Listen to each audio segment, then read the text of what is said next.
And we're live, Pep Talk UK tonight for the watch-along, Joyce vs Takam. Please get your likes and subscribes in. It's me, Alby. I'll be with you tonight for the first hour or so till Pugh can come in. And yeah, let's get into it. Let's get into the boxing tonight. Is everyone looking forward to it?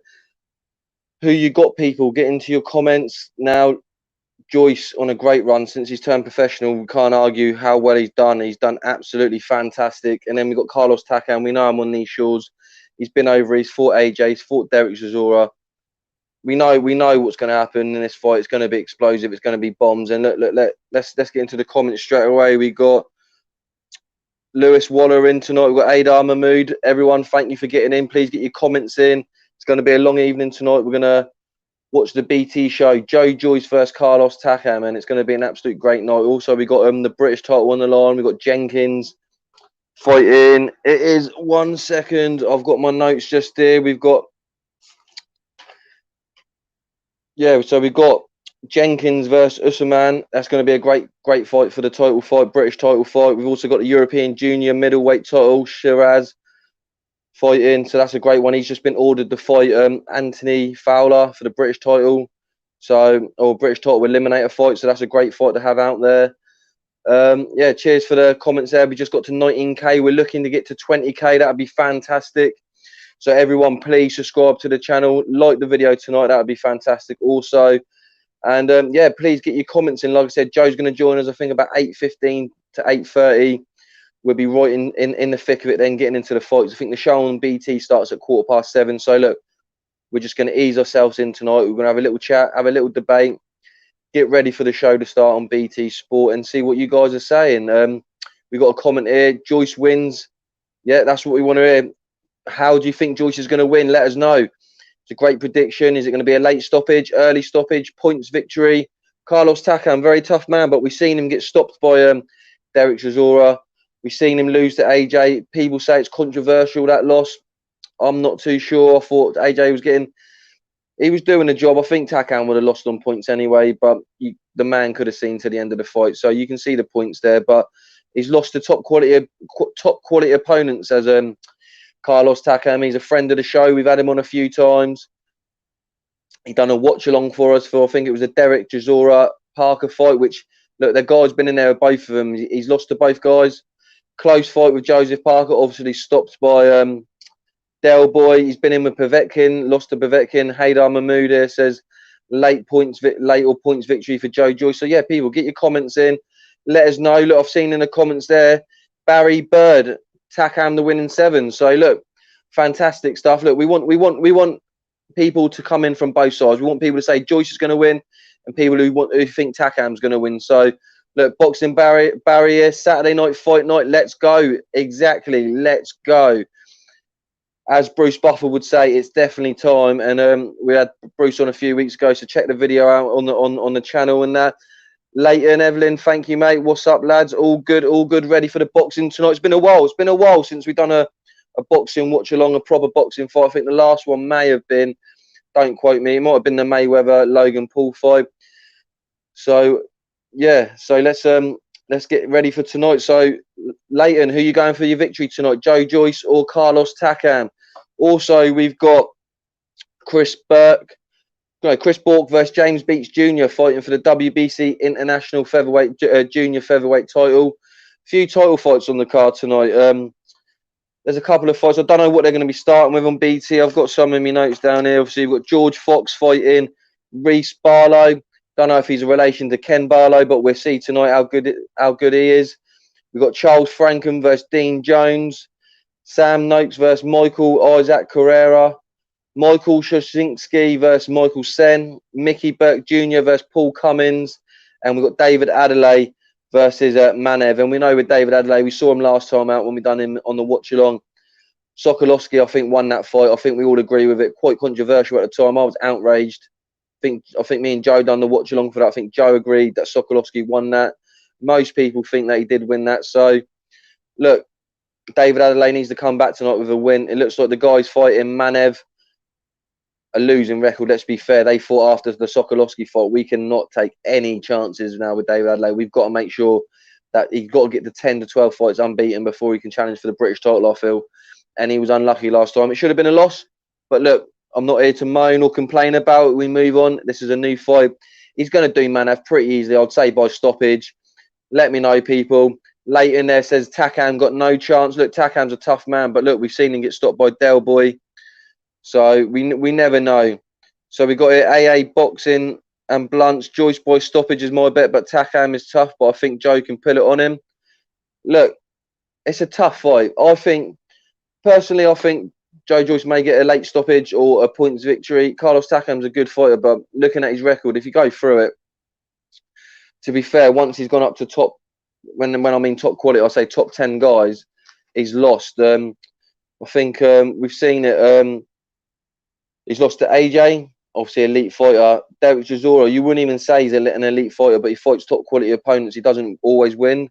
Mostly probably doesn't win if we're going to be fair to what actually happens. We love Derek. He's one of my favourite fighters for entertaining purposes, but when he gets to the top, he kind of shot. Him and Takam are, I would say, a pretty similar level. Obviously, he's lost to Del Boy. Joseph Parker, another top fighter, former world champion, and also Povetkin, another former world champion that he's come unstuck with. And when I look at his victories, he hasn't really got a standout name that I'd say, wow, someone in the top 10. Tony Thompson, we know Tony Thompson doing the double over David Price. Obviously done the drugs and done all whatever not, but obviously a fighter. But he was past it probably, I think, when Takam fought him. He was old when he fought David Price.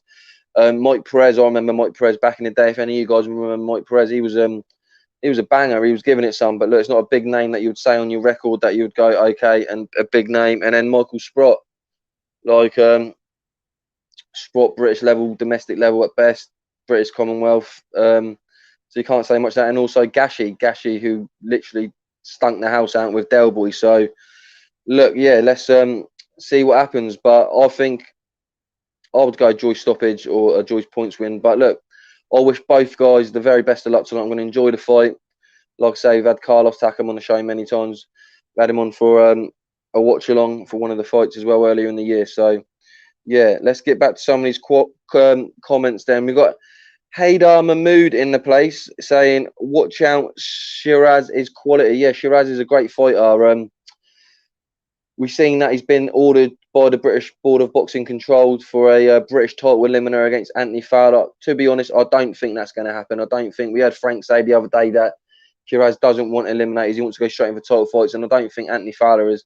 Anthony Fowler's got a big fight camp coming up. He wants to jump straight into title fights, European title maybe, or even a British title fight against the big cheese. So look, I can't see that happening. But look, let's watch out for Shiraz. A great fighter, like we said. Quality skills. He's good. He's got 8 knockouts out of 12 victories, which is fantastic as well. So yeah, we will definitely be looking out for him tonight. Carno Connor, great comment. I think Joyce is just the more durable, and with his reach and jab, he's got this fight covered.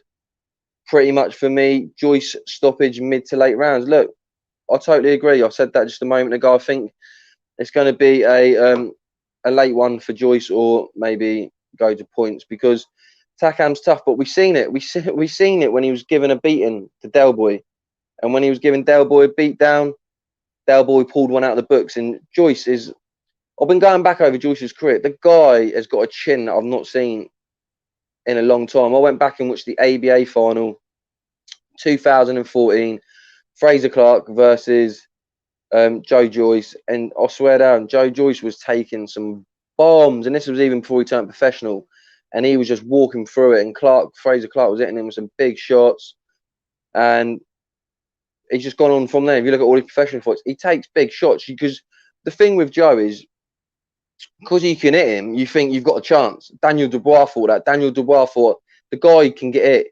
He doesn't mind taking 1 or 2 to give 3 or 4 back. And in the heavyweights, that's a dangerous game. That's like a ticking time bomb. So for Joyce, people think, oh yeah, you can get on him, but he's so durable. His chin is like iron. His jab is second to none at the moment. We saw it in the Daniel Dubois fight. Proper popping the jab out there. Obviously fractured the guy's eye socket. And yeah, I think Joe Joyce, I'm going to throw it out there. Apart from Fury and maybe Usyk, we're seeing the Usyk fight coming up in September.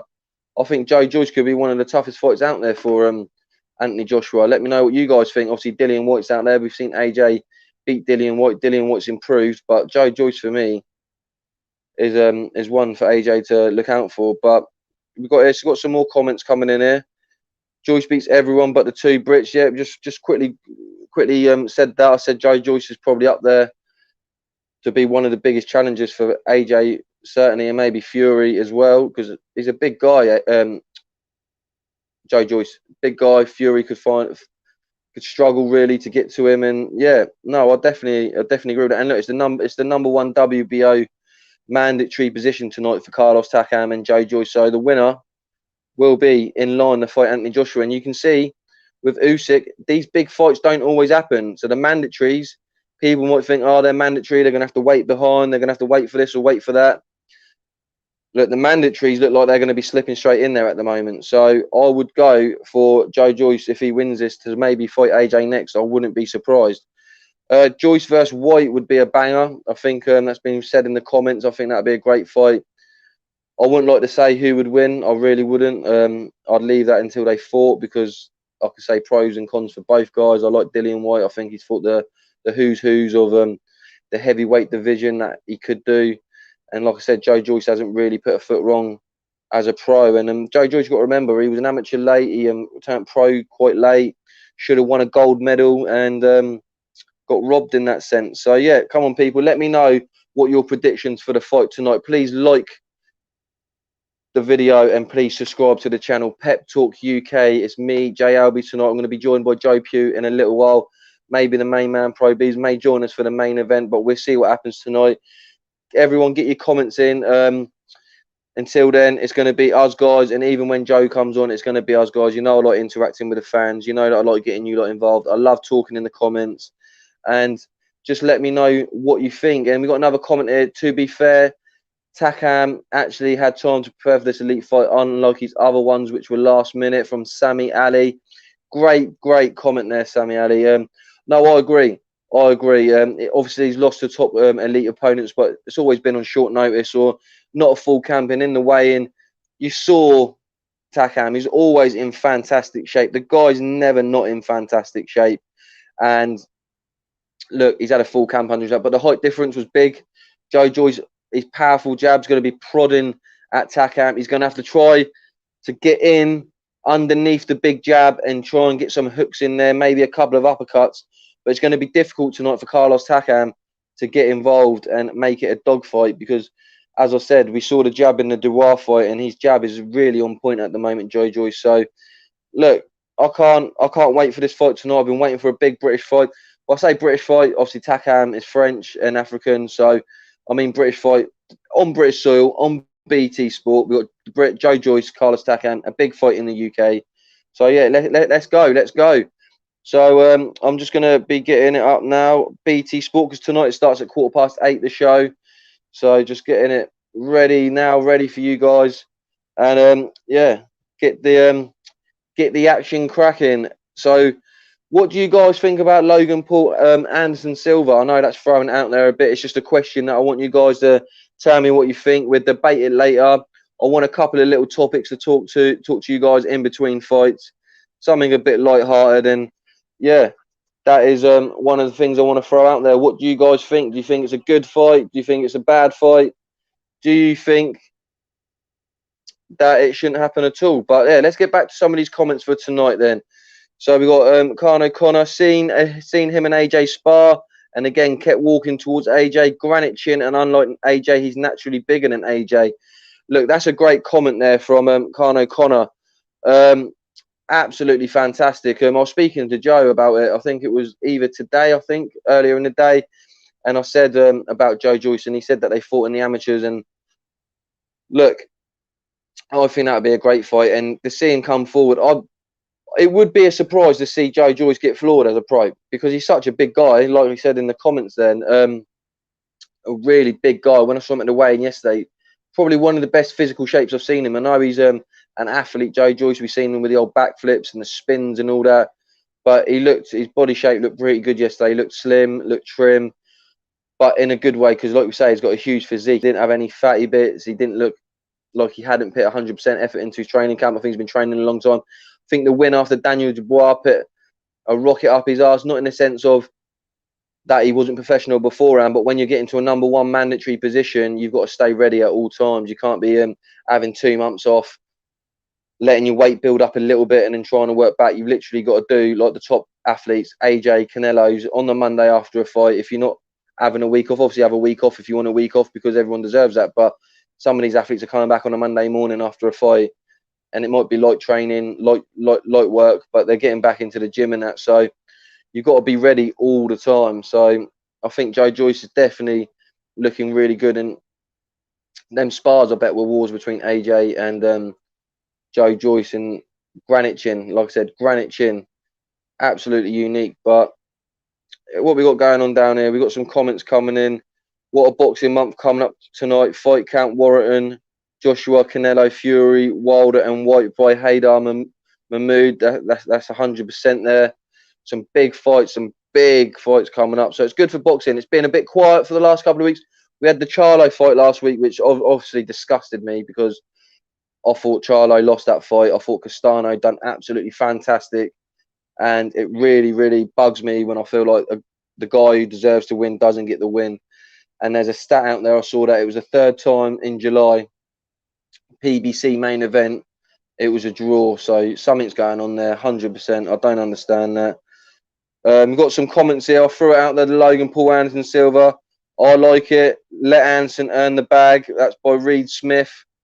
Yeah, I think it's more of a different level. I think it's a better level than Floyd and Logan was. I know that it ended as a draw or a no contest or no 1-1, but I just didn't like it. It didn't have a good taste in my mouth for the build-up. But Anderson Silva coming off beating Chavez Jr.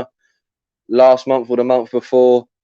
Logan Paul, yeah, that's an interesting one. That's why I like it. We got Reed Smith, PBC Crooks for the PBC. Yeah, absolutely disgusting. Absolutely. It's just something that I don't agree with. Something that, like I say, Castano put everything into it, and they gave Charlo an easy draw there. And basically, it was like a Vander Holyfield, Lennox Lewis all over again. Castano, I thought, won easily 7 to 8 of the first 10 rounds, and Charlo won 3 for me in the last. So, yeah. Khan O'Connor here, it says here, Logan ain't a proper boxer. He annoys the hell out of me, but I can't understand why people are saying it's good for boxing, attention and money. Was it? Everyone each to your own. I prefer Logan over Jake Paul. I watched Logan Paul last week with on his podcast with KSI, and just seeing Logan Paul. Logan Paul's actually a really good dude. He's actually a really nice guy.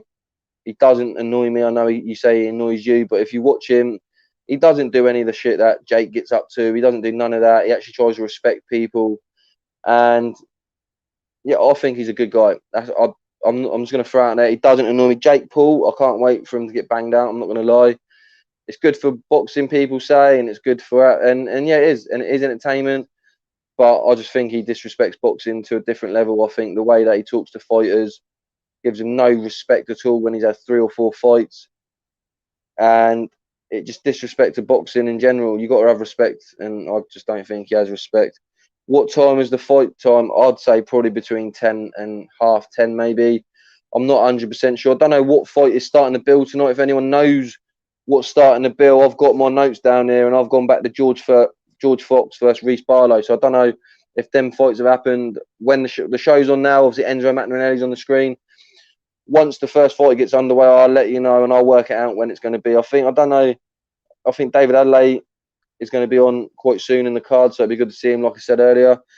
But yeah, let's see some more comments then. Here we got White versus Wallen. That would be a great fight. I'd like to see Dilly and White fight anyone really. And look, tonight it's great to see the undisputed world champion Josh Taylor on the punditry box for BT tonight. Our very own Joe Pugh interviewed Josh Taylor a few weeks ago. Check it out on the channel, Pep Talk UK. A great interview, not long after he won his titles. So, yeah, check it out. Pep Talk UK, like and subscribe to the channel. We're aiming for 20k, hit 19k this week, which was fantastic. But look, we're looking for more. We're looking for that 20k, and we appreciate all the support. So, any more comments coming in tonight? Get your predictions in. What round is it? Let's see if any of you can guess the round tonight. Or the stoppage. Joe Joyce versus Carlos Takam. And also, for the co-main event, we've got Chris Jenkins, the British and Commonwealth welterweight champion. There was rumours he was going to fight Conor Benn. The fight never happened. 3, 4, maybe 5 bids got thrown in there. We know Jenkins wanted it. But look, it never happened. And Jenkins tonight's got a difficult fight with Essuman, who is 14-0 with 5 KOs. It's a great fight. We've seen Jenkins a few times. He's gone up. He's not really fought anyone that's going to blow your brains out. Conor Benn would have been a great fight. But look, we've got Liam here, round 6, Joyce. We've got Sammy Ali coming here, White with KO, walking inside 7 rounds. Look, this is what I want, people. I want you all to be getting your comments in with your round predictions. Who's going to win? What point of the fight? Round 1 to 3, round 4 to 6. Let me know. Is it going to be the late rounds between 10 and 12? Will Takam win? Look, we don't just want to hear people saying Joe Joyce is going to win. Obviously, if you believe that, then keep saying it. But is there anyone out there for Carlos Takam? We've had him on the show. He's a lovely, lovely, lovely guy, Carlos Takam. And I wish both gentlemen the utmost respect for tonight's fight. I'm looking forward to it. A nice gentleman's fight. So, yeah, let's look what's going on here then. And I've seen the fight card now. So, quite a few fights have happened. So, I'll skip over some of my notes because the first lot of fights look like they already happened. It looks like it's going to be Chris Bourke versus James Beech Jr. first tonight, and that's for the WBC International Junior Featherweight title. So that looks like it could be starting very soon. So I will be starting the watch along for the first fight very, very soon. So people, get in your comments. Haydar Mahmood coming in saying a draw. He's throwing a controversial pipe bomb in there, saying I think it's going to be a draw. It's going to be a slugfest. It's going to be one of them sort of fights where you can't really pick them, and it could be. It could be. I think what would be the most explosive result tonight is if there's a Carlos Takam knockout. I've already spoke about the durability, the chin of Joe Joyce, and if Carlos Takam can definitely get through that chin, then that will be a big noise. And look, also, he becomes a WBO mandatory #1, sitting there pretty at #1, and he will get that rematch with Anthony Joshua that he says that he deserves. So, look, let's see what happens. Let's see what unfolds tonight with these fireworks. But please, Shiz Biz, it says who's got the better defense? It's tough to say, very tough to say. As I said, Joe Joyce doesn't mind taking 2 or 3 bombs to give his own 2 or 3 back, and that normally you would say that's not a great defense. But for Joe Joyce's case, he's built like a tank. He just goes in, takes all the ammo coming at him. It's just pinging off him, like it's not even affecting him. You don't even see his legs go weak. He just walks through it, and then he's throwing his own bombs back at you, and he's got power. It doesn't look like he's got the best technique. It doesn't look like he's got the best skill. But whatever it is, it's durable. I'd say it's very unorthodox. It's a bit like Tyson Fury style. Tyson Fury's more flashy with it. You'll see the feints back, the leans back. Joyce is just very unorthodox. It's from his mixed martial arts background. And, yeah, he's just a very unique fighter. But, look, we've got the fighters here now in the ring for the James Beech Jr. 12-1 with 2 KOs versus Chris Bourke. 9-0 with 6 KOs. Could be a banger. Let me know, people, if you're watching. Let me know your predictions for this first fight. They're just being announced in the ring now. So we'll go for some of this. We'll see what's going to happen. So we've got some more comments here. Zacharias Trelawas, round 1 KO. Joyce the winner. That's great. Sammy, and if Takam wins, he can go for Shajura while he waits for AJ. That's a great incentive because if you think about it, Del Boy's always chasing down a big title fight, and that is the perfect way. That's the only way I could see it happening because Takam wants that revenge, and I think Takam would put that mandatory spot on the line against Del Boy to get that. So yeah, I'd watch that. I'd think that would be a great fight night. So yeah, let's go. Khan O'Connor, Takam, I think, is going to have to use that Tyson peekaboo style against Joyce tonight in order to try and get on the inside. Look, I don't know if Takam has the ability to try that, but he's going to have to work with some feints. He's going to have to he's going to have to get on the inside. That is what he's going to do. His jab, I don't think his jab's going to be that effective. Maybe goes for body shots, but he's going to have to get on the inside somehow. He's going to have to. But here we go, people. Round 1 for the Chris Bourke versus James Beech Jr. WBC Junior Featherweight International title. And we're starting off here now. We've got James Beech Jr. in the yellow and red trunks, and we've got Bourke on in the black trunks. And yeah, it's Bourke's WBC International Junior Featherweight title. To be fair, I looked at Bourke's record and he didn't fight anyone decent from what I've seen. The guy had a pretty much losing record in his last fight, which he won this title, which was pretty bizarre. James Beech got the 1 defeat, 12 victories, but only 2 KOs. Not really known for the power. Chris Bourke, though, he's got 6 KOs in 9. So let me see. And then, yeah, it started very cagey here. They're just feeling each other out. Bourke's got the centre of the ring. Beech has got his back towards the corner. And, yeah, looks like this is how the first round's going to play out. And, yeah, literally just feeling each other out, hitting each other, throwing the odd jab out there, not really seeing much going on. And, yeah, let me know, people. If you're watching this fight, let me know who you got for victory.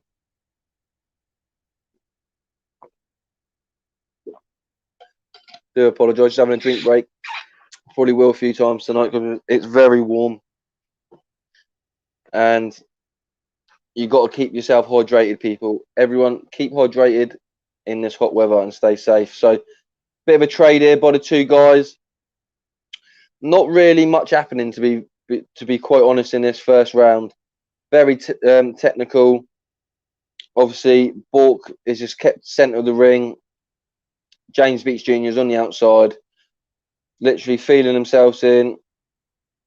Bourke's coming in with a southpaw stance, and he fights southpaw. So, yeah, it'd be interesting. A nice little jab there, but nothing to write home. Let's have a look at some more comments. Joshua J says Joyce knocks out Takam. Another great comment there for people to see and get your predictions in there. Like I said, I want people to get their predictions in there. So thank you there, Joshua J, for getting your predictions. As you can see right behind me, I've got a Pep Talk UK t-shirt. Any of you guys would like any of the merchandise, please go over to our YouTube channel, and it'll be in the descriptions and in our videos to get through to our store. So thank you very much, everyone, tonight for watching. We've got a lot of people in on the comments. I really appreciate it. Love talking to you guys, and please like the video and subscribe to the channel. The road to 20k, we want to get there. We hit 19k this week, so come on, people, we can do it. And here we go. We got him. I'm rooting for Takam because I think he's more exciting than Joyce. No offense, Sammy Ali. Look, this is a fans channel. When we do the watch-alongs, you're just as important as anyone. Your opinions matter. We're not going to criticise anyone's opinions. All we ask for is do not be offensive, and please respect the fighters. So anything like that, Sammy Ali, we appreciate, and I appreciate that you're going for Takam. I said that we don't just want people saying they want Joyce to win. If there's any Takam fans out there or anyone who wants Takam to win, please get your comments in. So that was the first round, very uneventful for the WBC International Junior Featherweight title between Bourke and Beech Jr. So let's see if we got Salamani. If Takam wins, we can get Takam versus Tony Yoka, all out Paris War. Takam versus Joyce Chivara. Takam versus Zora 2 and Takam versus AJ 2. Yeah, Ben Davis on commentary tonight. That is correct. Yeah, Ben Davis all over the place at the moment. Very busy gentleman. A lot of knowledge. Worked with some great boxers, and I'm not surprised at all. You've got obviously Josh Taylor there on the punditry. Ben Davison part of the team. So yeah, people, let's get some more comments in. Round 2 here for the WBC International Junior Featherweight title, and yeah, not really much to write home about, but looks like Chris Bourke's come in with a few nice shots here early on to the round. So, people, let me see what's going on. Boxing Source, big up Pep Talk, Team Joyce tonight, 100. Thank you very much, Boxing Source, for getting involved. Thank you for your comments. Please put in some more comments. Let me know if you're watching any of the other fights. And thank you for talking to us this evening. And also, we've got James Lord, Ben Davison ruining the night with his commentary, lad. Each to their own. Look, if you don't like Ben Davison, come over and listen to me. Look, I'm not really commentating this first fight at the moment. I'm going through bits and bobs, but there's a lot of people in the chat tonight, so I'm going to interact with you guys, and we'll get more into the boxing as the night gets involved. But yeah, We're a couple of minutes into round 2. It's not a very eventful fight, if I'm being quite honest with you. It's for the WBC International Junior Featherweight title, and yeah, it's a bit lukewarm, if I'm being quite honest, and there's more entertainment going on here in the comments. So yeah, let's get some more comments going, and go into mute, then listen to yourself. You have more knowledge. I appreciate that. Thank you very much. I'm still learning every day. As you do, you don't know everything at all. You literally learn stuff new every day. I speak to Joe, and he mentions things to me. I'll speak to Pro Beez. He mentions things to me. I mention things to them, and you always learn every day. But we appreciate everyone coming in.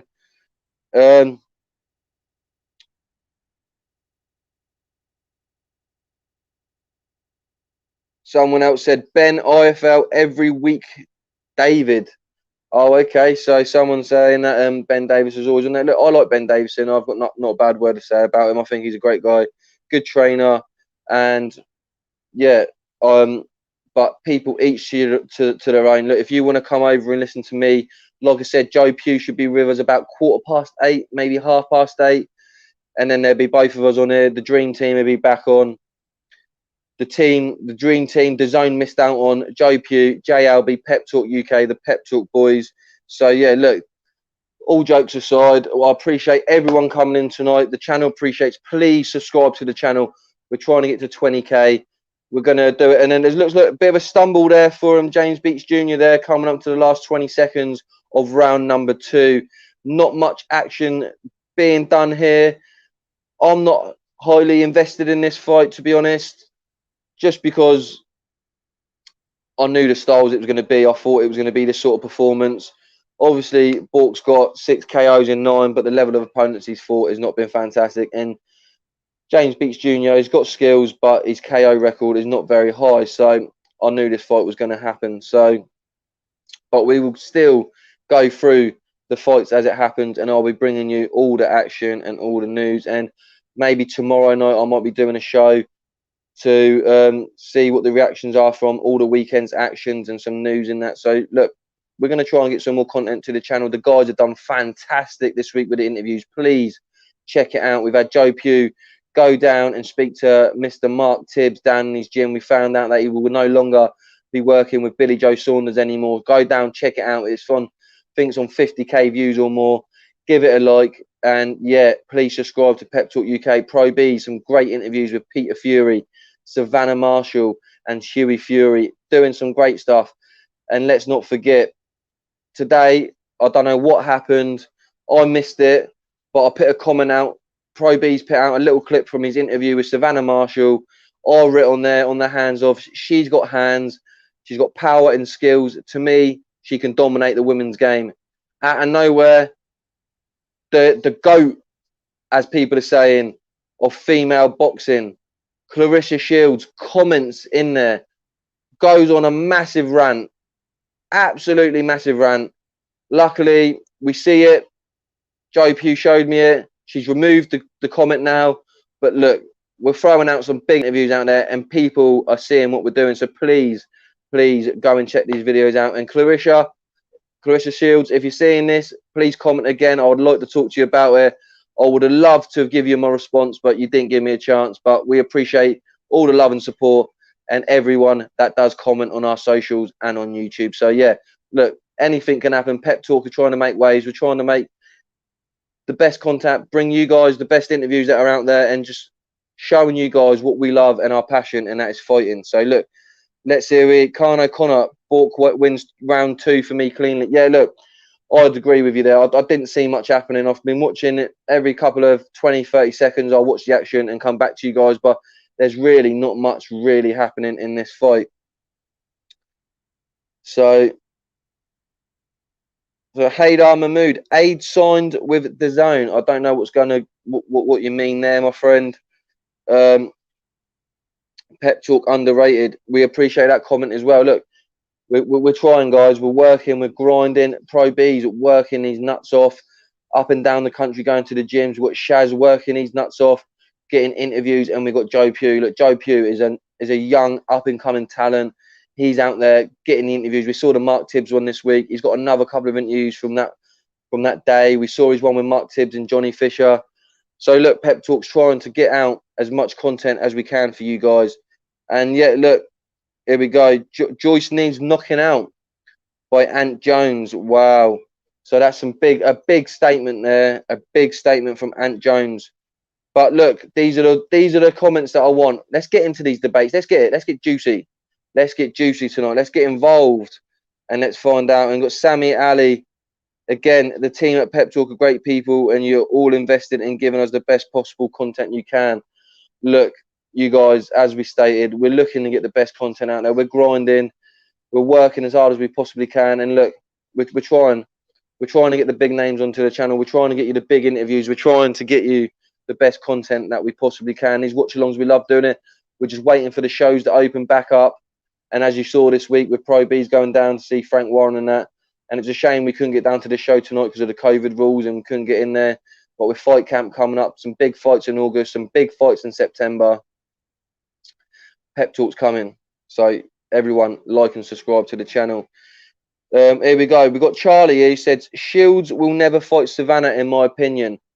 I agree, and I do believe Savannah Marshall will win by KO.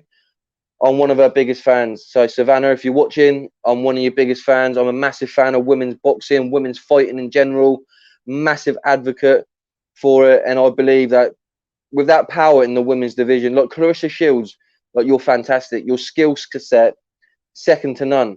The skills can get you so far. I don't really rate her power.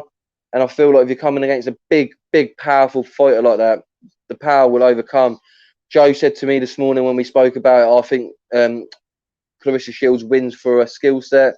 I believe the power of Savannah Marshall knocks her out. But respect to both ladies, respect to all the women in all boxing, all MMA, and look, keep it going, keep it strong. So, Two Fresh 76, Joyce will wear him down and take him out in the later rounds, 100%. That's what I think will happen. If Takam wins, that would be fantastic. I'm not going to have any sour feelings for any winner or loser. Obviously, I'd like Joe Joyce to win, being the Brit, and I think he's a fantastic fighter. But as I said, I've spoke to Carlos on the channel. We done a watch along together for the Parker Del Boy fight, and we've had him on a couple of times, and he's a great gentleman. So I would not like to disrespect him, and I wouldn't want to disrespect him in any way. So hopefully it's a great fighting for the fans. And look, as UK fans, we like Takam, man. I want Del Boy Takam too, and I think win, draw or lose, we can see that fight again. So yeah, let's find out some more comments. Haydar Mahmood says Frank Warren hasn't got any female boxer thoughts.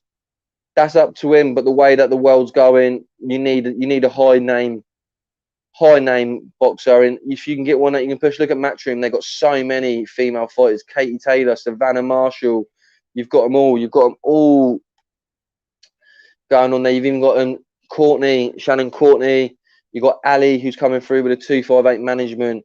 You've got Chantel Cameron, Rachel Ball, Ebony Bridges, Bex Connolly. Like some of them you might not say, but it's getting stacked. It's not just having one or two names on Matchroom. They're getting a stacked roster of female fighters. Look at the UFC. Like I say all the time, you can see my UFC title just behind me.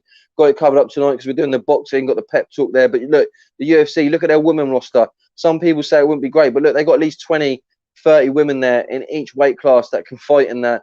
Bellator got some great women. So look, we need some more great female boxers. Nicola Adams done it back in the day in the Olympics, getting it started with Katie Taylor. Also, was the girl Jade Jones in judo?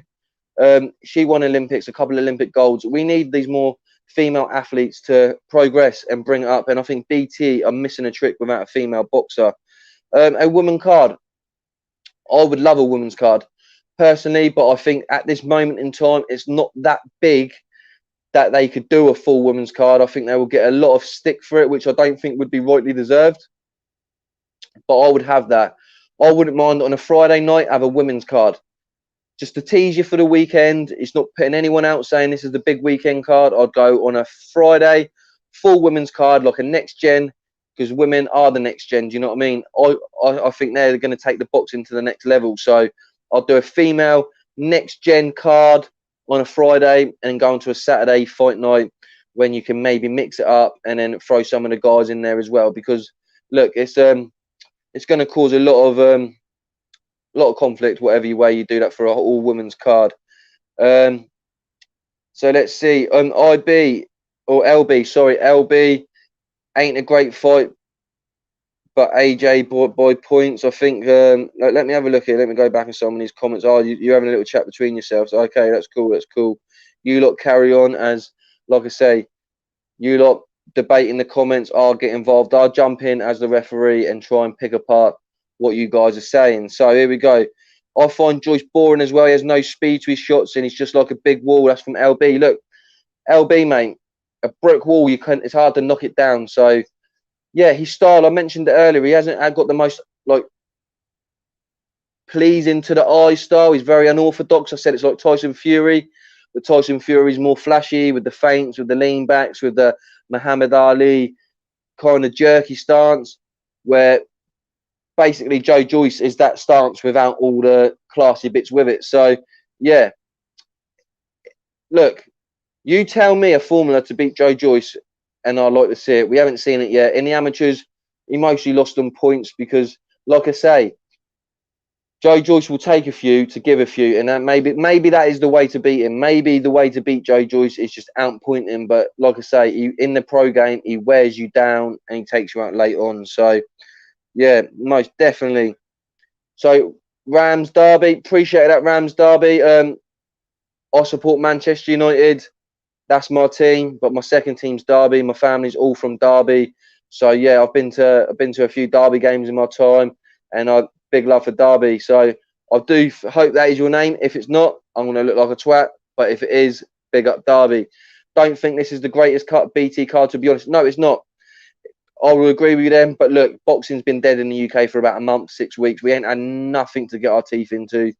So look, it's a good little card to get his juicy. And remember, people, this was meant to be the night that Tyson Fury and Deontay Wilder 3 was going to happen. So this was just a little warm up, a little buffet, a little side piece, a little thing to keep you going before that big fight. But that big fight didn't happen. So this is what we've got. And look, I'm just happy to be back on there with a watch along with you guys and to be enjoying some boxing on UK soil again. And like I said, hopefully now the shows are happening that we can get back involved. But yeah, this fight here, we're on round 5 of 10. I do apologise. I've not really been watching along to this fight because it's been dull in my opinion. If you've been watching it, throw in what your predictions are for this card, for this show. Shout out from Chesterfield, not far from Derby. Big yourself up there. Like I said, you guys up there, much love from me. Obviously, Sam Jones, the manager of Joe Joyce, another Derby lad. So big up yourself, Derby. Yeah, 100. I was there. I remember, I'm going back now, and after you probably don't even care, but I remember going to the semi-finals, Southampton versus Derby, playoff semi-finals. It may have been 2008. Went to penalty shootouts. Great evening. So, yeah, no, much love for Derby and also Chesterfield and everyone around there. So, let's see what's going on then. We've got a lot of people in the comments tonight.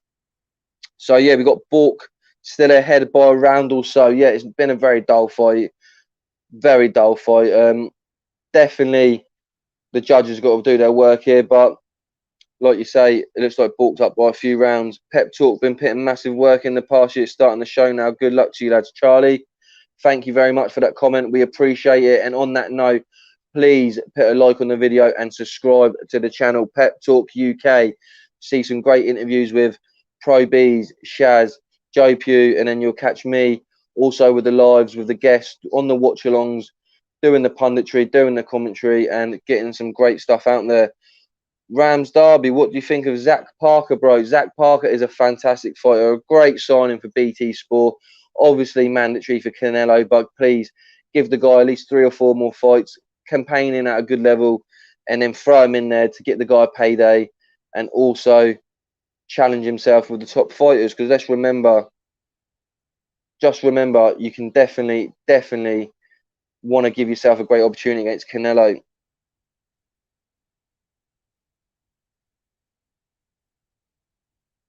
Yeah, we've got James Lashley in here saying that Joe Joyce played rugby. That's correct. And obviously, Alan Skill comes in saying you can see that in him, but I did karate for 10 years and his jab's identical to how I throw it. So, look, stuff like that. People, you got knowledge like that. See, look, he done a karate for 10 years and maybe like I said, from the mixed martial arts that Joyce done. That's why his style is so unorthodox, like I said earlier on the show. So, look, great comments there coming in. Look, you guys, we really appreciate it. I appreciate it.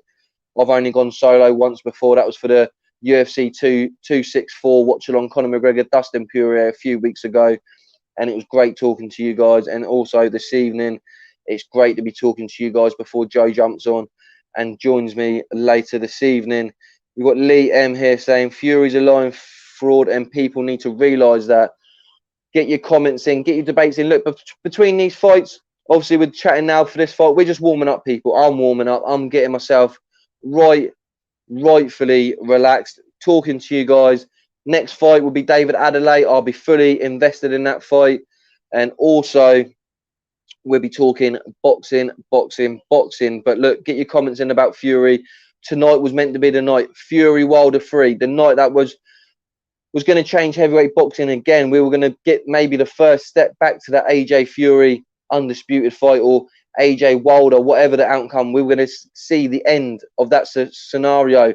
That's fiasco, shall we say. But no, the heavyweight boxing has been put on hold yet again, and it's been rescheduled for October the 9th. So people, tell me what you think. We got Leighton Evelyn then that says we should be watching Fury tonight. Fury Wilder tonight. Gutted. We're all gutted. I'll be honest, I forgot about it till I mentioned it in the show earlier. So look, it is just amazing that it was going to be tonight. But look, LB just put in, just seeing the video, pep talk put on AJ Way, looks good. Also in amazing muscle shape. Yeah, that was a fantastic bit of footage. And look, people, I saw some of your comments. I said this to Joe. It's fantastic you're noticing the speed, but look, please look carefully at what AJ's doing. That little technique with the little foam in front of him is to use his mind and his concentration. Because if you remember what Tony Bellew said, what really tires you out with Usyk is that he does a lot of stuff without throwing. And that tires you. It doesn't make sense, but he does. The footwork, the movements, his movement. So basically, he's tiring you out mentally before he throws at you. So when it gets to round 6, 7, 8, you're already mentally drained because you're just thinking. And that's what AJ's doing on that. And it was fantastic to see that. Yeah, his speed looked great. His reflexes, his physique looked great. But for me, I was more impressed at his technique, because I know what that technique he was planning and what he's working on. And that was keeping his concentration to the fullest. Every little reaction that's going to happen, he needs something there in front of him just moving non-stop so he can just react, and he's learning. So look, that's fantastic. And it was a great video put out there by Pep Talk UK as well. We've got some great stuff on here. Some great comments coming in. James Lashley, yeah, you can. He is one of those fights that's ambidextrous. You may think he'll do one thing and he'll do the other. The Dubois fight, and also seeing him against Hanks and Ustinov. Yeah, look, I've said this about Joe Joyce. So unorthodox. I've never seen a guy fully take one right on the chin and then just keep coming forward. Like I say, his legs sometimes don't even look like they buggle. Any of you guys, please, if you've got 5 minutes, obviously I don't want you to leave the stream, but maybe after the stream or whenever, if you've got another device, please watch the ABA Finals 2014, Joe Joyce versus Fraser Clark. Joyce got the victory, but Clark landed some bombs on him, and really was a great fight. And it was good to see that Joe Joyce is no different from then to now, in the sense of that his chin is what should I say? Just, it's unrealistic. That's the best word. I've not seen a fighter like it. Cole Frotch is probably the closest. So, and Joyce is campaigning at heavyweight, people. So really good stuff. So let's look, we've got some more comments here. We've got Andy Fritzl. To be honest, I don't think Fury will fight Wilder. Just my gut feeling of people. And your gut feeling and your opinion is very much appreciated here on Pep Talk UK, Andy. And we appreciate that comment. We'll wait and see. We've seen the fight twice. No reason not to see it a third time. So we'll wait and see. So yeah, everybody, please like the video tonight, and please subscribe to Pep Talk UK.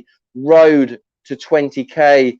And we want you guys to join us on that journey. So thank you very much, everyone that's in the comments tonight, watching the live, joining us on the watch along. You can see at the bottom all our socials. Get involved, get in contact with the channel, get in contact with us. Let us know your thoughts. Let us know what you're thinking, and we will be in touch. So yeah, LB, good point, mate. Remember, Bell, you saying this is why I prefer to listen to yourself over these comms. You have proper insight in the sport. Yeah, there's a lot of misconstrued opinions from people that feel like just because you maybe come on YouTube, you don't really know what you're talking about. It's not very true. Like, I've watched boxing for 25 years, and knowledge is everything. You learn something very new every day, and just because you haven't been given the opportunity to be in the limelight in the boxing world or be in them circles doesn't mean you don't know what you're talking about. And that's why we appreciate all your comments in the fans, because obviously everyone's got something to say, and I believe everyone has got a bit of knowledge in something. And if we're all passionate about the same thing, then you've got to listen to what everyone's got to say. And a big thing that I believe in the world is that you've got to listen to learn. So it's great to hear your opinions, and like I say, I learn something new every day, and hopefully you lot can learn something too. And that's what I've done when I've done the UFC watch along a couple of weeks ago. I didn't want people going, oh, I ain't gonna watch because I don't know the UFC or don't know mixed martial arts. I want to bring you on a journey on that side where ask me stuff and I'm happy to tell you, and if anyone else knows anything, then that's the same, and I want to do it tonight as well. So everything and you lot are very much important, and yeah, thank you for your kind words.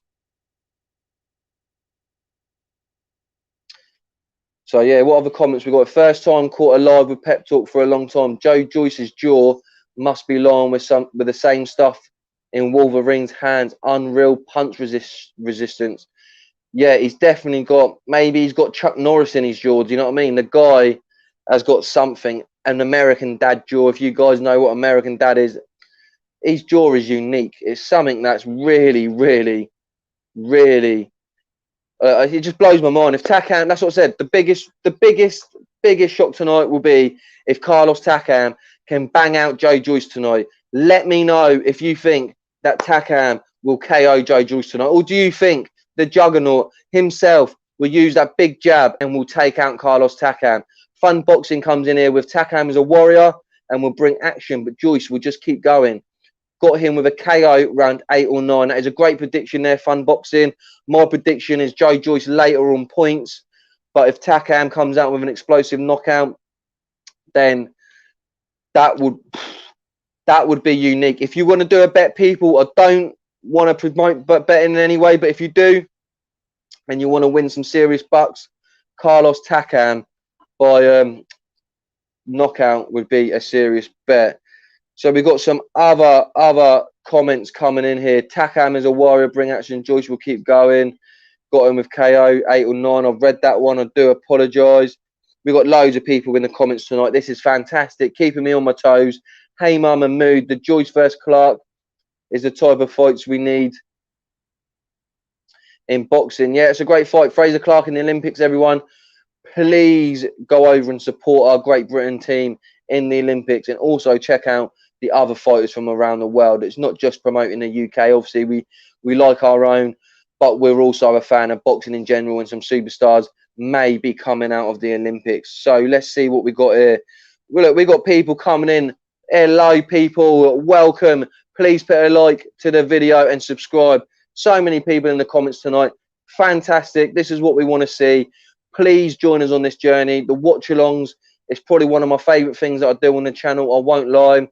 As you'll see when I get more invested in the fights, I get really, really invested in the fights. And yeah, so yeah, let's look forward to this. The round now of round 8 of 10 for the WBC International Junior Featherweight. I do apologise, people, that I haven't been doing the watch along to this fight that much. It's not been that great. And like I said, interacting with you guys is fantastic. And before we get to the big boys that are fighting tonight, I want to keep talking with you guys, and I'll keep coming in and out. Please throw in your comments. So many coming in. We'll get them on the screen as soon as we can. I've got some in front of me that I'll read out. 100 people in the chat. Come on, let's get them likes and get them subscribes to the channel. The subscribes mean a lot, people. We're on the road to 20k. We're working really hard, trying to get you the best content out there, the biggest interviews and some big stuff. We've had some great content in this channel. And so Jade Louise Tidman, yo, pep talk, boxing or football? I'm boxing all day long. I'm boxing in UFC. That's me. Combat fighting. I'm fantastic. I love football as well. Do you know what I mean? I support Man United, also follow Derby, but for me, boxing and fighting in general is what I love. So look, Cash First Bentley is the highlight of my watch-alongs. It was mad. That was a great look. That was a great one. That was a great watch-along. Some of my reactions, people, please go back and check that out. I honestly don't realise when I'm doing it. I'm so passionate. I don't realise. I go back after, obviously, see what's gone on in the show, see how we've done in that, and sometimes even I think to myself, oh my God, what's he done in that? Go to my Conor McGregor, Dustin Poirier 264 watch along from a couple of weeks ago. Some good reactions from that from the heavyweight fight as well. So yeah, look, this is what I love. That when it's passionate like that, you can't get it over. So here we go. We got questions. We got comments coming in everywhere here. Sammy Ali. We have to remember Takam versus Povetkin. Takam managed to make Povetkin stumble with a left hook. Yeah, look. If we look at Takam, he's got power, people. He's definitely got power. He's a big, strong guy. But Joe Joyce is built differently, people. Please remember that Joe Joyce's chin ain't the same. It's Chuck Norris chin. It's American dad chin. It's the guy you hit him with a shovel. He ain't going down. He ain't going down. Look, here we go. I'll throw it out there. Me and Joe Pugh, we spoke this morning, and I said I think AJ would be. I think Joyce is the hardest fight for AJ, and I think that he might even give Fury problems. He said I think Wilder could knock Joe Joyce out. I said no. I don't think that Wilder could knock Joe Joyce out. Obviously, there's a possibility. The guy's got dynamite in his right hand. But I believe Joe Joyce's chin is made out of solid gold, maybe something. He's made out of something. But you guys, yeah, who's Takam beaten? I'd give you a couple of people who Takam's beaten. Takam has beaten Tony Thompson. So here we go. Tony Thompson, the guy who done the double on David Price. We know there's a bit of a drug controversy there. But Tony Thompson, I don't know how old he was. He might have been 45, but he's beat Tony Thompson. Mike Perez, if any of you remember Mike Perez, I used to follow Mike Perez. Was a bit of a banger. Don't know what's happened to him now. Done that. Sprott. Look, Sprott, not a great opponent.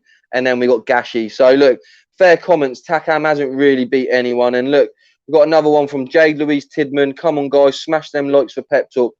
You heard what she said. Get them likes in, get the subscribes into the channel. I'm Jay Alby. I hope you're enjoying the watch along tonight. Joe Pugh will be with me later. Pro Beez, the main man, might jump on, make it a freeway. Not being rude in any sort, just talking how the layout will go. So look, here we go. On to the next one. Haydar Mahmood, Takam versus Zora, but roles reverse. Takam wins. Look, I would like that fight. Win, lose, or draw tonight. We said it before. We spoke to Takam before. Takam wouldn't even let me speak to him about the fight. That's how upset he is about that fight. He didn't even want to go into it. So Takam wants that fight. And if Takam wins tonight, WBO #1, mandatory. I think the only guy you would risk that for would be against Del Boy. So look, let's see what we've got in here. Philippe Coyote, where can I watch it from in France? I'm not too sure, mate, in France. In the UK, BT Sport. But look, I'm sure you can find it out there some way. Just have a look. Watch alongs are the way forward. Turn the commentary down and watch the fight with the lads. Look, that's what I done. No word of a lie. That's how I ended up on the channel, people. I was watching, I can't remember the show, but I used to hate the Sky commentary. You may have seen me when me and Joe have done a few shows, and Kenny, that when we've done the commentary shows and that we said I didn't really like the Sky commentary. And what I've done is I looked for a commentary for the fighting, because I won't lie, I do it on the football. I watch the United stand and I watch other outlets for football, because I don't like the commentary on football either. I said there's got to be a boxing one out there. Found Pep Talk, and look, I'm here now. I jumped on that show, and it was a great opportunity that I'm always grateful for from Pep Talk and Pro Beez. But watch-alongs are the way forward. I agree. If you don't always agree with comment, because look, if you think about it, the commentators can be great people, but they're very media trained. They may be with BT or Sky, so they've got to watch what they say. Here, we're fan opinions. We always give our honest, raw opinions, and we give you guys the opportunity to interact with us. So yeah, I agree. Watch-alongs are the way forward. I personally will still, even if we manage to get to the shows, I would still like to do the watch-alongs with you guys, so we could have some of the guys getting interviews at the fights. And also, I can do the watch-alongs as well. So you're getting the best of both worlds. You'll be watching the watch-alongs with me, and there could be content afterwards from the interviews and the show. So yeah, let me know. Me and Joe come up with an idea. I don't know if you've seen it with the other channels. It's just an idea. Maybe speaking to the fans before the fights. Once obviously COVID restrictions are all properly over, and that everyone get down to the shows, we thought we could do that sort of format. Interview a few fans before the fight, meet up with them after the fight, and see what their thoughts are after, and bring that to you guys as well. But let us know in the commentary. 100%. Let us know. We're trying to bring new ideas, new content to you guys, and the road to 20k. I think that's got to be the saying for until we get the 20k. I think we should get it in all our socials on the channel. Road to 20k for Pep Talk UK, and with all your support, I'm sure we can get there. So yeah, we've got some more comments. LB, you got to go to the body against Joyce. He's weak there. I said this earlier. For Carlos Takam, he's going to have to try and get on the inside, and it's going to have to be body work. If you can't break someone's chin, you're going to have to break their body. So we've already said that Joe Joyce has got a Chuck Norris jaw, so it's going to have to be the body. Mike's, if I pronounce some of your names wrong, I do apologise. I'm not very great at it. Mika Sestatmian. Johnny Fisher has a long way to go next year. Big British heavyweight title fight. Johnny Fisher versus Tommy Welsh. What a fight that could be. That's a great fight. Also, I would like to see the Romford Bull in against David Adelay. I believe David Adelay lost his last fight against Skokolowski. But I think maybe in about 4 or 5 fights' time, a great British and Commonwealth title fight would be that. But also, Tommy Welsh is Welsh is a name that we need to look out for as well. So we've got, is it Nicky Clark in Scotland, another big heavyweight, I think an ex-rugby player, another big name to look out for. And obviously Fraser Clark, once the Olympics is over, I feel will be getting pushed very, very fast, like Joe Joyce. Who's better technically, Joyce or Wilder? I personally would say King Dale Clark. Great comment. I would say Joyce, just because of the evidence I've seen so far. Joyce uses his jab a lot better, and I believe in boxers overcomplicate things a hell of a lot. And if you go to the basics, I feel like you would win 9 times out of 10. And a good solid jab is the main attribute I would say to use, because everything pretty much comes from a jab. So yeah, I think Joyce has a better jab. But yeah, some great questions. People still get involved. Please like the video, subscribe to Pep Talk UK. Road to 20k. We're in the last minute now of this fight for the WBC International Junior Featherweight title. I've just been in and out, mostly out. I'm not going to lie. Probably watched the first 3 rounds and then been talking to you guys. But look, you guys make the channel. You guys are why I'm here. And look, we will get into the big boys after this fight. But look, let's see how we go. How was it like meeting Sam Jones? I didn't meet Sam Jones. I didn't do the interviews. That's Pro Beez. He does fantastic interviews. He's up and down in the gyms, going to the shows, working his nuts off. So everyone, please go over, give Pro Beez a follow on his social. Give this channel a like. Go over, check some of our interviews from earlier in the week. Give him a like. Subscribe to the channel, because the team, we really appreciate it. Look, we're a small channel, but we're not a small channel in a sense of our passion. We're a big channel. We want to go places. We want to do things for you guys as well, and bring you the best sort of content possible that we can bring to you guys. So look, we've got Solomon. Is it Solomon Dakares or Solomon Dakers? I'll go Solomon Dakers. I don't rate him much, but he could be way better than I think. We've got some good prospects in the UK. 100%. I agree with that. The UK, we've got some great up and coming fighters. We've got some like unique. It's a unique period for British boxing at the moment. I feel like when we had about 13, 14 world champions a few years ago, we took that for granted. And I think now we could go through another period where we can dominate again with quite a few world champions. We've got an undisputed world champion from Scotland in Josh Taylor. We've also got AJ on the road to undisputed. We've got some good fighters out there. And Pisha, hello, first time on here. Shout me. Look, mate, we'll shout you. We're all here for the fans. You get in the comments, I will try and read out as many as I possibly can. That is the truth. I honestly will try and interact with you guys as much as possible. There's a lot of you fans that would know already, that I've watched before. You know I'll try and get you guys involved as much as possible. Get your comments in. Let me know how you're finding the show. Please subscribe. And look, we're in this together. It's Pep Talk UK. And look, we're at 1/4 of the Pep Talk boys here at the moment. Obviously, we got Joe Pugh, Pro Beez and Shaz, and also we've got Kenny Ken, who comes on now and again. If you're out there, Kenny Ken, are you watching the show? He's a great guest that we get on the show. One of us. He's fantastic. I love having debates with him. If you're watching the show, Ken, can you come on for 10 minutes? I know you're probably at home watching it with your missus, having a great Saturday night. But yeah, if you're there, get involved. We love Kenny Ken, and we love what we're doing. So let's see how some of these comments are going. Kate E. Collins, where can I stream the fight? I cannot give you any advice on that, I'm afraid. BT Sport. But if you can't, what I would say is just join us on Pep Talk UK. We will walk through the fight with you. We're getting the results here now for the fight for the WBC International Junior Featherweight. Let me get the results and I will let you know straight away. Everyone's saying, what time's the fight? Look, I'm not too sure, but look, you've seen the comments. You've seen it's lively in here tonight. Please get involved. Joe Pugh will be with me very shortly. I'm very sure. So there'll be 2 of us. We'll be smashing out your comments, getting into the debates. And here's the result for the first fight of the evening on BT Sport.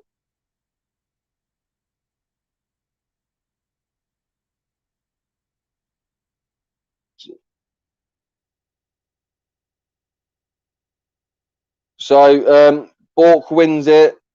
So I didn't hear if it's unanimous or split, but he won a decision. Bourke retains the WBC International Junior Featherweight title, goes to 10-0 with 6 KOs. And Jay, how far do you think Beech can go from Pavan there? Pavan, that is a great question. We've had Beech on the channel. Go back a few weeks ago. Pro Beez met the Savage, Beech, Alan, whatever we're going to call him. The guy's got multiple personalities. He told our very own Joe Pugh in a FaceTime he's going to murder his father.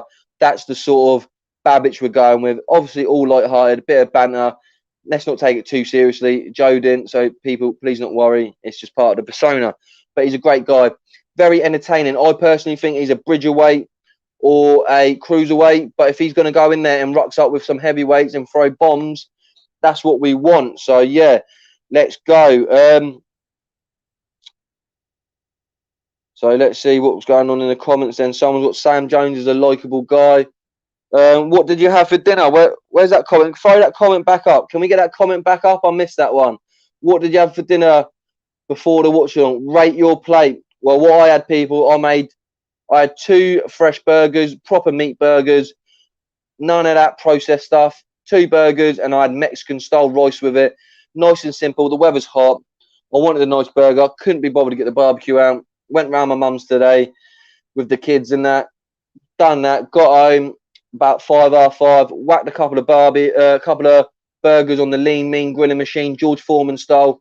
The only way, people. And a bit of Mexican style rice. So, yep, that's what I had tonight. That was a great question. I love them sort of questions, and I missed it. So I'm glad you threw that back up for me, people. So, yeah, a jerk chicken wrap with salad.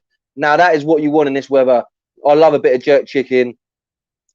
I love a wrap, and salad in this heat is very, very nice. So, people, if you got any more, what did you have on your dinner plate tonight before the watch-along or even during the watch-along? Let me know. Do you have a fight night specialty? Is there something you like to eat to get you in the mood for a fight? Let's find out.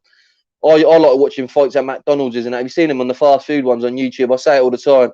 I like any type of fighting. I'll go on YouTube and I'll watch street fights. I'll watch drunk guys fighting.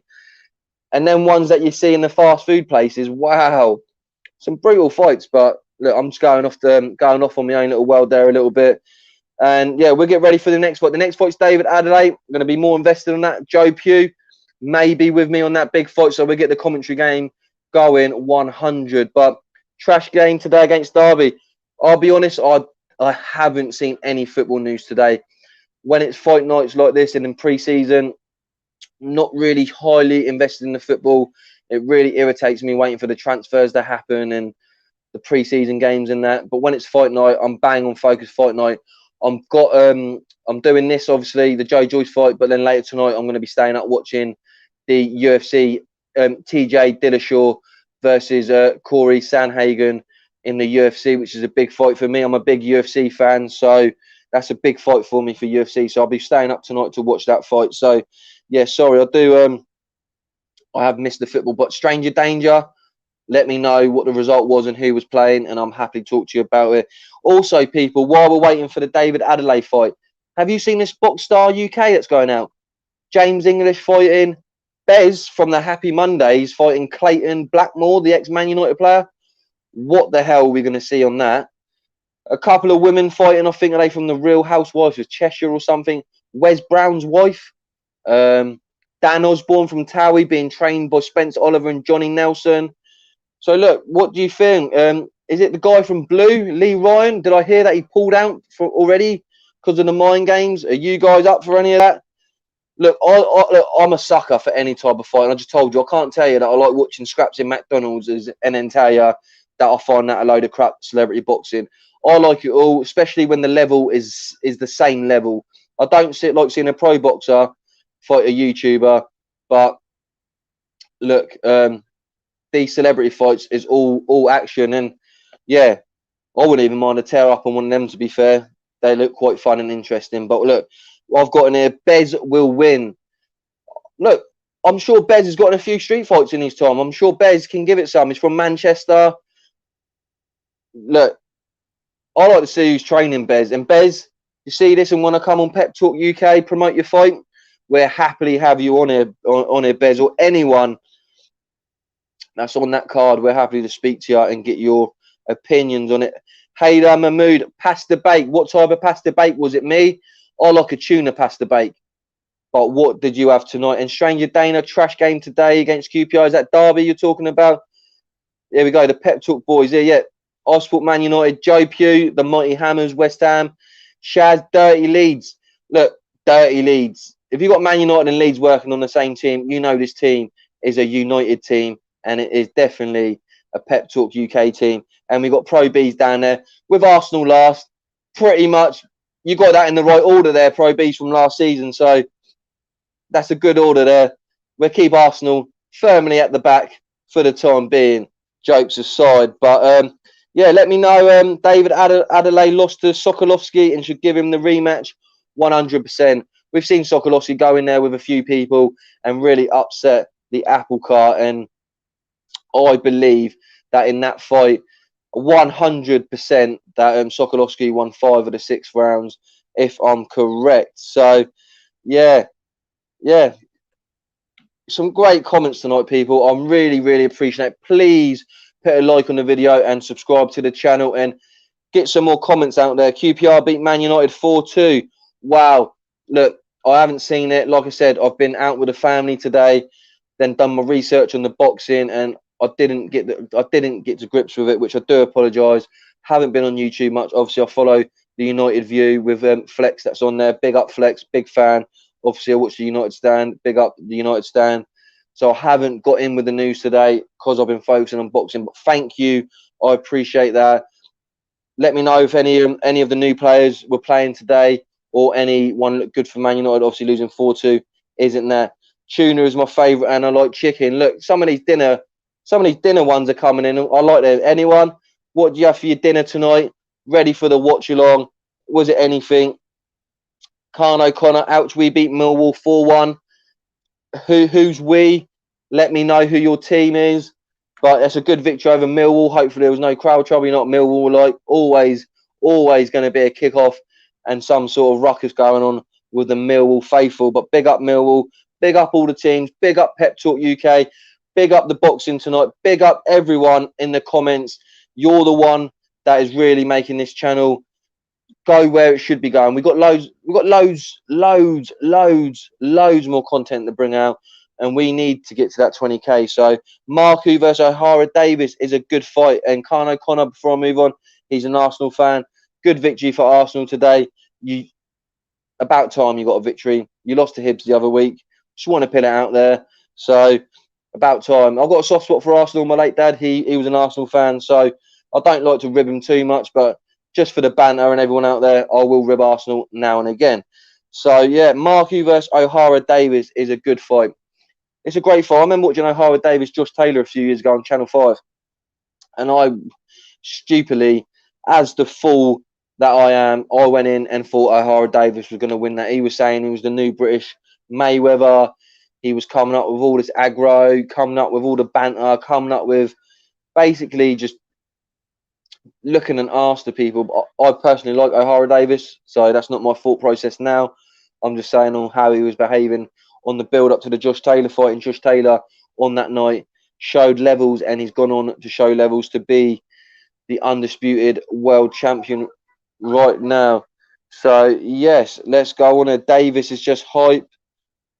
Kind of a not really, mate. Then again, we have a pandemic Pep as manager for Arsenal. Look, Pro Beez is the Arsenal man in Pep Talk UK. I would love to see the debate. Kenny Kent is also an Arsenal fan, and yeah, I'm sure you've got a few people out there that's not happy with your managerial appointment that you got. Was it last season or the season before? Halfway through the season before, he hasn't really pulled up trees, in my opinion. But Smith Rowe signing a new deal is great. And here we go. Joe Pugh looking slick with his haircut, looking fresh. He's been in a barbecue by the looks of it. It looks like he's been enjoying the sun. I have. You have? I've been enjoying the sun, and now I'm going to enjoy this boxing even more tonight because I can't wait. Are you ready for these comments, Joe? It's explosive in the comments tonight. Loads of comments coming in. The fans are people bring on these fire comments tonight. in. Yeah, definitely. What did you have tonight? What did you have to eat for your pre-watch-along meal then? Well, I've had a lot. Jay. I have had a lot. Well, let us know. Let us know.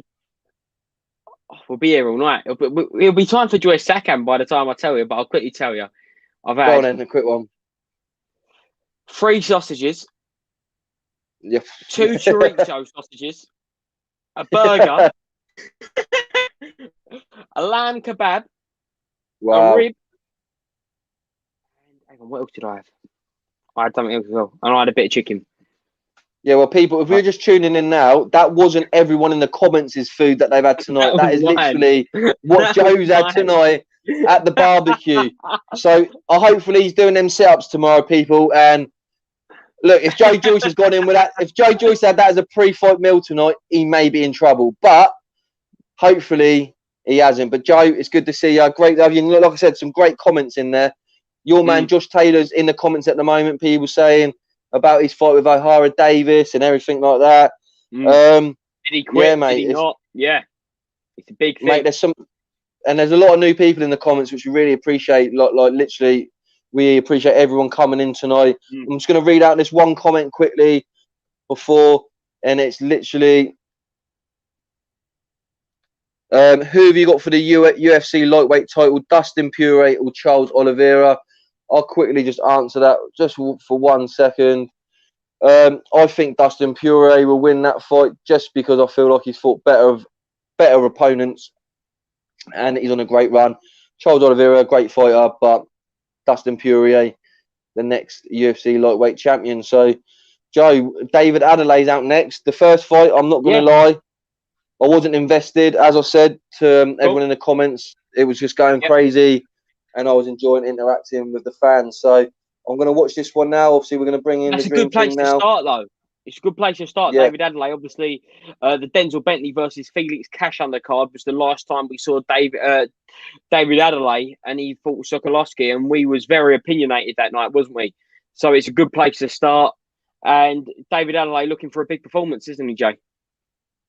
Well, 100%, Joe. Like I was saying, I mentioned it earlier, he definitely lost to Sokolowski, as we said before. He lost 5 of the 6 rounds. And I've noticed for this fight, they thought we ain't making the same mistake. They've literally this guy's come from Asda, mate. He's a tin can. There's nothing you can say about the guy. He's got a losing record, Joe. He's won 3, lost 9. Yep. He looks. Yep. I look in better shape than him, and I'm in terrible shape.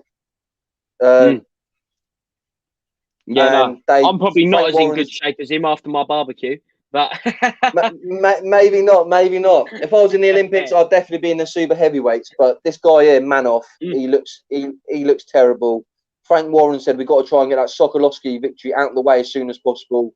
Come in around 1 or 2 blast out, I'd say, Joe. Here, I'm not gonna lie. You guys in the comments, he looks let us like know. he means business as well. He looks like he means business. Look, we see that. Albanian boxer 555. He says robbed my guy Sokolowski, but we come out now. They've met in the centre of the ring straight away. 100%, Joe. Oh, yeah, tucks in a little uppercut there, David Adelay, very early on. I like that. And the thing is, the one thing that I remember we said for the Sokolowski fight is David Adelay needs to get behind his jab. So let's see whether he's learned from that fight and took it on board and getting behind his jab and using it to utilize the whole body of work and get behind a performance that everyone can get behind, unlike the Sokolowski fight. No, 100%, Joe. He struggled, and Sokolowski done really well. I thought getting on the inside, getting close to Adelay and roughing him up a little bit. Pretty much manned him up in that fight, showed him what the pro ranks was all about. Before that, Adelay's blasted all his opponents out. And I think this fight here, he ran straight to the centre of the ring, and I think he just wants to put a statement out there so he can say, look, I knocked out the last guy and he can move forward. I said this, I think I was screaming it at the time on the watch-along. He may not learn like he would have learned if he lost, but hopefully he took the mentality that he lost, if you know what I mean. In his heart, I think he knows he didn't really win that fight, and what you want to see from a fighter is take that improvement and learn from it. So hopefully he can learn without taking the literally taking the L on his record, which he should have done, and he comes back and wins this fight. But I think he looked good for the first minute and a half, and now he's kind of just slowed back up, Joe. He's just throwing the left hand out there, not really as a jab, it's just touching Manev. And Manev, it really looks like a punching bag with legs, really. He's just standing with a high guard, big gut, walking forward pretty much, and not really much happening. So, yeah. And the thing is, though, Jay, let us know. David Adelay knows he's got that little gut there because he's tucking in them body shots very early on. He's staying at range, but we see there, he throws that jab, that leading jab, then with his left hand tucks in a body shot, which you know is going to slow down your opponent because he may be tough, but as soon as you break your opponent down with a big body shots, sticking behind the jab, and that is the keys to success, which he didn't use against Sokolowski. And if he shows it today, then we can get behind the David Adelay steam train again. No, 100%. And he just didn't do himself no justice. I think because he was 5-0 with 5 knockouts, I think Frank Warren pretty much thought he was going to blast everyone out and thought this guy's probably at the other end of his career, and it would work that way, and it would have looked good if Adelay knocked out Sokolowski. It would have looked good on his record because he's knocked out a guy who's got some good victories himself, been in with some good fighters. Obviously, Albanian boxer Sokolowski is the most robbed British Polish fighter. The only big win he has is versus Nick Webb, which is true. And also, there's another comment in here, Joe, that I really liked. Was Alan Skill said, "I'm sure this opponent picked me up last week in an Uber." That's a great comment for Manev there. He does look like that he hasn't done much physical work. He looks like he probably has been driving around all day for a job. And yeah, so yeah, mate, there's some great comments coming in tonight, Joe. We've got to keep throwing them up there. Look, guys, we're trying. When we get into the fights, we will get into commentary mode because look, that's what we love doing. And now the big fights coming in, and we will try and get your comments in as much as we possibly can because, like we say, you guys are why we like doing this. We like interacting with you guys, but we will get into fight mode when the fights get in. But yeah, keep getting keep getting your comments in. Smash the like button. Pet Talk UK. Yeah, 100%. Second round now, David Adelay. Oh yeah, 100%. So let's see what goes on for the second round then, Joe. Adelay really should have been. And he's not sold on the chat. Not sold on Adelay. This is after the Sokolowski fight. I think there'll be a lot of people who agree with Leighton, but it's his time tonight. Yeah, no, Joe. I think look, he's going for the body a lot more this round. David Adelay. He's got to show a lot more ambition. This guy here, I don't look. This Manev is that's what you got to do. You got to get up close, tie Adelay up, throw them rabbit punches behind the ears, and make him uncomfortable. His boxing skill set isn't the greatest. I'll be honest with you. I want him to do well, but I'm not 100% sold on him. I will be honest. I've got to see a little bit more from Adelay at the moment. I want to see a little bit more. That's why I keep pushing the Johnny Fisher fight. I think at this moment in time, Johnny Fisher can do him. Thing with Adelay, with the right training, he could improve. Yeah. Yeah, they're both so young. Like David Adelay, he's been a sparring partner for top heavyweights. So is Johnny Fisher. It's about translating that sparring to the pro ranks. And look at that. We see this in the second round. I really like it there. He comes in with a double uppercut, then slides one into the body with his left hand, David Adelay, then just comes back into range. He's a lot more calmer, but he isn't as passive as he was against Sokolowski. No, exactly. And Joe, he's got to put a statement out here. There's no other ways about it. There's all right saying he's got to do this or do that or that. He's got to knock this guy out, man. This Manev, like I told you, he's got 3 wins, 9 losses, Joe. He's literally, like I said, he's rolled out as the man. He's a tin can. This guy is really poor. And what he's doing is he's just touching him with a jab instead of just throwing the jab through. So he's not pushing Manev off. He's just tapping him, and then he's coming with a big right hand over the top or a right to the body. And you just got to see a little bit more from David. We were screaming. I'm getting the same frustration in this fight as I did in the Sokolowski fight. Just the fact that the opponent isn't putting it on him. In this fight, the opponent's not putting it on him. He's just standing there. But Adelay's not doing much himself. Look now. That tie-up, did that tie-up really need to happen? No, it didn't. It's just lazy boxing. Yeah, I think we got some trolls in the comments there, Joe. Like, I don't know what's going on down there. For one, is my beard actually ginger? I don't know. Is it ginger, Joe? I don't know. Should we mention it, Joe? Can we mention this, or are we not mentioning it? Right, mate, I don't mind. I'm up for the banter, but obviously, J Robbo, if you're talking about me, then obviously you haven't been the Specsavers yet. So, but I do appreciate it. Come on, I do appreciate. It's all a bit of banter. Man like Bazinga on the right. I'm sure he'd be offended if he heard that. He's got them hot eye emojis there. Like, Jay, first of all, before we go any further, have you got a ginger beard? Well, I guess so. Everyone says you it. Take that. I think, you take that. You take that. Yeah. Look, we already established. I'm the British Janello. So look, let's just leave it as that. Look, we get it. We get it. But I'm here always for the last. You know what I mean? Look, I've had many things on here, and I've been called Charlie Sloth, Billy Joe Saunders in the last watch-along I've done, Canelo. So look, Billy Joe. It all gets. What's that? The only one I've had is the only one. Each to their own, Jay. Look, each to your own, Jay. Each to your own. There's all love on this channel. All love. Yeah, we don't. All love on this channel. Exactly. 100%. 100%. No need for apologies. Look, no need for apologies. Yeah. 100%. We all love a laugh. That's why we brought it up. So look, it's all light-hearted here. And look, if I'm an icon, I'm an icon. Let's rock and roll for the rest of the show. I like this comment. I like this comment from Leighton Evelyn. He says, "I've sparred world champions. Didn't make me a world champion." And that's the thing. You can be a champion, but it's about translating it into the professional ring. And that exactly we'll see, and that we'll find that out, because obviously, more of a serious note, there's hundreds of fighters that we know that they've been absolutely fantastic in the gym. They're gym rats.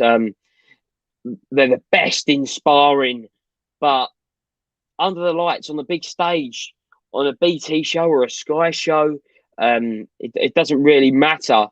Then it could all change. It could all change, Jay. And that's a massive thing. We've got Daniel Bridgewood. Followed you guys today. Loving the content. Massive thank you, Daniel Bridgewood. Stay up to date with Pep Talk UK, because we've got a lot of content coming out soon. Road to 20k. 100%. 100%. That's what's going to be on this channel now. Road to 20k. We're going to get it going. Like I said, we'll get it over the socials and we're going to push it and we'll get there. but we need all of you lot. And yeah, let's thanks. Is it Daniel Bridgewood there? Thank you very much. Everyone else, please like the video tonight and subscribe to the channel. But let's go back to this fight quickly, Joe. You've got a few comments in there saying that Adelay should have got rid of this guy at the moment, and definitely he's not. Look, he could get a late stoppage here, but I'm still not going to be impressed. Like I said, this sort of guy, he should have been taken out in 1 to 2 rounds. He's jabbed. Look, I'll try and find some positive for David Adelay. He looks relaxed. Yeah. So I'm going to go for some positives. Composed. I don't want to be too negative. Maybe we're being too negative because obviously he should be getting this guy out with a record of 3-9. But I'm going to go for some positives here to change the spin. He looks composed, looks relaxed. Nice left body shot there, like left hook to the body.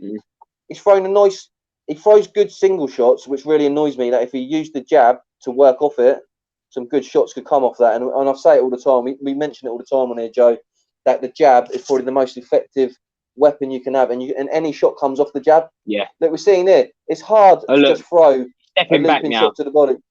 Yeah. Yeah. But the thing is, look, he's throwing there. That's composed. I like that. He has a little shoulder shimmy with a huge shoulders, but which again shows composure, how he's relaxed in there. But is he really sitting behind his shots? Is he really going for the knockout? It's questionable.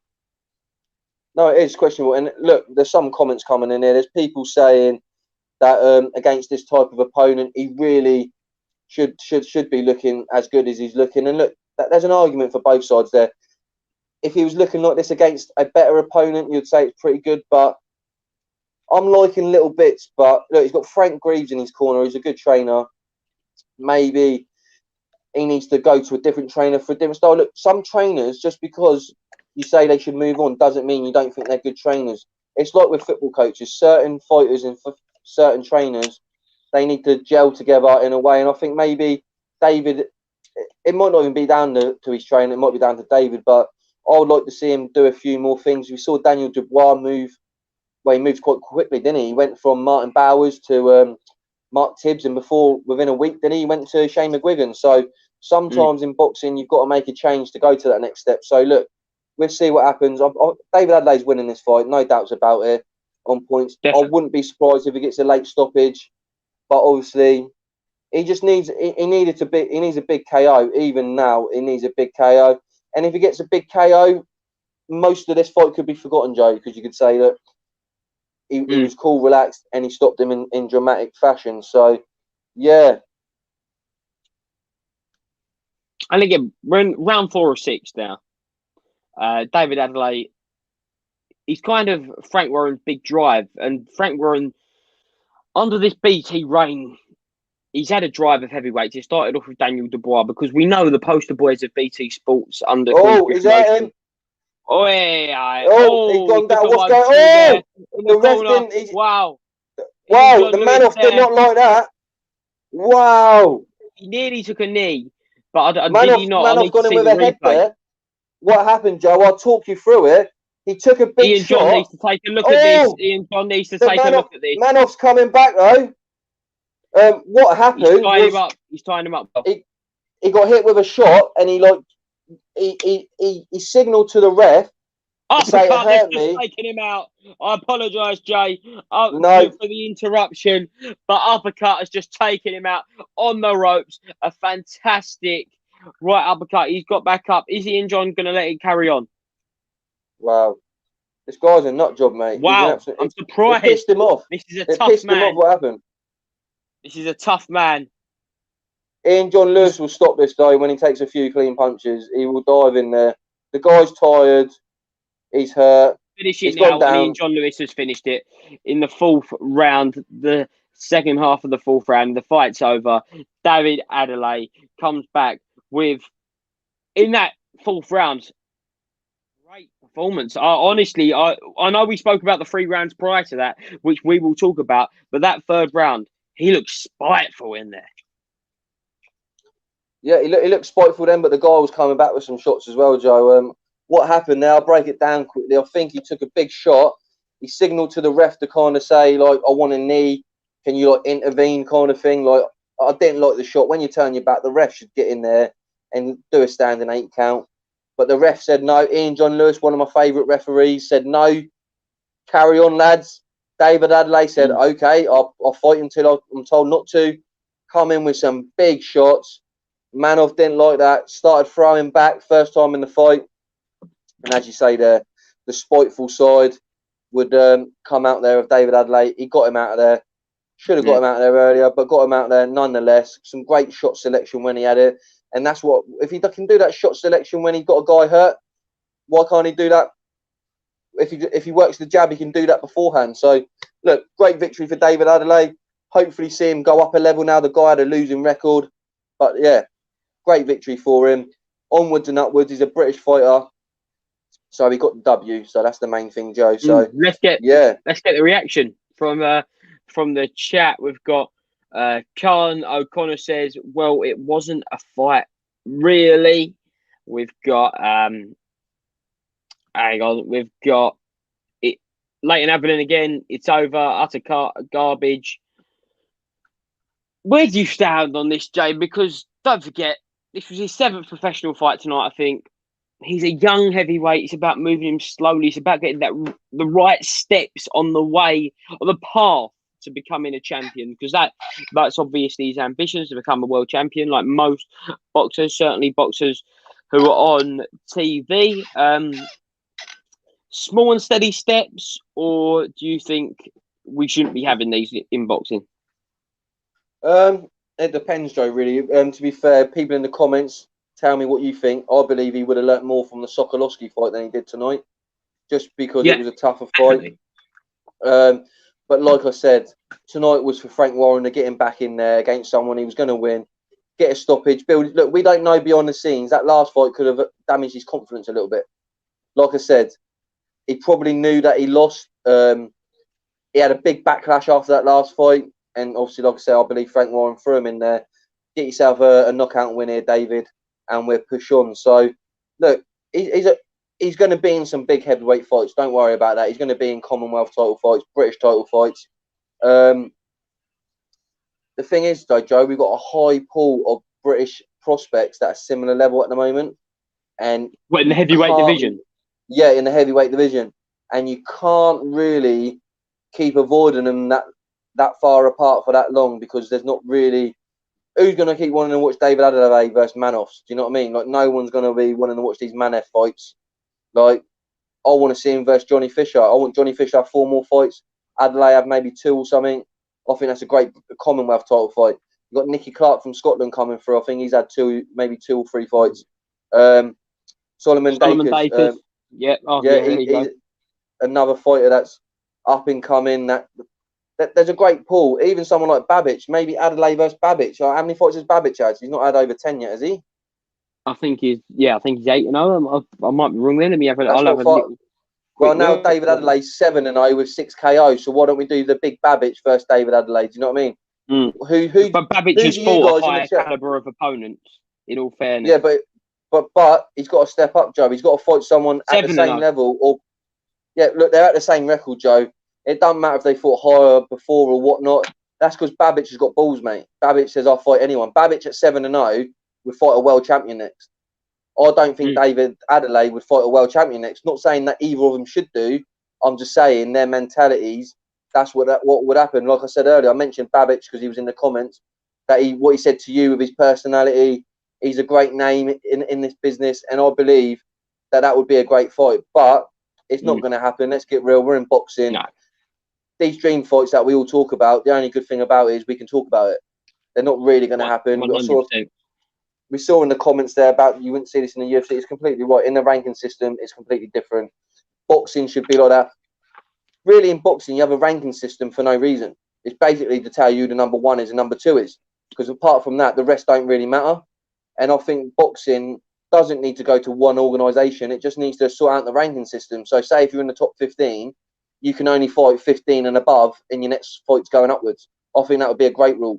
Before you get to the number 15, you can fight whoever you want because you get into world 15. But when you get to the number 15th position, you can only fight 14 or onwards. Do you know what I mean? And the same with everyone in the top 15. You can only fight someone else. You don't want to be seeing people fighting outside the top 15s or 20s. Because I looked at Carlos Takam's record, Joe, and to be fair, he hasn't beat anyone really that good, Joe. And I wasn't really that. He's beat Michael Sprott, like who Sprott, like we know who Sprott is, obviously, but what's that? Commonwealth level, domestic level in Britain. Tony Thompson, I know he'd done the double over David Price and that, but how old was he when he beat him? And Mike Perez. To be fair, Mike Perez was a good fighter. To be a drug cheat, Tony Thompson. Exactly. So, he obviously losses are good quality. Yeah, Gashi's that fight against Chisora was a bore fest. That was a bore fest. I was at the start. I was in the arena that night at the O2. That was on the undercard of Dave Allen versus Lucas Brown back in 2019, and obviously I think that was just after the second Dillian White loss for Derek Chisora, and everyone was expecting an explosive performance. And don't get me wrong, Derek tried that night, but it's Sahid Gashi just had that awkward style that made it a whole fight to watch. Just get some comments in. Mika Sustamoinen, I hope I've pronounced that right. Adelay needs a half-decent test next. Kevin Johnson. What do you think? Kevin King Johnson.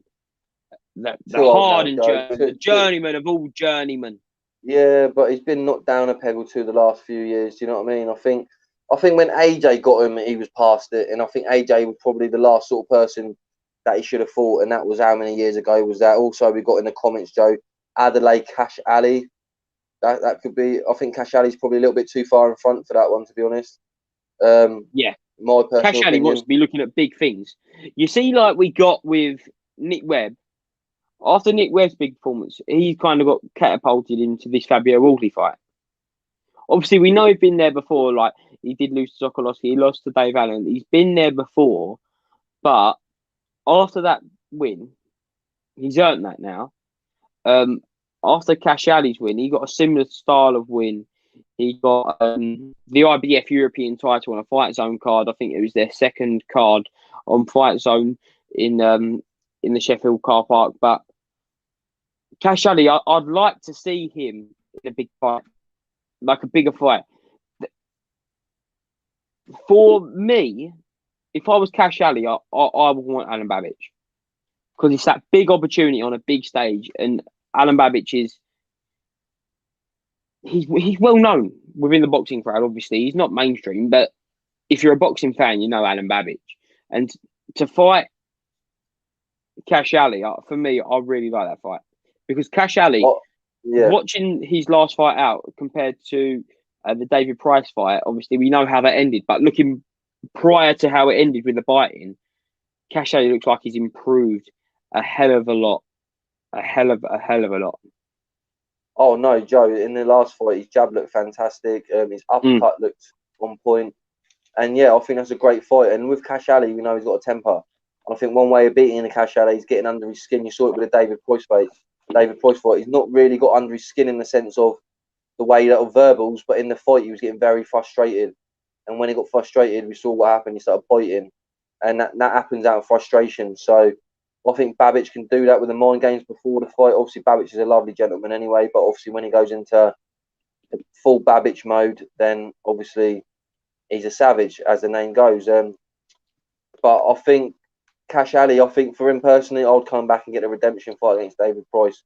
David Price is still a big name in Britain, and for him personally on that record, he was doing well in that fight. And I feel like for him, take that fight again and beat David Price. But look, there's some good fights out there. We've got some other ones in here. We've got about the Chinese heavyweight. I think they're on about Zhang. For David Adelay. I think he's just left the matchroom, to be honest. I think I heard that. Another one, which I like, Joe, is Prince Teddy says Adelay is the fighter that Fury fans describe as AJ.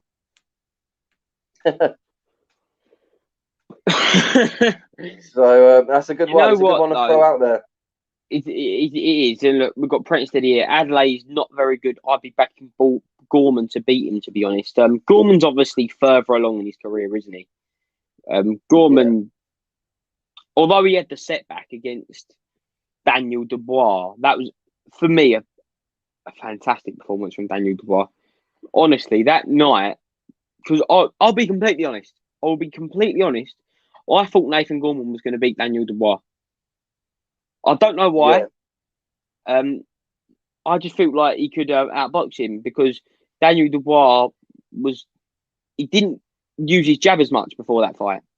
And we all know about Daniel Dubois' great jab until obviously the Joe Joyce fight. But when Daniel Dubois got rid of that Nathan Gorman with such ease at the O2 that night, I was really taken back by him. So, but I do still rate Nathan Gorman, and I think that Nathan Gorman's too far in his career for David Adelay at this point. At this point. No, I agree, Joe. Just quickly before I go on to that comment, Joe Joyce has got the old braided cornrows tonight. First time I've seen Joe Joyce with that. Yeah. I wasn't really feeling his man bun. Yeah, it does suit him better than the man bun he had in. I thought, to be honest, I didn't know what it was at the back of his hair until I saw it properly. I didn't know that he had a hair bun. But no, he looks on point tonight. Looks very much on point. But no, I agree with you there. I think that was Gorman on his worst night that night, to be fair, Joe. I think he had some personal problems with his young baby. He probably wasn't focused on the fight. But you got to say, a big fight like that, you got to go in there and give it your all. And he gave it his all. And yeah, Daniel Dubois disposed of him. But I think Gorman, definitely the European title fighter, obviously yet to be seen whether he can go to world level. But I think he's a very good fighter. And I agree, I was shocked that night. I thought it'd be a more competitive fight. But we don't know what sort of evening he had that night, if he had an off night or if Daniel was too good for him. But we saw in the Joyce fight that then Daniel went up to the next level too fast, and that against Joe Joyce, and that was a level too much for him. So yeah, everyone, please like the video and subscribe to the channel. It's me and Joe Pugh here with you tonight. We've got a good fight coming up now, Joe. Is this the British title fight, is it? I'm so looking forward to this fight. I'm glad you've mentioned this, Jay. I think Hamza Shiraz is.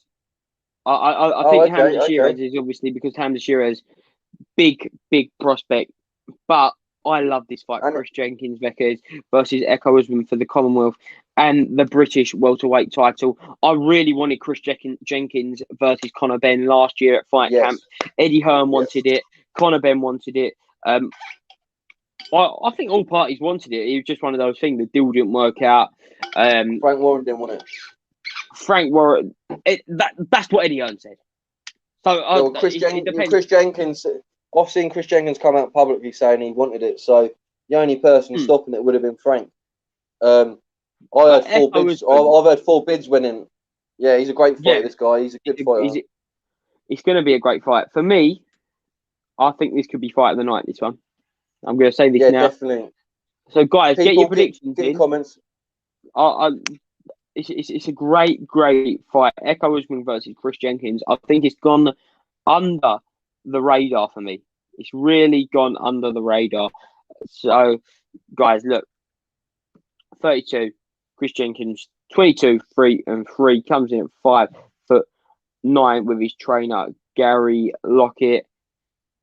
It's big. British title fight. An old school type of fight, this one. Chris Jenkins versus Echo Essuman. A proper fight. Look, Hayden Moore's coming. He's saying it's a draw.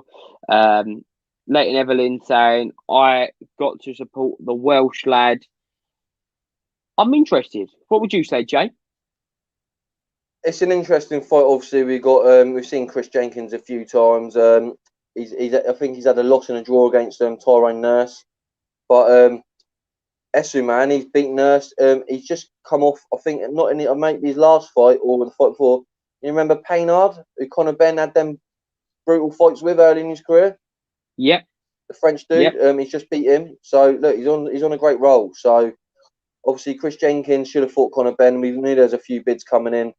It didn't happen. Maybe after this, maybe Conor Benn's on to bigger things now. I would like to see Conor Benn be British champion. But look, the bell's gone, Joe. We're getting to this. Like you said, it's going to be fight of the night, maybe.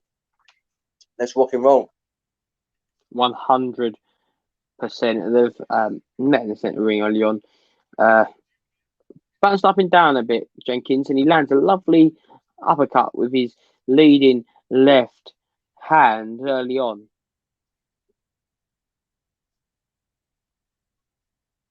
Yeah, it's an interesting start, like you say. Jenkins come out with that left hand, going for the jab as well, looking a bit busy of the two fighters. Essuman looks like he's just try and see what's coming back from Jenkins. But Jenkins has always been an explosive fighter. Lovely jab. Was he on Prize Fighter? Was he on Joe? I'm pretty sure Jenkins back in the day was on Prize Fighter or something like that. Okay. I'm pretty sure. I'm not 100% sure, but he's been around a few years. He was on a lot of Sky cards and that. Echo has been trying to get that nice straight stiff jab there, but yeah, both coming out the jabs, which I know you're a fan of, Jay. You've complimented the jabs of many fighters, saying the jab is the most underrated punch. But yeah, both guys a little bit cagey, I think. Although they're coming forward, I think they're cagey because there's a lot of nervous energy being built there, bouncing up and down. If I had to say, I'd probably say Jenkins was maybe the most relaxed out of the two. Yeah, I agree. No, definitely, I agree. Someone in the comments has said McKinson versus Jenkins would be a good fight. I thought, for some reason, I thought McKinson was already British champion for some reason. I don't know why. He's got a title though, hasn't he? He's got might be a WBC international or something like that. I think it's a WBO title. I think it might be. I'm not entirely sure, but obviously when he beat Chris Congo, because Chris Congo beat Luther Clay for this title, and I really can't remember what title it was, and then obviously after Congo beat Clay, then Mickinson beat Congo. Yeah, I think Mickinson beats either of these two guys, if I'm being completely honest with you, from what I've seen. Look, WBO Global Haydar says, yeah. So, yeah, I thought it was a WBO lesser title there, but obviously gets him in the rankings. Yeah, well, British title fight might be good then if it's Jenkins. Obviously, I don't know what route McKinson's going. Obviously, different shows, it's difficult to get these going. But, yeah, it's a bit of a cagey first round. Last 10 seconds here for me, Joe. Yeah, cagey opening round. Definitely. Prince Steady says, looking forward to this one. Love a welter scrap. Yeah, so do I. I love a welterweight scrap. It's kind of that. It's middle, isn't it? It's like in between the light guys, the heavier guys, and that's why it's been the money division for a long time. Well, obviously, when Floyd was at the top of his game, Oscar, Manny, so many great names who've said so many great fights, and that's trickled down to domestic level. No, 100%. I think welterweight's always had stacked fighters in. It's always been a division that's, for me, it's kind of like the sexy division. Like you say, we've had some big names over the years in there. Obviously, going back to like Mayweather's, and then obviously some big fights that we've had recently with Conor Benn coming back through. And I just think it's Sean Porter. It's a lot of fighters in that sort of 147 division that really makes it interesting. Like you say, you got the skill, but also the power that's involved, and it's that perfect kind of mix. And we've just had the announcement that Sean Porter's been told to fight Terence Crawford. That's a great fight. Oh, it's just come up there. Look at that, straight on point. It's another great fight on that's been announced for then. So for the 147 division. So yeah, round two's kicked off. Everyone, let us know what your thoughts are if you fancy in here. Prince Teddy says he fancies Essuman to win this one late stoppage. Someone's picked Josh Kelly, got smoked. So yeah, we appreciate all your comments. Keep it going. And yeah, we appreciate it. And yeah, round number 2, Joe. Definitely.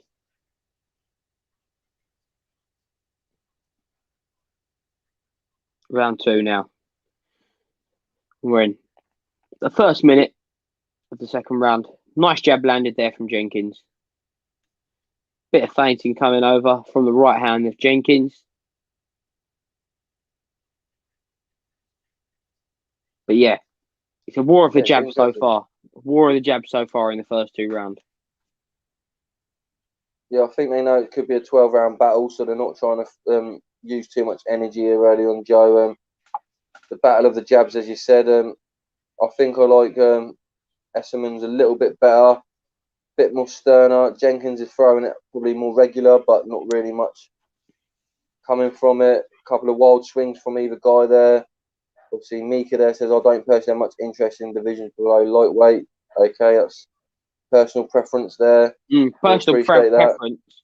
But all I'm saying, this year, if you want to get into it, Mika, please watch Chocolatito versus Estrada.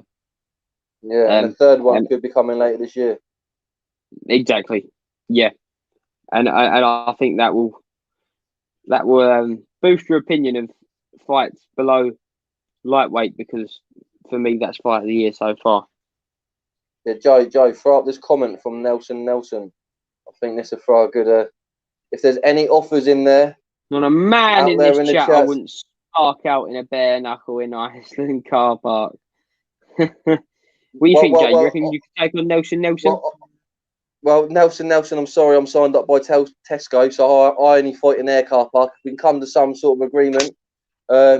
Yeah, we could come to some sort of a deal, but depends what Iceland is paying me. Could go purse bids. I'm being touted by Marks and Spencer's, a higher retailer out there, posher car park, better venue. So let's see what happens. But look, Nelson, we're all here for a bit of banter, mate. I don't know if you're serious or you're joking, but we'll take it with a pinch of salt and we'll work with it. So yeah, is it? And the winner, is that a Tyson Fury offer? Gets the title fight at Waitrose car park. Yeah. yeah. Oh, bet they've never seen a fight in their car park, Joe. Oh no. They're too busy eating their prawn sandwiches. Yeah, exactly. But no, we love all that in the chat. We love all that. I've got in that first 2 rounds. Joe's going to hate me, but I've gone for 2 even rounds. I can't really call it, to be honest. The first 2 rounds, I've probably got 2-0 to Jenkins, probably. Yeah. 2-0 Jenkins. No, yeah, probably. You can do.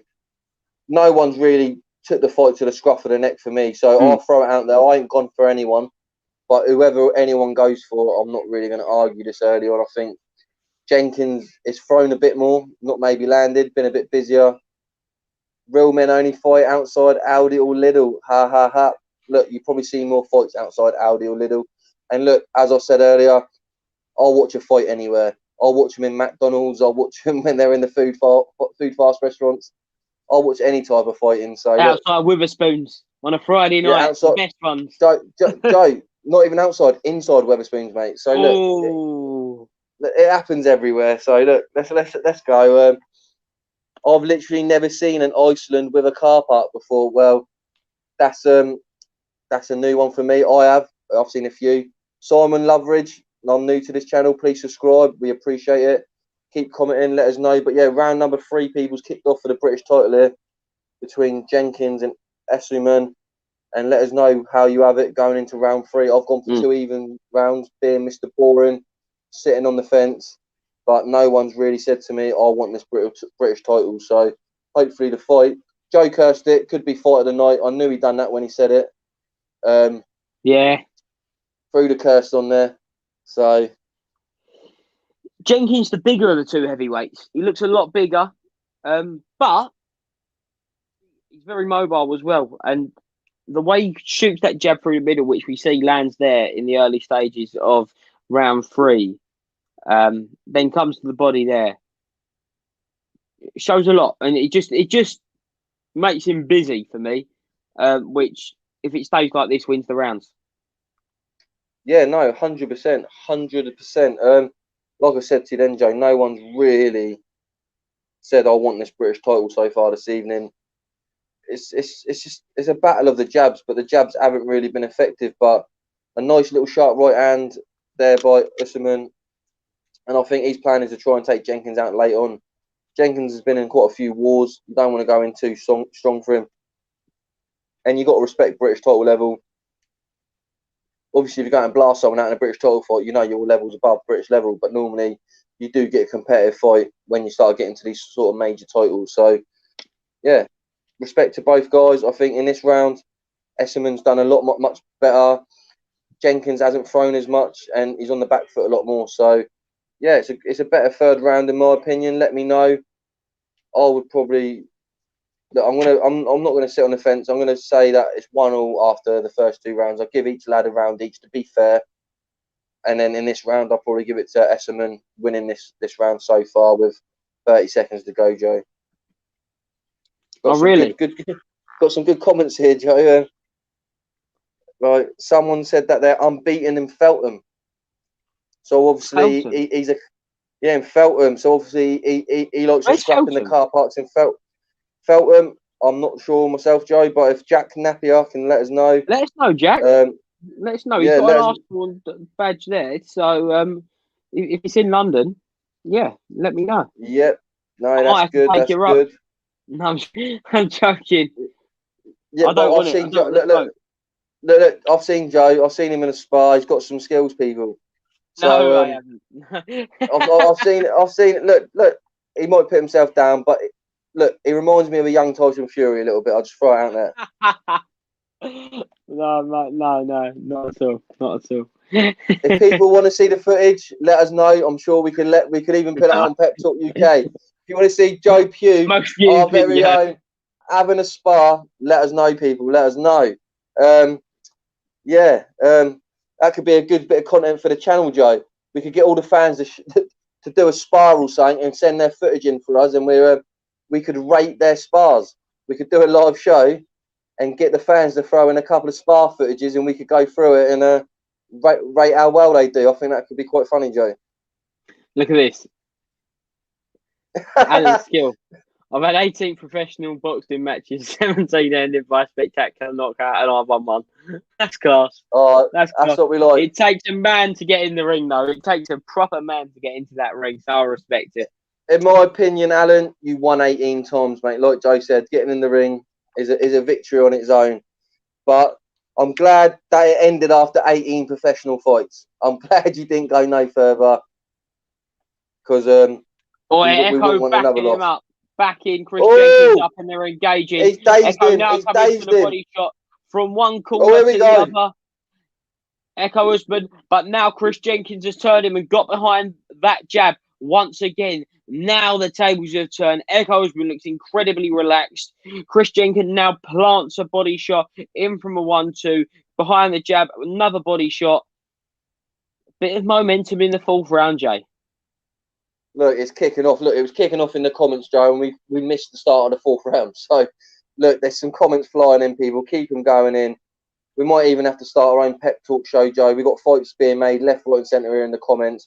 But yeah, this fourth round started off very well. A great shot from Essuman.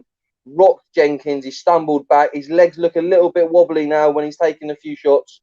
But he seems to weather that storm, turn Essuman on the ropes, come back with his own shots. And now they're back in the centre of the ring, sharing jabs again, admiring each other's jab. Nice jab there by Jenkins. Couple of left hands thrown by both guys. And Jenkins really recovered well, in my opinion. Really recovered well. Yeah, definitely. Like I said, we've seen him in many fights where he's took a battering and he's come back many times and he's gone on to win fights and lose fights. And that's why Chris Jenkins is very good. But he's not fought for a long time, Joe. And I feel like fatigue could play in here. He looks a lot more wobbly on his legs. He's not taking the shots as cleanly. And if people in the comments know, let me know how long Jenkins has been out. It's got to be at least a year to 18 months, maybe 2 years since his last fought. So, look, there's I'll have a look here, Jay. Some interesting rounds going on. Feltham the end of HP 2019 in West London. Someone said Feltham HP in West London, Joe. West London. Yeah, oh.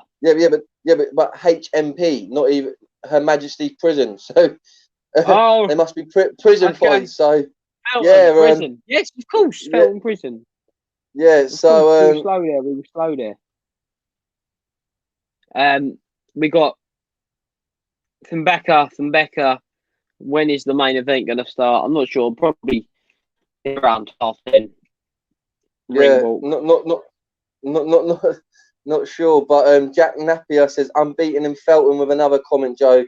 Look, the comments are going off like round 4 here. Explosive. I think there's a fight been announced here, Joe. There's definitely a fight that's been announced. It says here, where is it? Let me get it back up. Where have I got it? Nelson, who started all this trouble. Jack Napier, anytime, any place, been training hard, eating steak every day. I'm ready. As you've got it up there. Look, this is quality. Someone here, king of the supermarkets, check pushing. Look, there's some. Look, we love it. We love these banter. Nelson and Jack, let us know what weight we're making it. We'll create a catch weight. We'll create a catch Open weight, weight mate. for both of you. Yeah, catch weight. Catch weights. Open weight. Pep talk weight. Pep talk weight. Pep talk weight is any weight. We'll go back UFC 1 days, Joe. Any rules go. Obviously, nothing, no headbutts, no biting. But look, we just go for a fair scrap. Whoever turns up, turns up. It's one of them. Obviously, 10-ounce gloves, Jay, or 14. Well, Nelson said bare knuckle, mate. So I don't know. I don't. Look, we're gonna have to start a pep talk commission here as well. We're gonna have to go with. We'll have to get involved with Dada 5000. I'm sure we'll promote it. Well, look, we said to him when we got Dada on it and Mike Goldberg when we had him on the show. If you do a show over in the UK, YB versus Time Booth. Look, we love that. The very own YB this week, throwing shots your way, Joe Pugh, about your interview with Mark Tibbs. People check out. Did you watch it? I did watch it. Did you hear it? This Donny journalist he was calling you like yeah, so great stuff. Check it out on Pep Talk UK first. At least he's calling me a journalist, Jay. At least he's calling me a journalist, eh? Well, is it a good thing to be a journalist nowadays? I'm not too sure. I'll just do whatever job. way. You've done a great job, Joe. That's all that matters. And if people are talking about you, it means you've done a good job. So look, the YB's welcome on the show if he wants to come on. And we know he don't show his face. As he's tying, we could get them both on it. Time Booth is welcome on the show as well. Of course he is. Of course, as long as he brings the Echo Falls or the apple shots, we're all game. Proper 12 whiskey. Sours, or proper 12 whiskey, or whatever he's got. Even a bottle of cider. We'll have Time Booth on any day of the week. But look, round 5's kicked off here, and I think Jenkins has took a back foot here, Joe. Sorry, he's coming forward with a jab still. Alan Skill, just don't have Joe as your nutritionist. He will have you on chorizo sausages daily. You know that. Well, if you're a heavyweight, that's a king diet. If you're a heavyweight, it's a king diet. But look, we love these comments. We love this banter. And this is what we want from the Pep Talk Army. Let's go. Let's go. This fight here again, not really round 5 sparked off again. It's a bit even again, Joe. Battle of the jabs. Catching each other's out with the jabs. Good upper body movement there to come under. Echoers was jabs from Chris Jenkins, using the fake from his right hand. Jenkins there. But trying to establish himself as the aggressor as a smaller fighter, which impresses me. Yeah, no, definitely. What Jenkins is doing as well, you see he's bending his legs quite low as well, so he's kind of like moving out the way of Essuman's jab a little bit. Some good feints there, but they are quite even. They are quite even. So yeah, definitely. And look. To be fair, Joe, some of these comments tonight are outshining some of the fights, mate. I'm having a good little giggle here. Someone written here, I'm from the rough part of Tesco. Anyone can get it. And that's from Dean Martin. Yeah, not Dean Martin back in the day. Not from the Rat Pack. Not Frank Sinatra and Dean Martin. But it's Dean Martin. We don't know where you're from. Let us know, Dean. Yeah, let us know.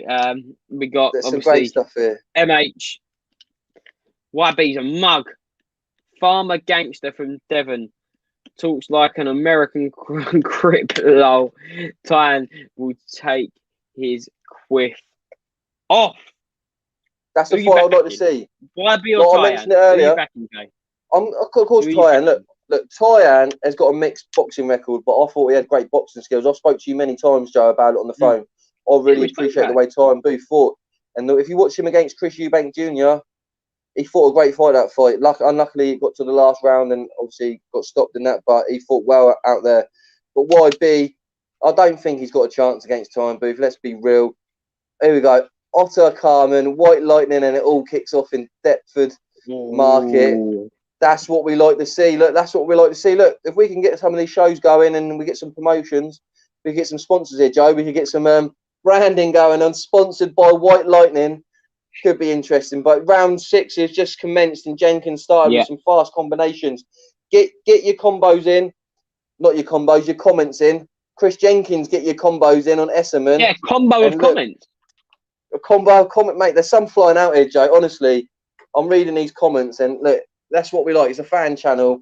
Obviously, we're going to bring you the watch along and the content, but when we got fans in like tonight, Joe, and it's all kicking off, it's only fair that we interact as much as we possibly can, because obviously without the fans, we wouldn't be doing this. And look, subscribe to the channel, like the video. As I keep saying, there's been some great videos this week. Joe Pugh to my left with Mark Tibbs. What's it on now, Joe? Over 50k?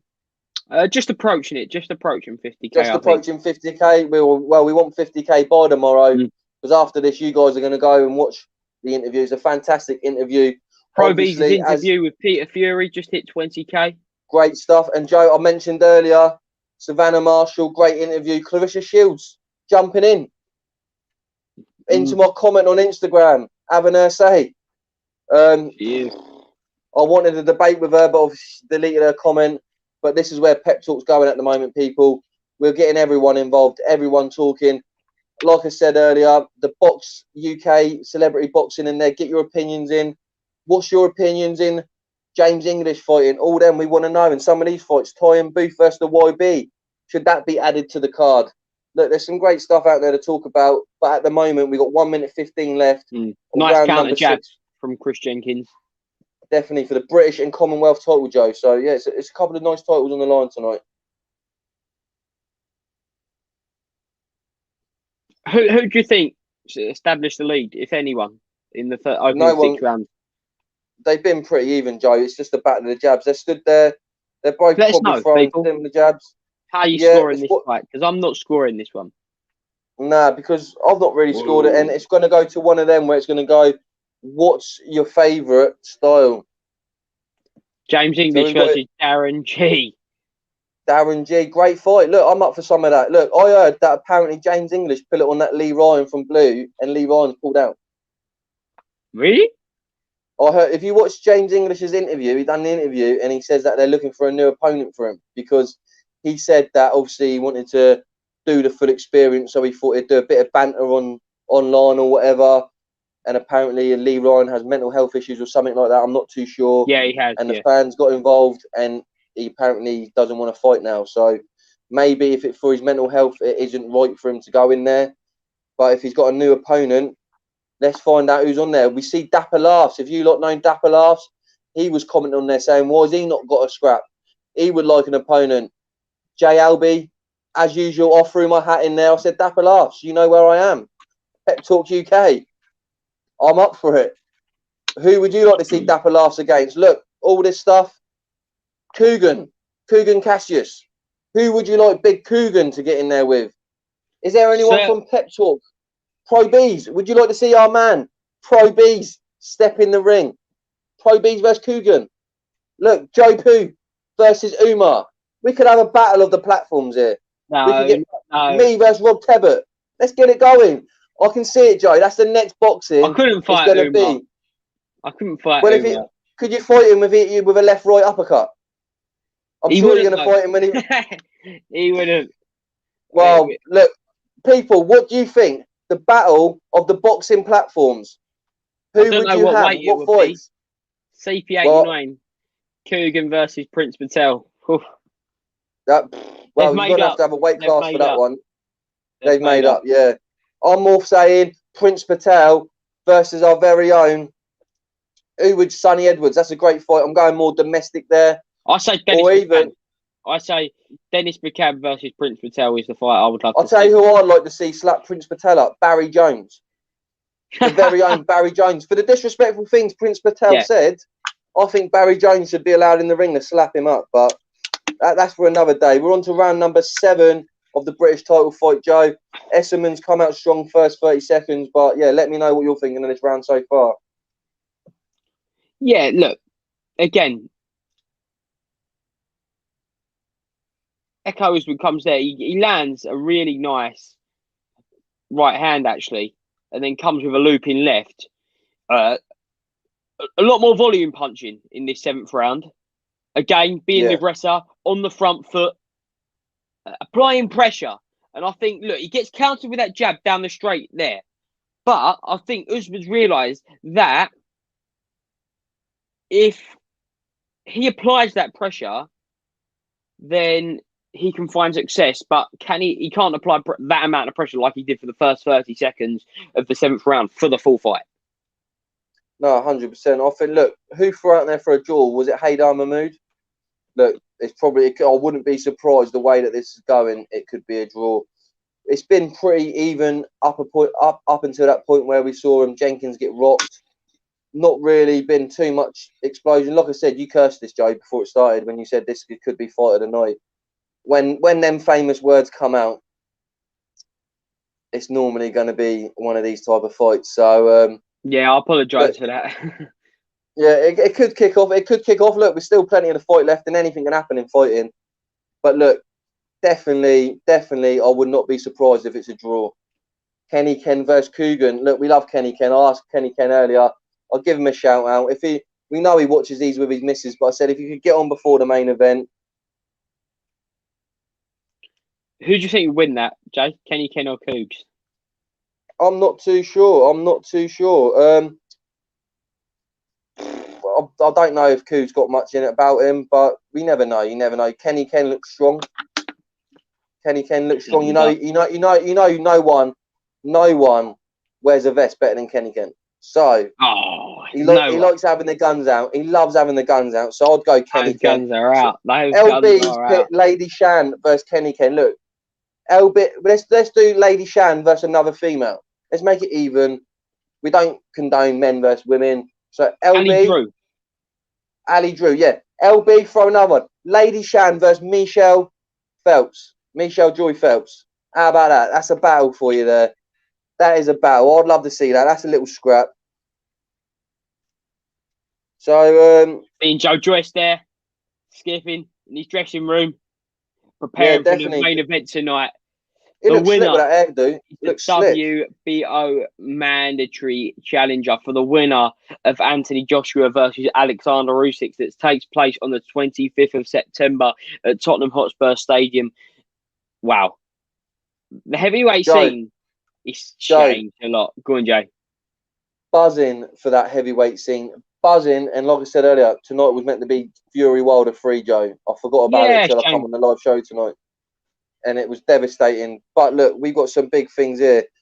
Guy on the left. I don't know if people watching us, guy on the left, if that's me or you, Joe. I think I'm on the right. You're on the left. Yeah, someone I think I'm wants left, you. Yeah. Well, here, Joe, we've got someone here. Guy on the left versus Mark Goldbridge. Star Fox McLeod, 213. Wants our very own Joe Pugh to go on against Mark Goldbridge from the United stand.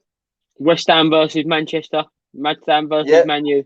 On West Ham till I die. And he's an ex-cop. He's an ex-cop, Joe. So Usman looks good. Usman look coming forward, very strong now. Combo, he pushes Jenkins back. Jenkins coming forward, but Usman lands a very clean left hand, comes in, swinging the right hook in. A combo of 4 or 5 punches. John Lewis has stepped in and stopped it. It's called it off. From about 7 or 8 punches. Wow. Unresponsive. Echo Usman has finished it in emphatic fashion, really. What do you think of the stoppage, Jay? And what do you think of the stoppage in the chat? Wow. I thought, to be honest, Ian John Lewis was just going to do a standing 8 count. I didn't think he was going to call it then, especially in a British title fight. I need to see it the back. ropes holding him up, but he can only give a standing 8 if the ropes were holding him up. We need to see it. Yeah, I need to see it. I think when it's a title fight, give the guy another chance, but I need to look into Jenkins' eyes. I need to see what damage he took then, but I would have let him. I thought he was going to do a standing count. He looks all right at the moment, Jenkins, as he took a body shot that he didn't like. It looks like he's holding his midsection a little bit. Look. I know both these guys were with Frank Warren, but the way Frank Warren celebrated then, I think he didn't want Jenkins champion no more. He didn't want the Conor Benn fight. I said that Frank Warren, I felt like he was a problem. The undefeated fighter. He's the undefeated fighter. Yeah, but Joe, you can't be old school like you were and have favourites like that, or shown favourites. You don't really see that with Eddie. You got to make everyone in the team kind of. It's called man management in football. The stables ain't like they were back in the day when you had 4 or 5 fighters. Do you know what I mean? These stables are 20, 30 fighters, and you got a man manage them. Like I think that's an early stoppage. To be fair, Joe, I'm not too sure. Look, I think it's all right. If you give him, if you give him an 8-second count, I reckon he would have carried on. But I'm just saying that because it's a title fight. But look, safety first. Safety first. It's a great. He unloaded a lot of punishment onto him. He unloaded a lot of Yeah, punishment but onto what's Chris Jenkins known for? Durability. I've seen him get knocked down, come back up. Mm. I'm But just how saying in a much title punishment fight. do you want to take? It could have some serious damage later on in life. If he's known for durability, it goes back to like the same as someone like Ted Cheeseman, who takes a lot of punches. It's so exciting for us to watch, but he takes a hell of a lot of punches, and that could have some serious effect in the future. Oh yeah, 100%, 100%. Some people saying we're a bit behind on the stream. I do apologise if we are. I'm going it straight off here. So yeah, look, Alan, you were correct in the comments. Someone said called that Essuman's going to come out and put it on him and end it. Prince Teddy done that. Who's next? So yeah, let while we're waiting for the next fight. The next fight, is it going to be Hamzat Shiraz? Is that correct, Joe? I think he's going to be in next. Yeah, I'm not so sure. Yeah, I think it might be Hamza Shiraz, or unless there's a live float that we've missed out, obviously, because I was out early. I missed the start of the show, unfortunately. Yeah. So I don't know if there's a live float tonight. No, I'm not sure either. But people, let's get into the comments while we wait for the next fight. Let's get some of your predictions out there for the fight tonight. Let's get your predictions for the future fights coming up. We've got Spence versus Pacquiao. I know Joe's looking forward to that. He loves Manny Pacquiao. It's a big fight to look forward to. Obviously, we've got AJ Usyk. We've got Fight Camp. There's some great fights on Fight Camp. Hopefully next week, Joe, maybe I'm going to speak to you about it. We can maybe do a show, break down the first week of Fight Camp, go through the first lot of fights. Conor Benn's on there, I think. There's some good fights. Some fights being added to the shows. At Lee Wood's on 1 week for a world title Wood fight. versus Kanzu. Can I just say that? Great fight. Epic. A touch wood, because we know I just jinxed that one, but it was a great finish. But Lee Wood versus Kanzu. Wow. Oh, yeah, good fight. Power in that fight. I remember when we spoke about it, I think last week, you said you wouldn't be surprised if Lee Wood pulls off a victory there with his power. So, look, it's a random fight. As we said, Eddie's probably got it ready for the Josh Warrington fight for when he rematches Lara. But yeah, it's some crazy fights. So next week we'll probably do a breakdown show. So there's stuff that we got to look forward to. Obviously, we got the Tyron Woodley fight versus Jake Paul, which is big in the boxing world. Obviously, for right and wrong reasons. No, it's in August. I'm just saying for the next month we've got some big stuff ready to come up for the channel, and what we're going to maybe do, I guess, Joe. Obviously, your man's on the screen now, Josh Taylor. Great to see him on BT tonight. Look forward to seeing him out soon. Good panel tonight. I'm enjoying that. Look, K. Jeffro, Takam wins by decision. Unpopular opinion, but K. Jeffro, let us know why. Let us know why he wins by decision. Let us know why you don't think Joe Joyce can take him out tonight. And that goes for everyone. Get your comments in, get your predictions in. Big night of boxing. And also, it would have been bigger.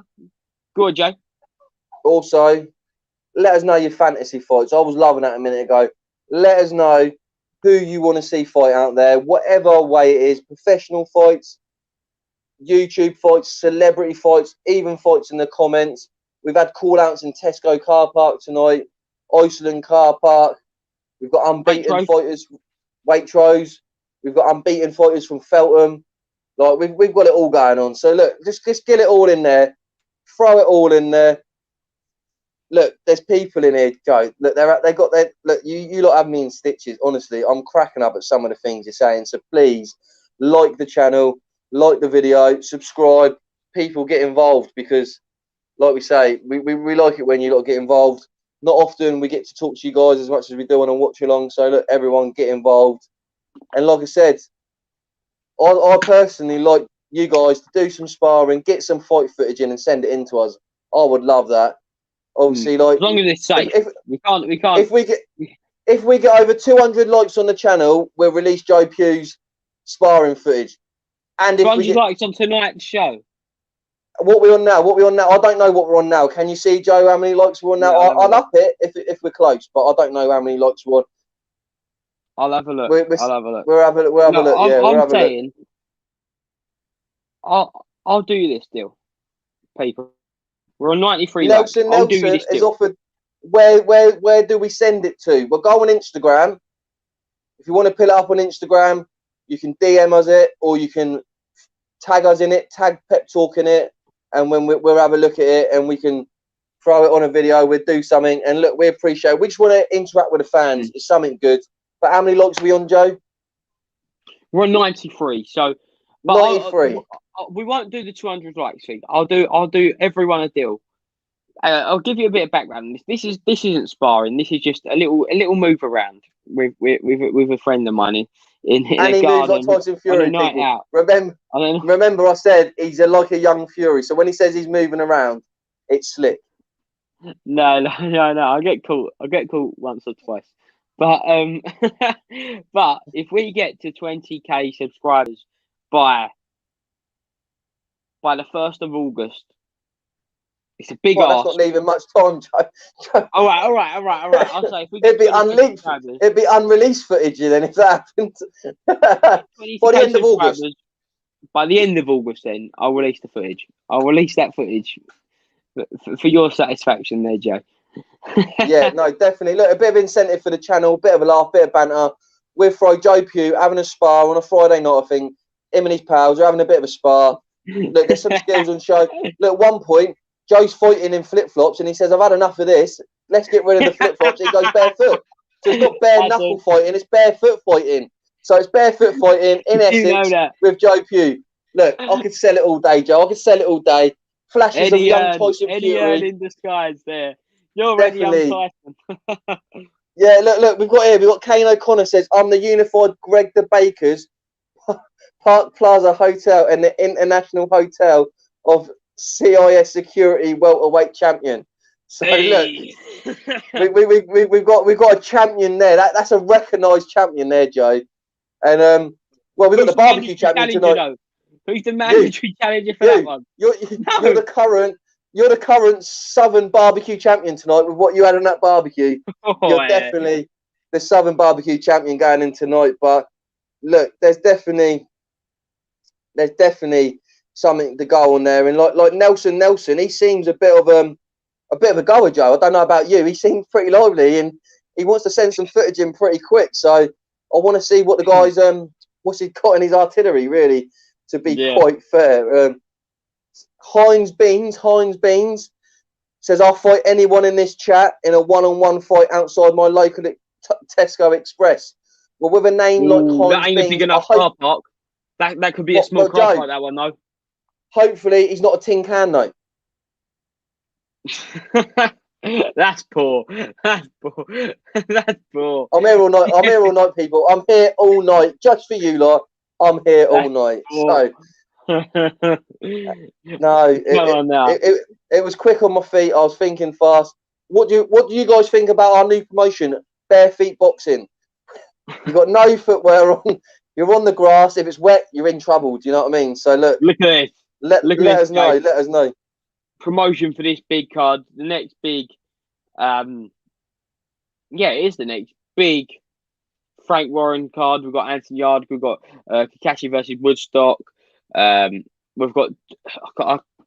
Just trying to think now. We got big fights for Maxwell's on the card. That's a big fight. Saturday the 28th of August. August is a good month. It picks up. It really does pick up. So we've got 3 weeks of fight camp starting from next Saturday, and then straight after the finale of fight camp. Then for me, we've got a fight that I'm so looking forward to on the 21st of August. All I'm saying is, please, people, please, to the UK broadcasters, someone needs to get this fight. Manny Pacquiao versus Errol Spence. Come on. It could be on Sky. I've got a feeling. Do you reckon DAZN could pick up to these sort of fights, or do you think they're just not going to bother? Do you think they're just going to keep matchroom shows? I think they're going to focus on their own shows at the minute until they're established. I think they'll focus on their own shows. But obviously, last time Manny Pacquiao fought was on the ITV box office against Keith Thurman, where he got that victory, won the WBA Super title. He's now in recess, and it come out around about 10 days ago that it won't be for the WBA title. So he isn't going to bring any title to the to the table. So it isn't actually a unification fight, but it's still for the WBC and the IBF titles. And then we hope we've got Terence Crawford versus Sean Porter. How good would it be if the winners of those two fights fought each other at the end of the year? No, it'd be great. I personally think it's going to be Pacquiao's last fight. I think. So do I. And as much as you love him, I just think Spence will go on. Everyone wants Spence versus Crawford. Will it happen? Won't it happen? We never know. But I'm just looking forward to the fights that we do know about, Joe. That's the only thing in boxing you can go with. Yeah. And even with the fights that are announced, don't always happen. So that's like we saw with Joshua, like we saw with Fury Wilder. Sorry. Yeah, and that's the frustrating thing with boxing. Obviously, with UFC or any other compact sport, they probably would have said, "Look, Wilder, you'll fight not the next mandatory, and then the winner of that will fight the champion when the champion's ready." But in boxing, people just want to wait around, and it's just frustrating. And yeah, it's difficult. But the welterweight division, like I said, it's a sexy division. There's some great fighters in there. Alan Skill there's got a comment saying, "Pac-Man broke my heart when he beat Ricky Hatton, but Manny cannot be hated. Living legend that he broke my heart." Ricky Hatton broke my heart twice. I know it wasn't his fault. I stayed up to the early hours when he fought Mayweather, and the referee that night was a joke. But look, Mayweather got the victory, and then when he beat Ricky Hatton again after that, it was a sad night. Obviously, I'm a big Ricky Hatton fan. I know you're a massive Ricky Hatton fan, Joe, yourself. Yeah. It isn't nice when you see the great fighters get beat. Hang on, just having a look here. Is Frank Warren announcing a Sonny Edwards card? I don't know. Let me just turn this up 1 second. Yeah, Joe. He's fighting his mandatory. Apparently, he's a hard guy. I don't know who it is though. Yeah, he's got. Yeah.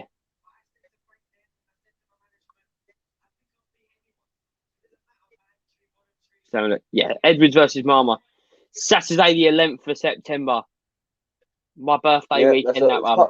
Oh wow! So hopefully it'll be a good weekend. That obviously you met Sonny Joe up at the Fight Zone shows. Lovely guy. And hopefully he does well. Hopefully his brother Charlie. As I said to you, I think he's unbeatable in the flyweight division at the minute. I said to you this week on the phone, Jay, I think it's going to take a hell of a lot to beat Sonny Edwards. Well, I think Martinez, I said to you tonight, Martinez gives him a great fight. Obviously, we discussed that. You said Edwards will school him around the ring. I said it's possible, but I just like Martinez style. I don't think he'll school him. I just think that the way he moves and his speed, I think it'll be close at stages. And because what we said is, in my opinion, for someone to beat Sonny Edwards, it's got to be that one-punch knockout artist, that heavy power, like Mitulani was. But Martinez is that strong volume puncher, the solid, hard volume puncher. Like multi hard punches, one after the other, that slowly but surely breaks down his opponents. And I just don't think Martinez will get the opportunity to do that against Sonny Edwards because he's so fast.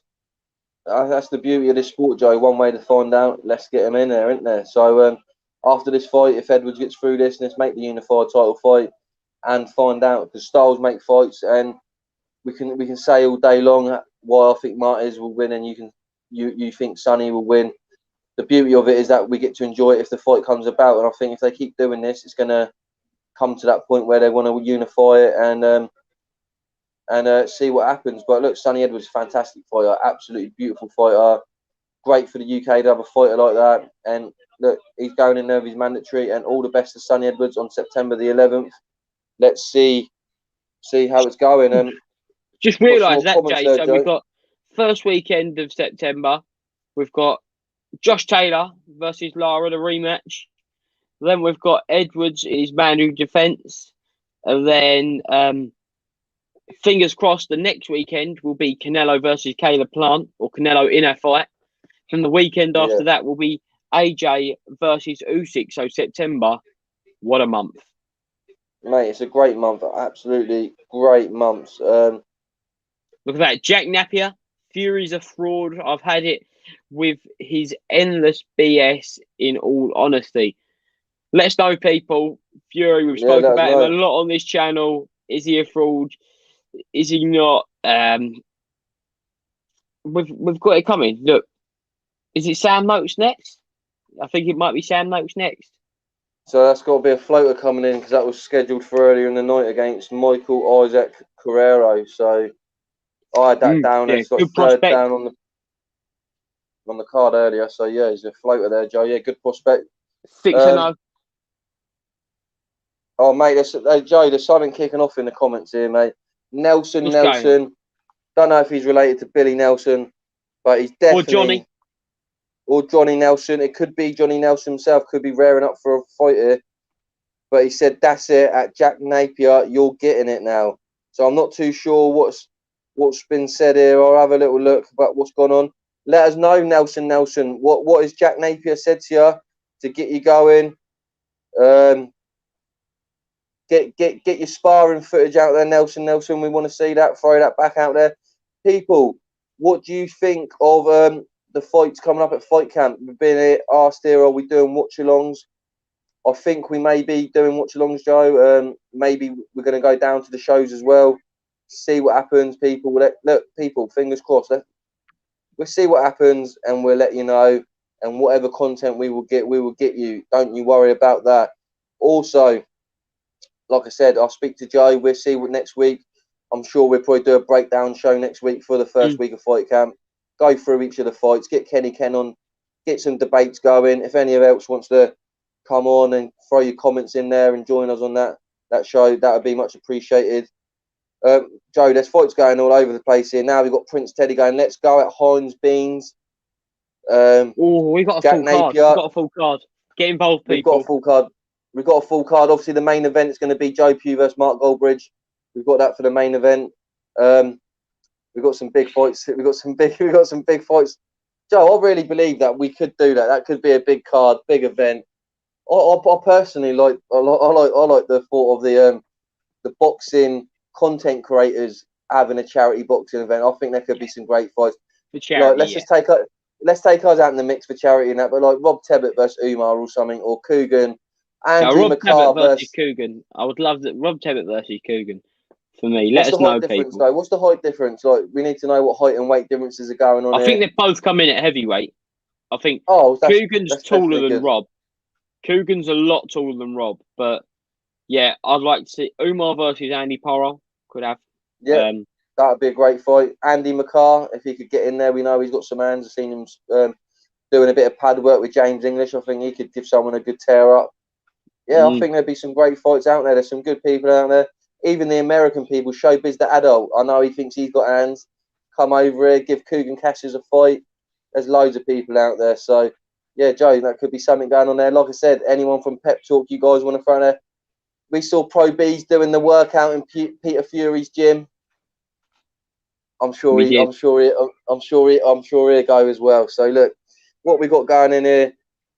Nelson, I would fight on your show and donate the winnings when I knock everyone out for charity. So he's not knocking out one opponent. He wants to go back to the prize fighter days and knock everyone out, Joe. So look, my question to Nelson is, does he think he can knock out our very own Jay Alby? Yeah, that's a great question. I've got the gold behind me. I would happily put that on the line. Nelson. We know. Joe, do you remember Captain Nelson? I think his name, Lord Nelson. He only had one eye, so hopefully this guy's got two eyes. So yeah, I just picked up something, Jay. The fight for Sonny Edwards, it's on the 11th of September, takes place at the Copper Box. The Copper Box was the venue for Charlie Edwards' first defence against Moreno in March of 2019. So it's quite ironic that both of their first defences will take place at the Copper Box Arena. Obviously, a few years apart.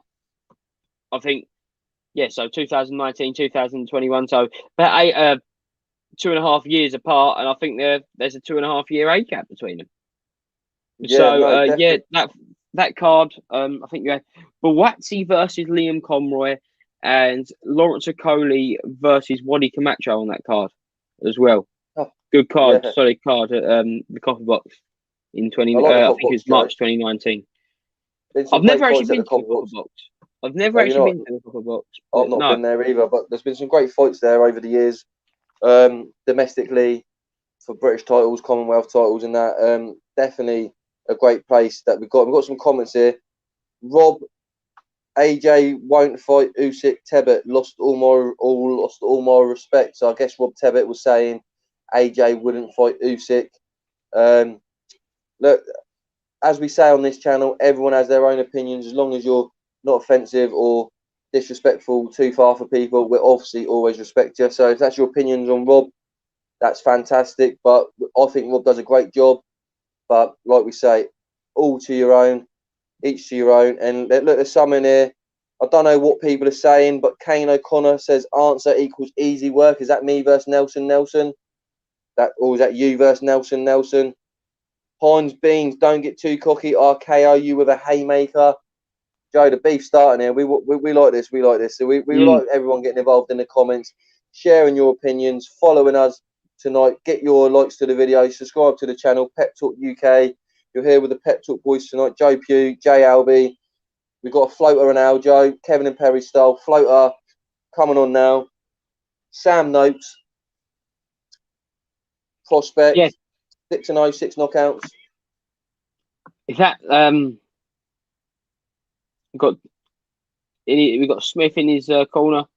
Thornton Smith's father, obviously trainer, got his first world champion a couple of months back with the aforementioned Sonny Edwards. Yeah, fantastic trainer. Sam Noakes, exciting. Good to see him out. Good to see next step in his career. good and then I platform think we've here, got Joe. Hamza Shiraz, and then we've got the big one. And as the closer we get into this fight, the more excited I'm getting for Joe Joyce versus Carlos Takam. Oh, I do like it. Joe Joyce's style. I really do enjoy it. Some people criticise it, but I don't know. It's just I respect it. It's that big man style. 100%, 100%. Sam Noakes coming out fast, pushing. It's not going to end. It's not going to last long, Joe. Lovely body shots coming in from Sam Noakes, coming in with a feint, ducking in out of range, trying to get close, and yeah, it may not last long. This one, he's looking good early on. Hard to tell, but from the first 30 seconds, very promising from Sam Noakes. No, look, he looks good. 6-0, like you said, Joe. I think, to be fair to him, I think he was going to be lower on the bill. He's got a better opportunity here with a full crowd later on the bill, slotted in between. Obviously, you're going to get the co-main event here, so he's got a lot of eyes on him. Make a statement, make a name, and yeah, 100%. But look, Joe, we've got someone very important in the comments here. We've got Archie Walters, who used to be the undisputed cafeteria middleweight champion back in secondary school. So look, what a pleasure. What a pleasure to have you this evening. Much appreciated. Any champions in the house, look, we appreciate that. Yeah, so look, we appreciate it tonight, people. We've got, I think it's 132 people in the chat. Keep it going.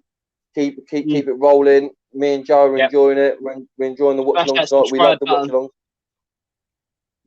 Yeah, like Joe said. Check out the big interviews this week.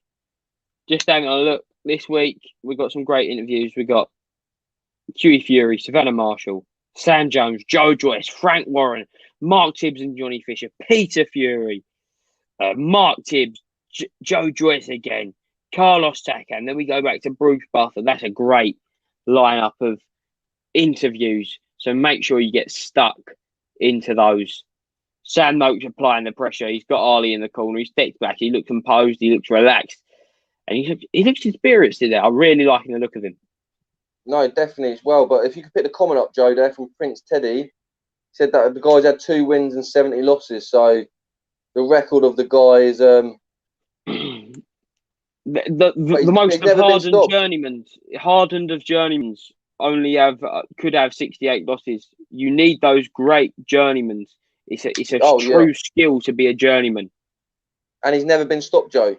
So if you had 70 losses and they're all 68 losses and never been stopped, obviously this is a proper journeyman, and it's going to look hard to knock him out. And if you do knock him out, obviously that's going to be an absolute Good look on your record, even as a journeyman. Kano There's Connor always says a place 2 for champs in journeyman. the house. Oh yeah, journeyman. Look, we wouldn't have him, Joe. We wouldn't have a boxing or any type of sport if you didn't have the journeyman, because you've seen people in this sport, they get 1 or 2 losses and they bail out. So look, good evening all from Cal L. Good evening. Heinz Bean says Nelson's ducking him with some chicken emoji. So obviously a few people's pill it on Nelson after he was given. Oh no, he's come back here with a respectful comment. So respects you, Nelson. Oh, and Cal Al's got the 100th like. Respects you for the 100th like. Get the more likes to the channel. We appreciate Thank you, that. Cal. Yeah, thank you. But 20k, road to 20k, and also it's the road to Joe Pugh's little spa getting released. We'll put it out there for you. We'll throw it on Pep Talk UK if you want to see it. Get us the 20k likes. A young Tyson Fury in his prime, doing what he loves doing, and that's having a tear up in a back garden. That's what we like. After loads of chorizo. Yeah, that's your new nickname, Joe. Joe Chorizo, Pugh, or got a ring to it. That Chorizo Joe. Yeah, I like Joe Lean Mean Grilling Machine Pugh. I think that's like Joy Foreman. Get your sausages cooked on the Lean Mean. I used that earlier. Cook them on a Foreman grill. Yeah, that's how I had them on a Foreman grill. Got back late, couldn't throw them on the barbie. So next best thing on the George Foreman grill. But yeah, no, some good comments coming in. Someone said Nelson was born a duck. So Nelson, they're throwing it back on you now, mate. That you come in with a great comment there. Respect to the journeyman who turn up against you. Up and comers week after week, often with day jobs. It's so true. But look, we've got Joe. Look, I'm loving it tonight on the Watchalong, mate. These people are definitely bringing the entertainment. Heinz Baked Beans is now going for Prince Teddy. I hope so, because I'm loving it, Joe. Have a few more. Look, Heinz, you are a tin can, mate. The tin can is a picture. I wasn't being disrespectful. I was throwing a joke out there, but the picture is a tin can. So hopefully you fight better than a tin can. But someone's picked Joe BB Pugh. I don't know what the BB stands for. What's the BB for, Joe? Is that a Alan Skill? Let us know what the BB's for. If it's too rude, obviously we won't say. But and Connor says, now you've said rude, I can kind of think of something. That's what I thought. I just wanted to clarify if it wasn't. Yeah, but Connor says we're going to have some kind of boxing super series tournament here. The way, barbecue instead of barbecue. I like it. Yes, I like it. Yes, we like it. I like that. I like it. More PG than the one I was thinking of, but yes, I appreciate that one. But Sam Noakes looking good, back in early in the corner, but he comes back. He's looking to get those rounds in, and I really enjoy that. Like he's not just trying to steamroll his opponent. He's being calm. He's being calculated, taking no risks, and showing his class in the second round. No, definitely, he's got the skills. Obviously, he's got the bit of power. I always think it's difficult for a fighter with the last name Ali, especially after Muhammad Ali. I don't know about you. It's always like you've got Cash Ali in that. Ramla. I always feel they have their own sort of pressure before. Do you know what I mean? Because with that last name, it's such a famous last name that people obviously pick the famous Muhammad Ali alongside that. So yeah, look, this journeyman, mate. Look, he's got a couple of defensive skills. Obviously, you're going to have that after so many losses. But great uppercut landing at the end of the second round, and Ali has to hold on. But you can see why he's not been stopped, Joe. 100%. Second round, definitely.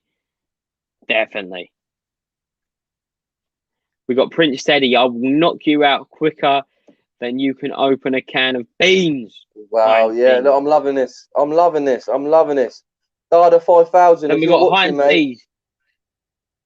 Don't you start getting cheeky. I'll KO you as well. Prince Teddy, you can't even open a can of beans. Wow. This is what we like, Joe. This is what we like. We like this. We love this. Definitely. This is what we want. We wanted the fans to get involved. We want you to have your say. We like the light-eyed. We like to know who would win. in a supermarket car park. Who are we going for? Are we going for Heinz beans? Is he going to be a tin can, or is he going to show us that he's made of a bit of metal? Well, the fight's been stopped, Joe. I don't know what's happened here. Has he been pulled out? He's pulled out, or? Oh, God knows what's happened there. I think he's been pulled out.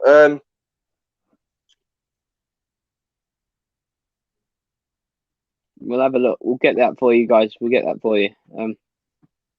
There's a question here that Jack Napier's put up if you want to put up, Joe. What's a better boxing soundbite? Better not duck me, son. Keith Thurman, or let's go, I'm ready, Dillian White. I'm a let's go, I'm ready, Dillian White all day long. All day. Definitely. Let's go! Yeah, no, I love it. I love definitely a let's go. Yeah, 100%. 100%. I'm just trying to think. I think my favourite soundbite has probably got to be To This Day. To This Day. Yeah, no, that's a great one from Deontay Wilder. That was a famous one. That was I like Dillian White. If you want so, I know I'm the can man. Anyone who wants it can have it. I think that's a great one. I think that's a great. Dillian White has some great ones. I like all the Del Boy, Derek Chisora. Yeah. I think my favourite, I just absolutely love Derek Chisora at the Josh Taylor versus Regis Prograis conference with a Vaseline. Yeah. that for me cracked me up. That soundbite all day long. But yeah. There's some great sound bites out there, definitely. Nick Harmer's in the chat. Nick Harmer's in the chat. Big up, Paul. Big up, with Nick. My son. So stop to smash the like button. Peace. Thanks. I appreciate that, Nick. Big supporter of the channel. Big supporter of the channel. Definitely. Sam Noakes moves to 7-0. And I think we now move to Hamza Shiraz, followed by the big one, the main event. Joyce versus Carlos Takam. And the winner will be mandatory for the winner of Anthony Joshua versus Alexander Usyk, which takes place on the 25th of September at the Tottenham Hotspur Stadium later on this year. And I see you laughing there, Jay. What comments we got here? Look, we got some great people in tonight, Joe. We've said it already, but like there's some stuff that like you guys are fantastic. Heinz Beans again, that's it. They're all ducking me. I just want a world title. Prince Teddy and Nelson. Look. We've got two former world champions in the name, Prince Nassim, and Nelson and Johnny Nelson. So look, we've got all the similarities here of a real boxing fight here. Nelson, Nick Harmer. Who's that in your pick? I think Nick Harmer. I think Nelson's got a question for you there. I'm not too sure who that is, Joe. I think it is a famous boxer, though. I'm looking. Yeah, I can't see. I was going to say Joe Lewis, but I don't think it is. No, I don't think that. I think it's a bit later, a little bit earlier than that. But look, it's a great question there. I would like to know as well. So yeah, great for that. And as we said, please subscribe to the channel. We're on the road to 20k. We get to 20k, we will release Joe Pugh's footage of him having a spar in the back garden with his bare feet, showing us some fury moves.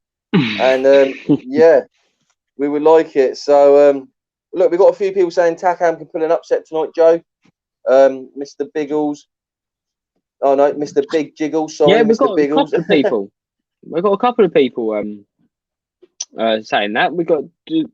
I think Takam's proved that it's hard. It's hard. He's a big, tough guy, though, isn't Takam? He's got big muscles. He's strong. Yeah, it's tough. Because he was beating Derek Chisora. He was beating Derek Chisora until obviously the big knockout happened. So yeah, but guys, make sure you smash that like button. Pep Talk UK. We're going through all the fights tonight. We're making our own fights, fantasy fights with people in the comments, fantasy fights with people in the boxing media. Make up whatever you want. We'll discuss all your comments. Keep them coming in because we're having a laugh tonight, aren't we, Jay? Yeah, no, definitely 100%. And you guys are definitely making it a good evening for both of us.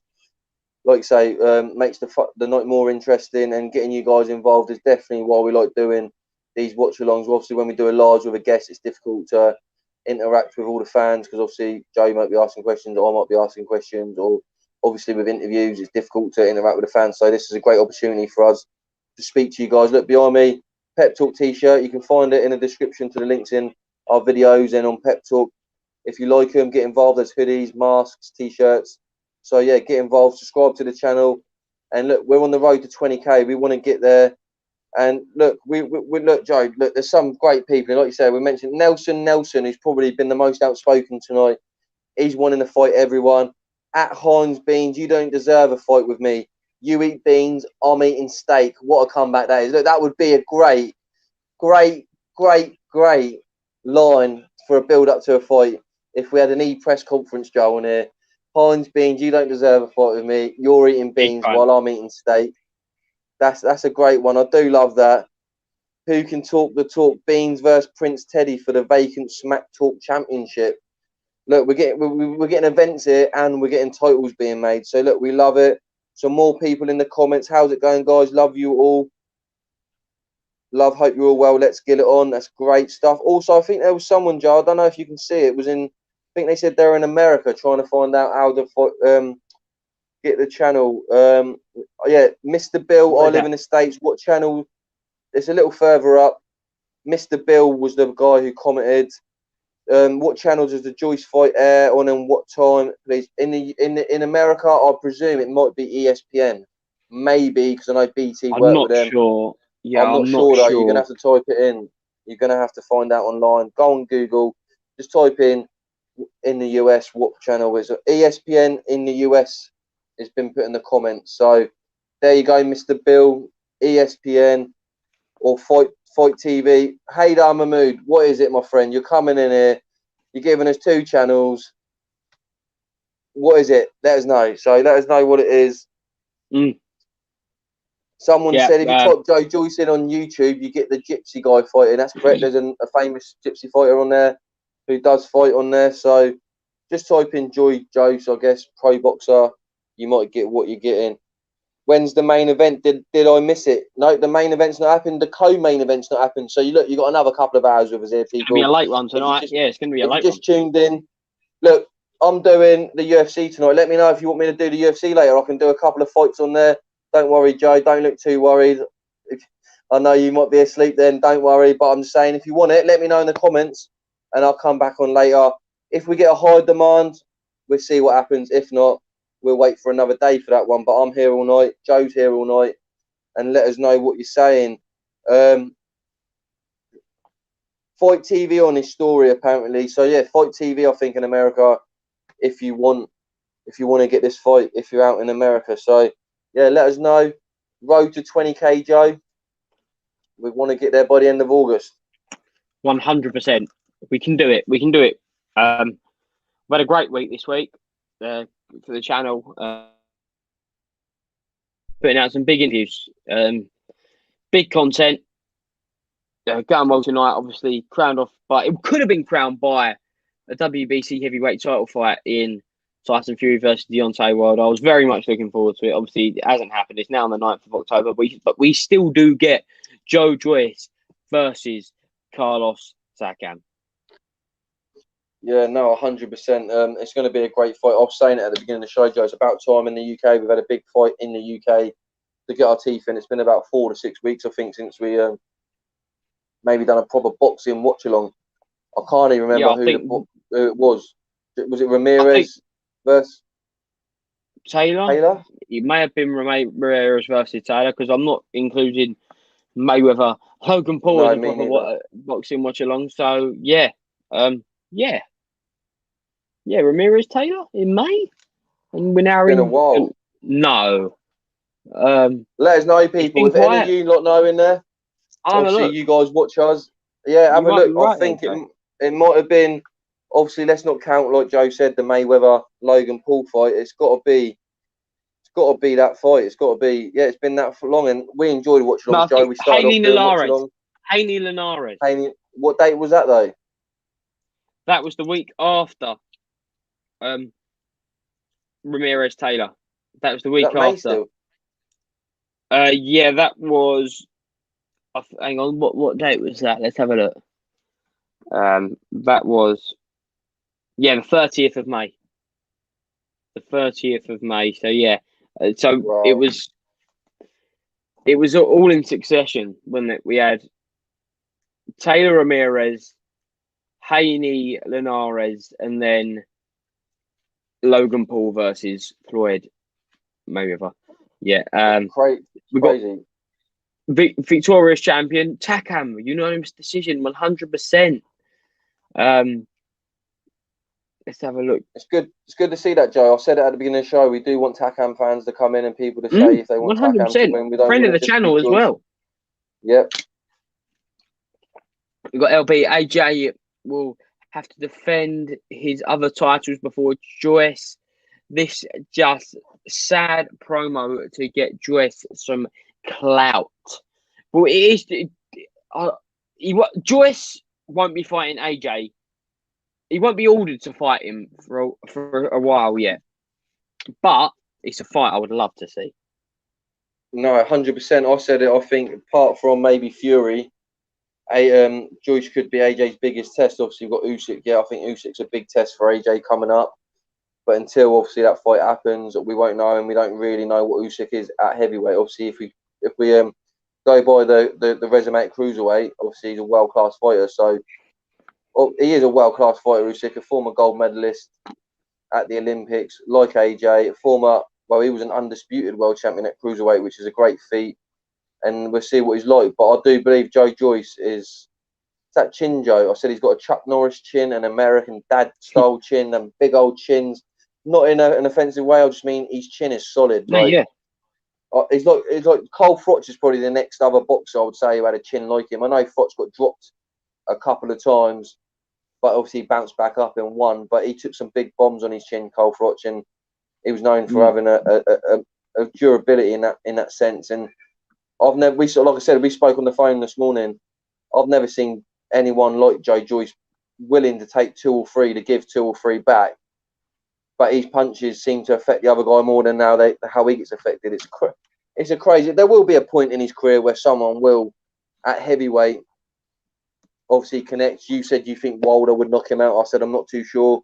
As of yet, I've not seen anyone really put Joe Joyce down. So for me, it's difficult to see that. But if there is one guy, I guess it probably would be Wilder. But I would like to see the AJ Joyce fight. Yeah, I'd love it.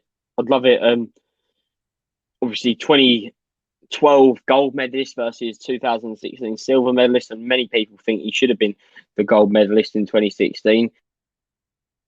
About that, Olympics started. Let us know if you've been watching the Olympics the first day. Obviously, starts at 3 a.m. I think it finished about 1 o'clock in the afternoon. I've absolutely loved it. I got up as soon as I woke up this morning. I stuck it on, watched Peter McGraw get beat, which I was gutted about because he had a real chance of getting a medal. He looked really good for probably first minute of the first round. But I think he was tight. Thailand. He was really experienced. It was his 3rd Olympic Games, and yeah, he got the better of Peter McGraw. But let us know, Olympic boxing. I absolutely love it. We spoke about it at the amateur game, and I can't wait to see how the Olympics plays out. No, 100%, Joe. We're going to get some great prospects. Even like I've mentioned it earlier in the show, obviously follow our Great Britain athletes over there, but also follow all the boxing athletes because there's going to be some superstars in the boxing world that obviously that we're going to see in the future that are going to be huge, big names. But look, the co-main event, they're coming out now. Obviously, we'll get into that fight as it comes out. But there's a question in there, Joe. It says, Dubois and Tommy set the fight out in the US. Benson tweeted in an American extravaganza. Tommy who? Fury. Oh, sorry. I thought they were saying that Dubois fighting someone called Tommy. Oh, yeah, I heard about this. I heard it's meant to be a big... it's going to make you... I reckon it might be Jennings, Jennings versus Dubois. Someone a bit like that. It's going to be a name that he said that's going to shock you a little bit, maybe, that you think, oh, okay. But maybe not someone who I think is going to be too dangerous. So Charles Martin might even be a shout. I wouldn't be surprised if he fights Charles Martin or something. And Tommy Fury, hopefully he gets a big fight. But yeah, so yeah, look, there's a thing also. Joker 22 No, I'm not going to read that one. What's that? Oh, I just said the best thing about Pep Talk UK is no Coogan. Obviously, I don't want to put any hate on anyone else in that or anything. But they also said we love Coogan. The Pro Beez intros is hilarious. So we appreciate that you like the intro to the channel. We appreciate that. Well, yeah, it's definitely heating up in here, Joe. I might have to open up a window. Yeah, get that aircon going. I think I might have to do the exact same. I've got a bloody fan on me now, but it's doing absolutely nothing. I might have to prop it up a little bit, Joe. Oh, there we go. That's getting open there. The thing is, though, I'm downstairs in the front room, and all the neighbours are going to hear me going crazy in the watch along. But guess what? I don't care. Oh, as I said, as my famous line said in the Conor McGregor watch along, I'm gonna wake the kids. I'm gonna wake the missus. I'm gonna be in trouble, but I don't care. That's what happens when I get in fight mode. Yeah. I'm just passionate about it. But literally, I'm sweating out tonight, people, and it's because it's been a good show. I'm getting very hot under the collar here, ready for the main event. I love a big heavyweight tear up. Like Joe said, he likes a big heavyweight tear up. Please subscribe to the channel. But yeah, bombs away. Let's get it in there. We're getting a lot of people. What time is Joe on? What time's Joe on? So we got one more fight. I reckon he's going to be on about 11. I think Joe Joyce about 11. Yeah, but I can't wait. Joe Joyce, after that Dubois performance, it'd be interesting to see how he builds from that because it was such a good performance. But people do forget it was a close fight up until when Daniel Dubois took that knee. But just what a fantastic jab from Joe Joyce all night. Yeah, no. That do you think he'll use the same strategy against Carlos Takam, or do you think he goes straight away for the knockout? No, obviously you go for a knockout if it comes, but he's going to go for the jab. The guy's a lot taller. Carlos Takam's a lot smaller than him. Joe Joyce would be very naive not to use that, but he's got a great jab on him, and he used it fantastically well in the last fight, Joe. Absolutely would be so silly not to use the jab in this fight. Why does everyone get so vexed over Jake Paul? I think he's a personality that does that to people. Good question. I think he annoys the shit out of me. I'm not going to lie. I said this earlier in the show because I brought up Logan. I watched Logan Paul do his podcast this week with KSI, and I've seen a lot of Logan Paul, and the guy's a really nice guy. He is literally a really nice guy. Jake, on the other hand, he just disrespects fighters left, right, and centre, and that's my issue with him.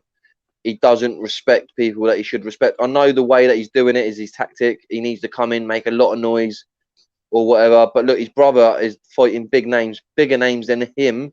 He's fought Floyd Mayweather, KSI. They're probably bigger names than what Jake Paul's fought. And Logan's being respectful. You're seeing Logan come to the UK this week. He's doing videos with the Sidemen, True Geordie.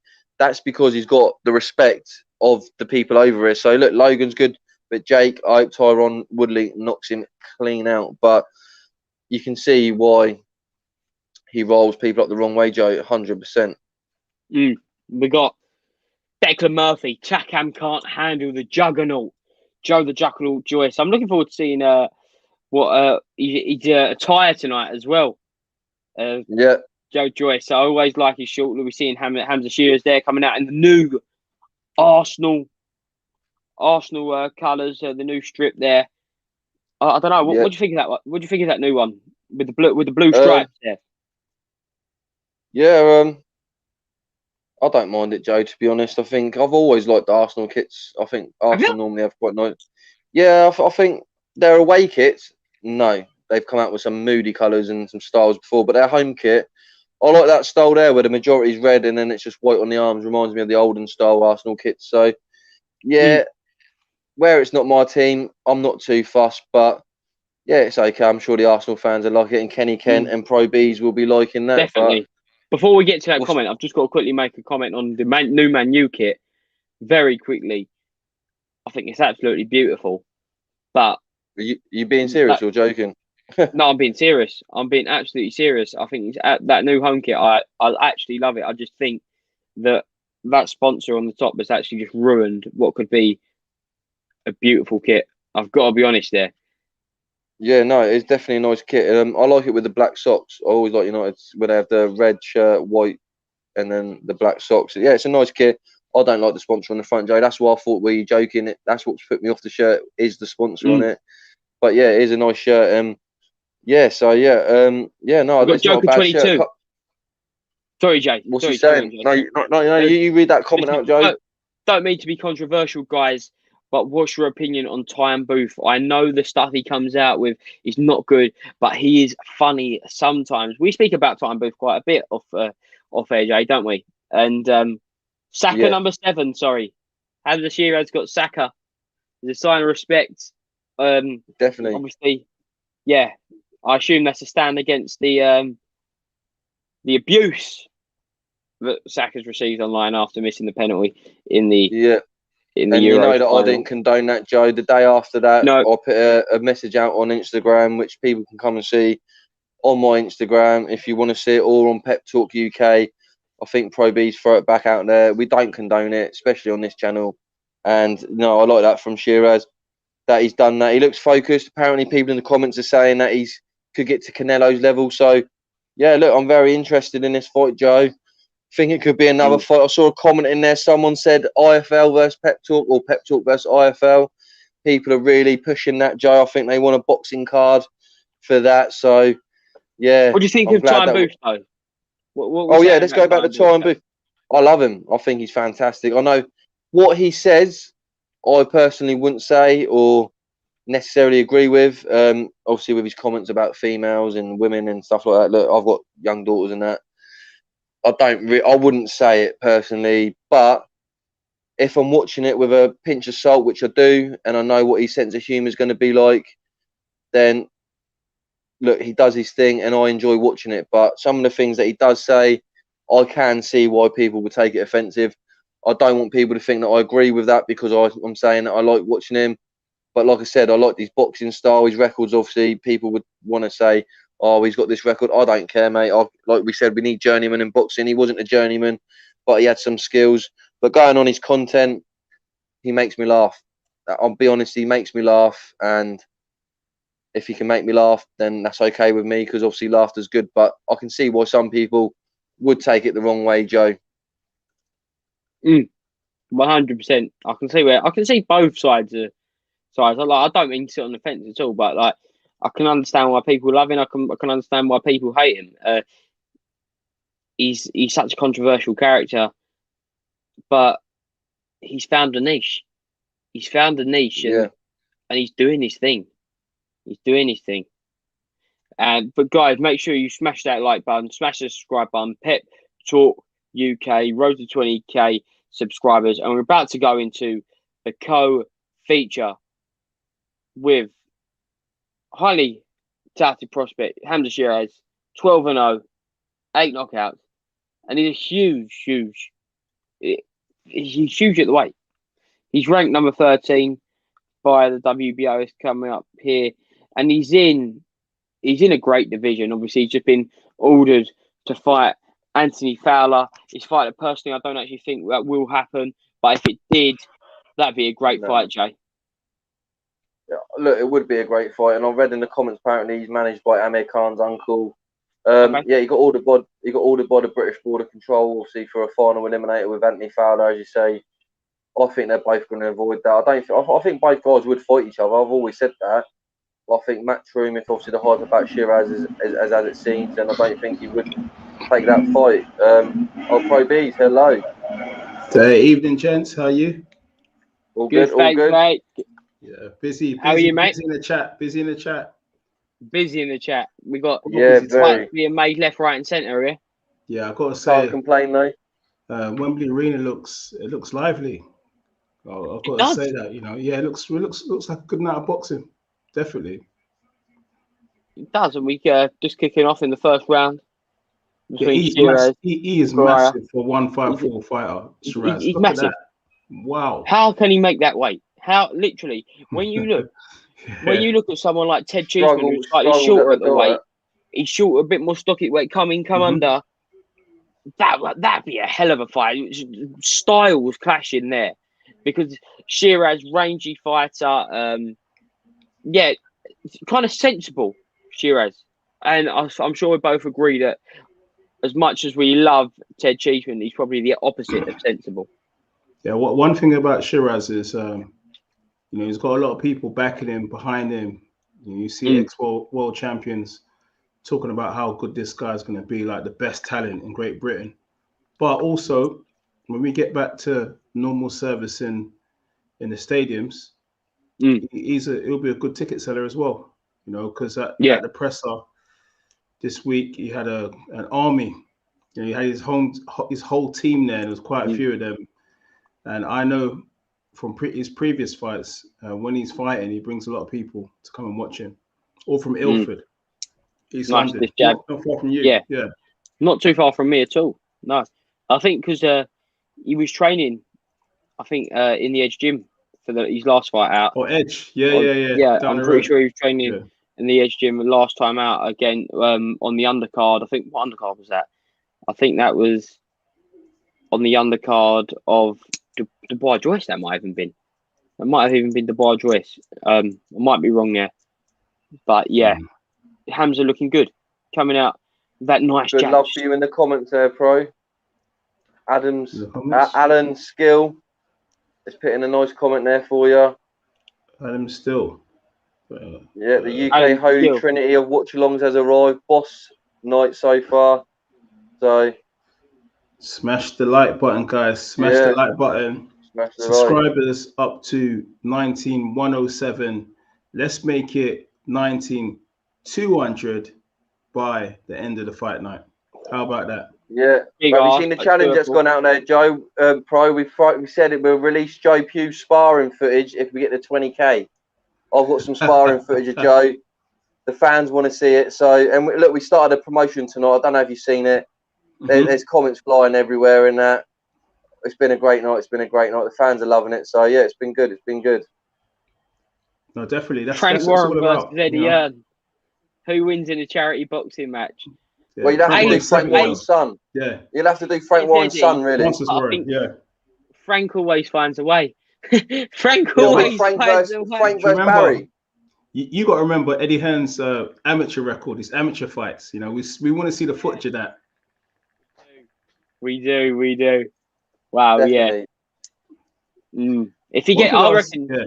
Sorry, go on. I reckon if we get, just like we said, we've released my my little footage. If we get 20k subs, I reckon Eddie should release his footage if he gets 1 million pay-per-view buys.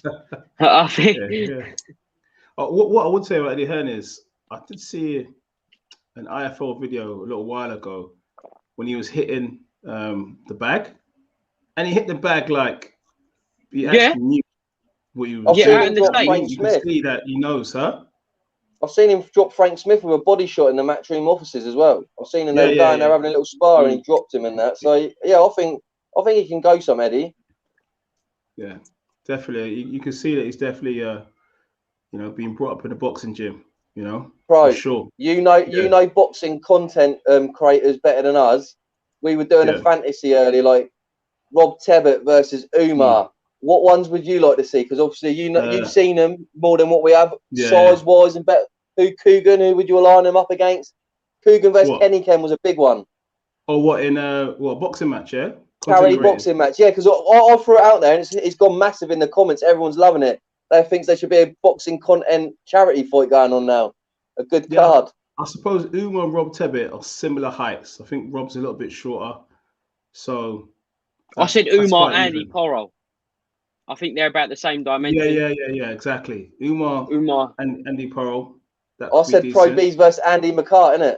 Andy McCart. Yeah, we're similar heights actually. We're very similar height, but I'm a lot heavier.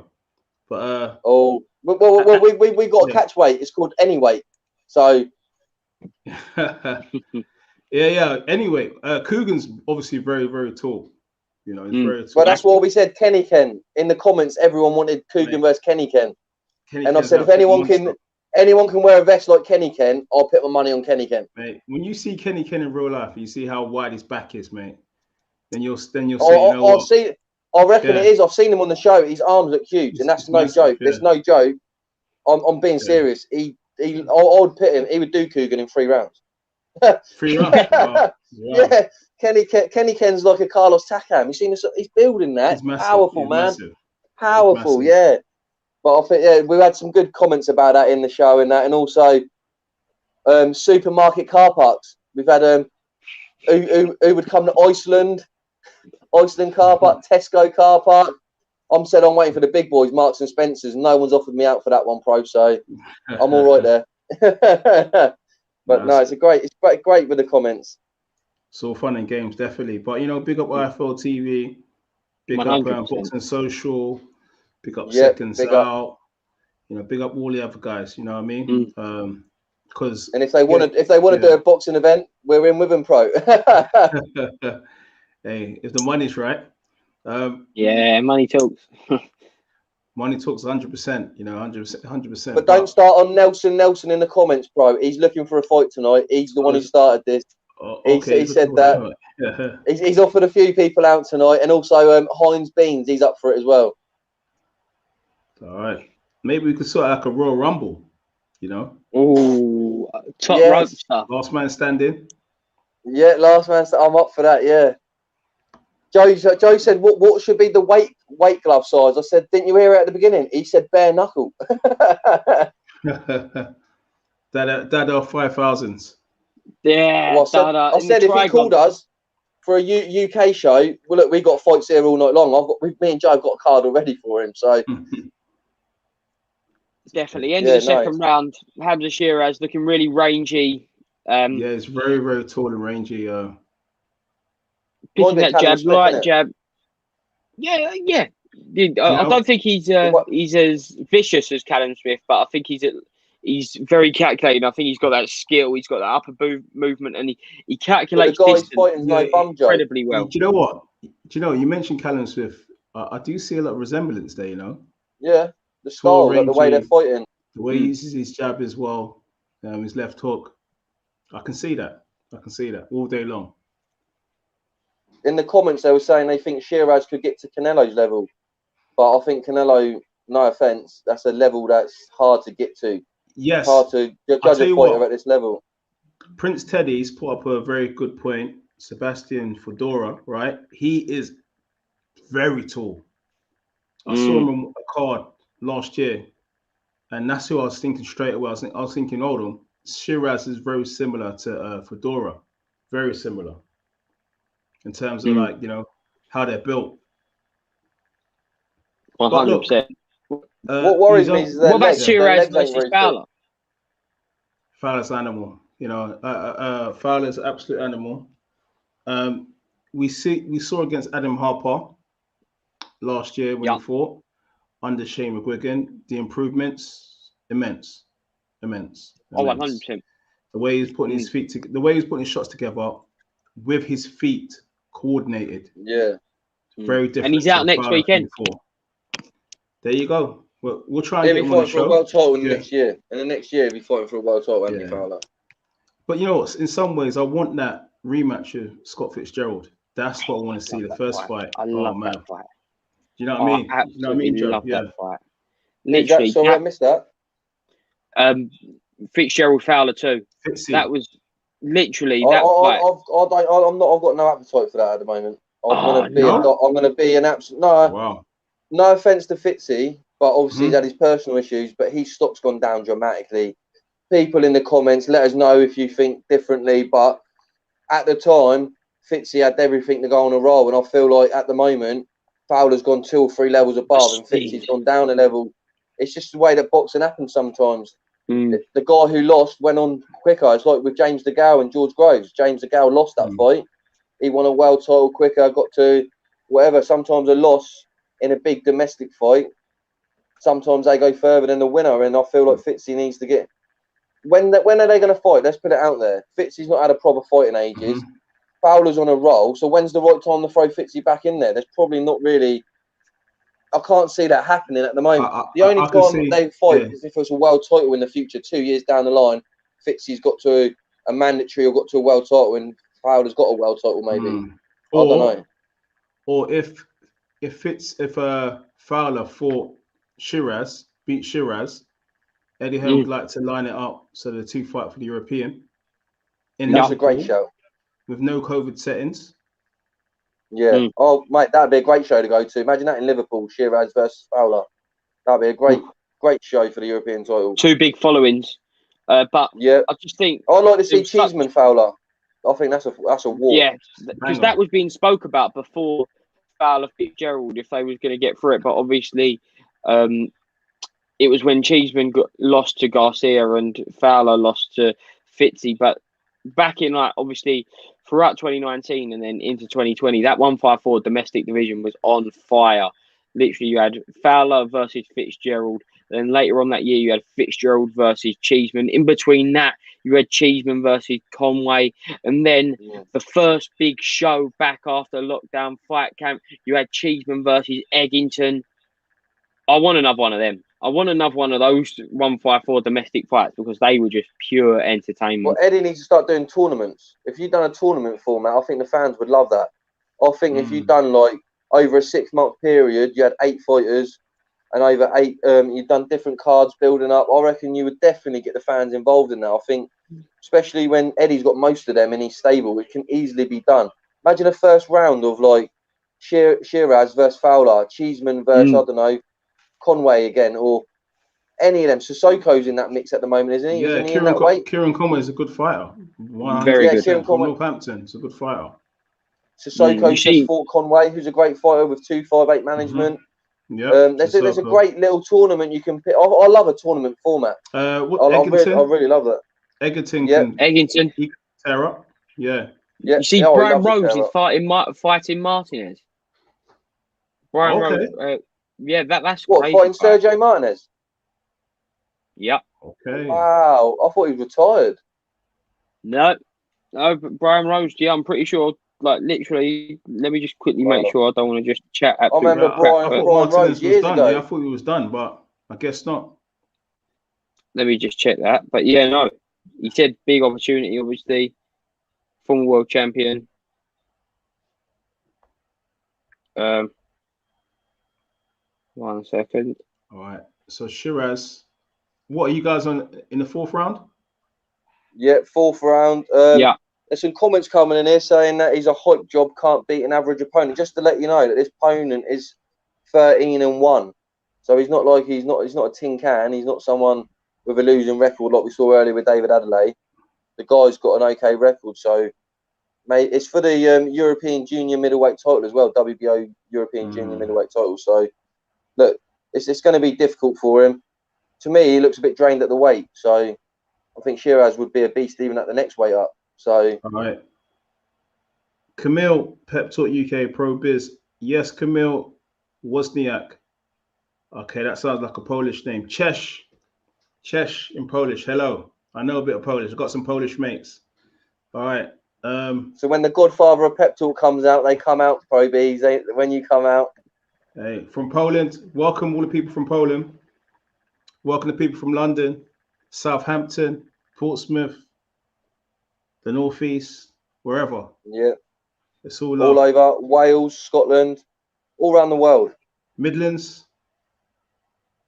Yep. Brian Rose versus Sergio Martinez, 18th of September in Madrid. Wow. Last I heard, Brian Rose was fighting Fitzy, and then that fell through. That fell through, obviously, because that was a really good fight between Brian Rose and Anthony Fowler, while it lasted. That was, I really enjoyed that. But we see that round 4, Hamza Shiraz, great 1-2. He leans back there, so calm, calculated, little feint, moving with his upper body. Really like that. He's just touching him, dominating his opponent. Yeah, just playing with the range. He's busted up already, isn't it? He's busted up already. You can see his nose is full of blood.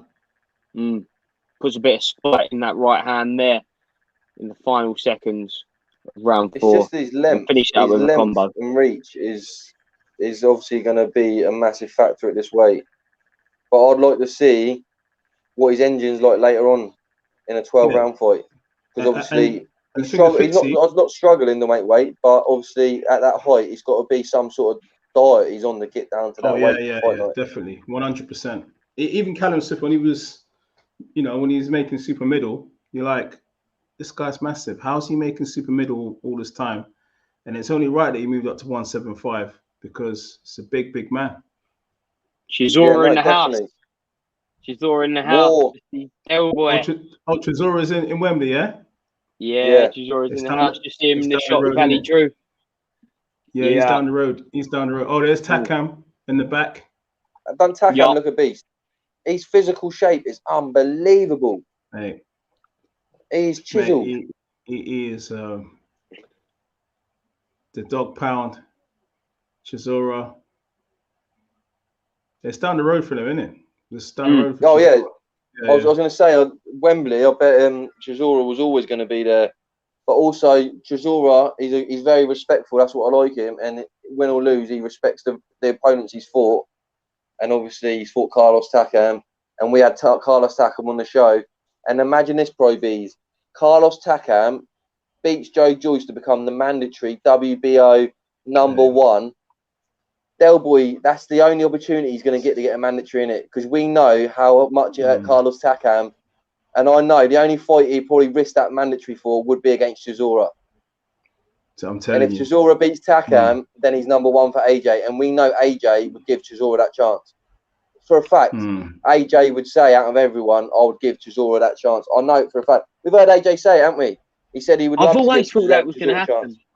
I always thought but only if Derek was at that level where AJ could say to him, I'll give you a chance. Because AJ's at that high level that you've seen it. If he fights anyone outside the top five, he's going to get slated. Tyson Fury does it. He kind of gets away with it. But AJ's at that level where he's got to fight mandatories or number one contenders. If Del Boy's number one, it's perfect for AJ because what can he say? He can say, look, he's number one, but also it's his power and he's giving him an opportunity. So I think that would be great. I think Derek deserves another world title shot. I don't care. He deserves. I think he beat Vitali Klitschko that time. I still feel like he done it, like pressure-wise and. Yeah, he deserves a world title shot, at least. Oh, what? You thought Chisora beat Klitschko? I thought he beat... Yeah, I thought that night. I thought he done well. I thought... Look. Oh, he's down. He's down. Shiraz drops his opponent. But look, people can say what they want. I thought he done well in Germany. I thought... No, he did well in Germany. Shiraz come forward there. Unloading a barrage of shots there. The speed... Girl's trying to hold on. Going to be over now. The ref's going to stop jumping, I think, any moment. Shots. Coming really He's uppercut. Not throwing anything back. Lovely, crisp right hand going straight through the middle, breaking the guard of Gira. And he's gone down and the referee stopped it. That's a good stop. It could have even been earlier. And Hamza Shiraz moved on with another impressive victory. Yeah, he looks good, but like I say, as we saw with Callum Smith, when you get to the elite level at that weight, I'd like to see what his weight is like at that weight when he's going against a world champion, going into the 10th, 11th round. You've took some bombs, but he looks good. Look, you can't argue with someone who's unbeaten. He looks fantastic. Obviously, he's an Arsenal man like you, Pro B, so you're going to be back in your own. But the only thing I would say is, look, Fowler, Cheeseman, Fitzy, these guys are pressure fighters, and it's going to be interesting to see how he fights on the back foot. And that is going to be, that's where we can be. That's where we can judge him. Shiraz. And also, Canelo's showing you the blueprint to beat someone that big.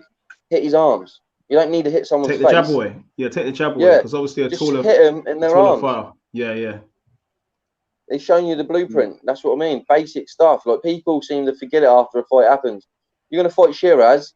If I was Anthony Fowler, I'd be throwing combos at his arms for the first 3 or 4 rounds. Tire his arms out so he can't jab you and then go from them. But look, every fight is beatable. But this guy looks great so far. But when he goes to that next level, we'll see where he is at. But he needs to start taking big fights.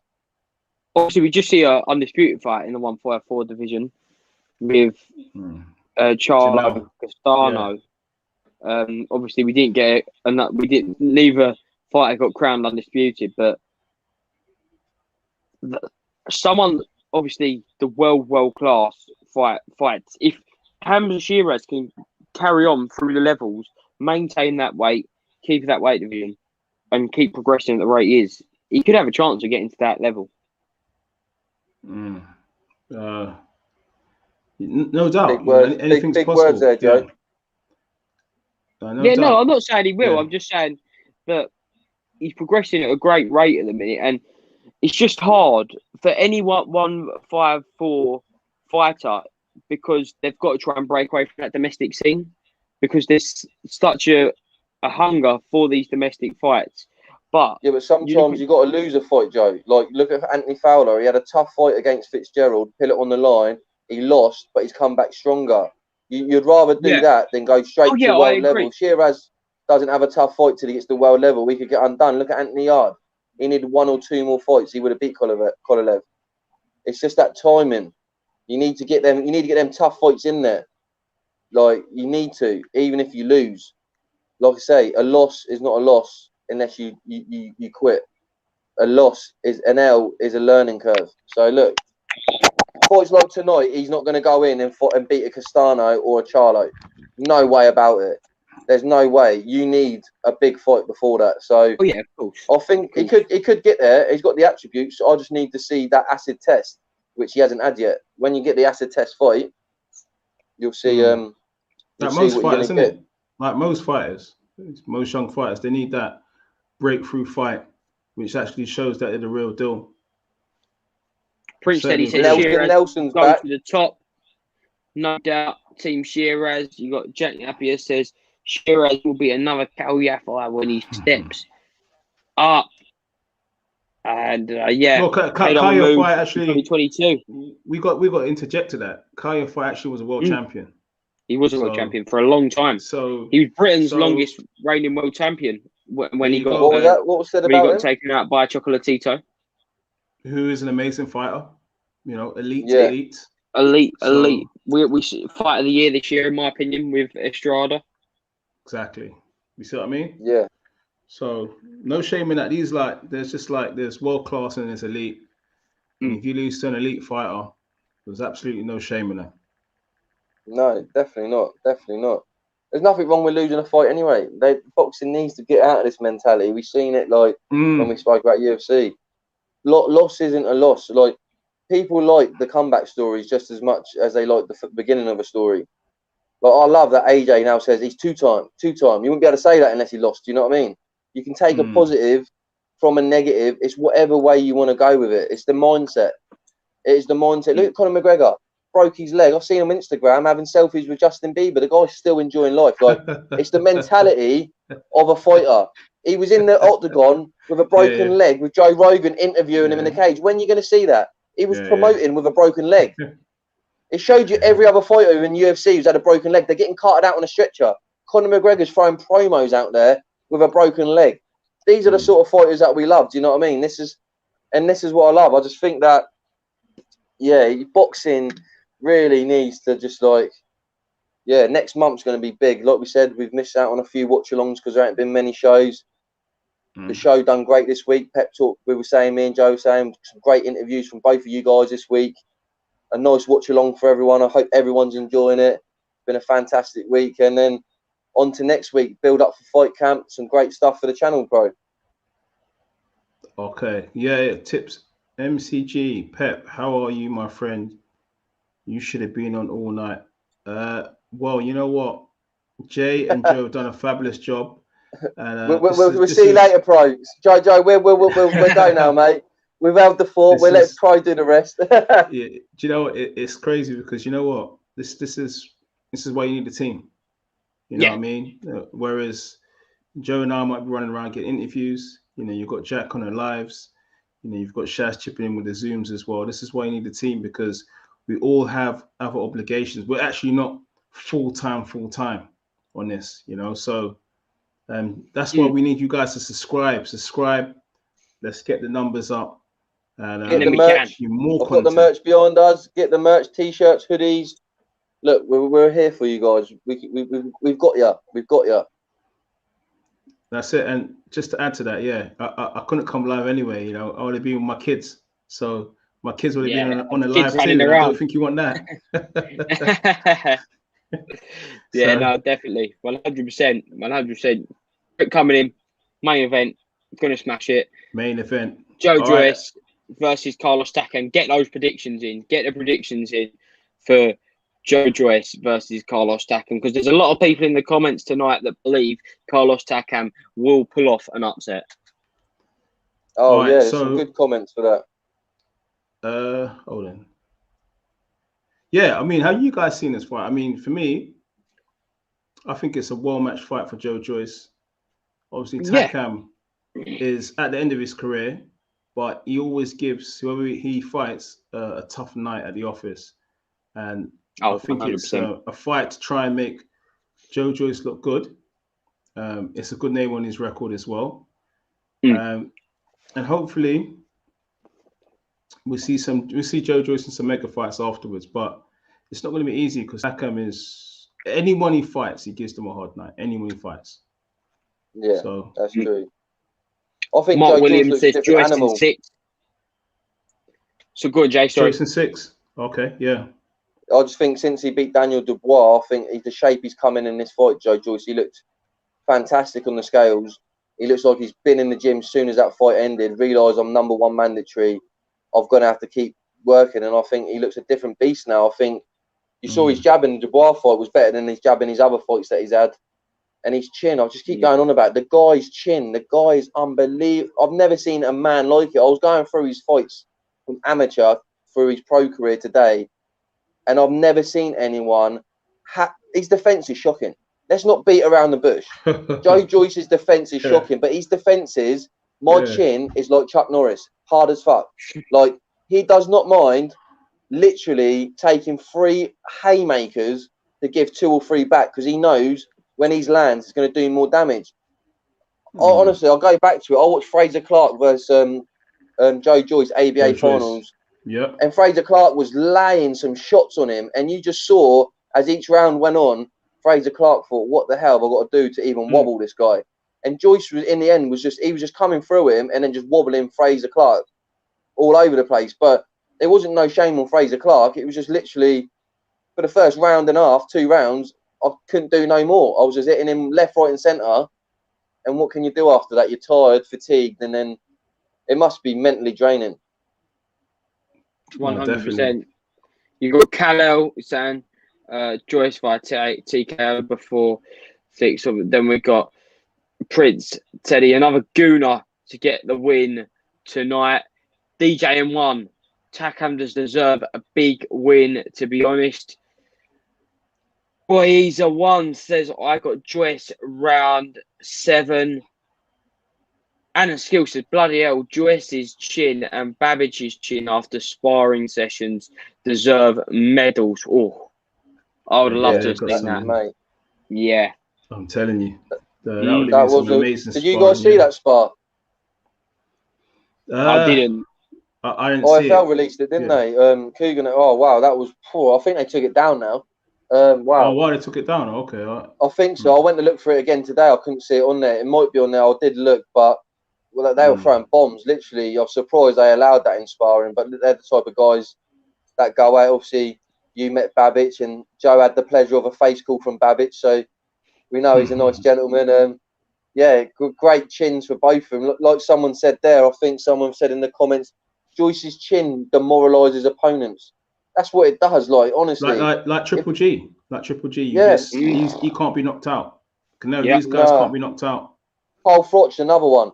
I know he got dropped a couple of times, but man, he took some haymakers on them chins from some good. Them Kessler fights, bloody hell! Like, wow, like some fighters.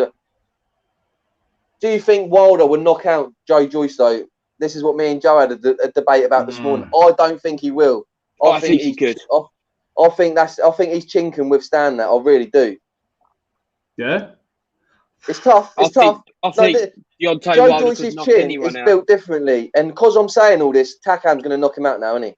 Like I said, I did say what would be the biggest upset tonight? What would be the biggest result? It would be a Takam knockout, wouldn't it? Yeah, but you know what, Jay? You know what? You remember Dillian White Povetkin in the first fight? There's kind of a little bit of that in this fight. But White hasn't got the same chin as Joyce. On evidence, we saw AJ do that to White. So in subconsciously, you can see that. At the moment, I can't see Joyce being knocked out because I haven't seen it yet. Yeah, but you could argue. You could argue and say that Joyce hasn't fought big punches. You could argue and say that. You could say that on his resume, he's fought good fighters. Dubois was knocking everyone out though. I don't know. If you look at his amateur record as well, tell a lie. Dubois is a big puncher. Yeah.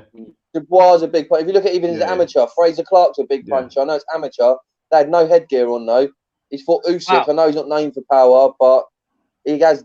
I don't know. Showing highlights of Chisora versus Takam. I'm surprised they're showing it. Obviously, it was on Sky. Del Boy got battered in that fight, didn't he? But they showed for 8 rounds. He got battered. Oh, that knockout there! That knockout. They're just showing the knockout. Derek Chisora's knockout there.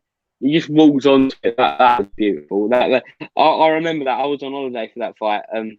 So I watched it in a bar because that was on the undercard of Dillian White versus Joseph Parker. I think Katie Taylor might have won her first world title there, or she defended her first world title there on that night.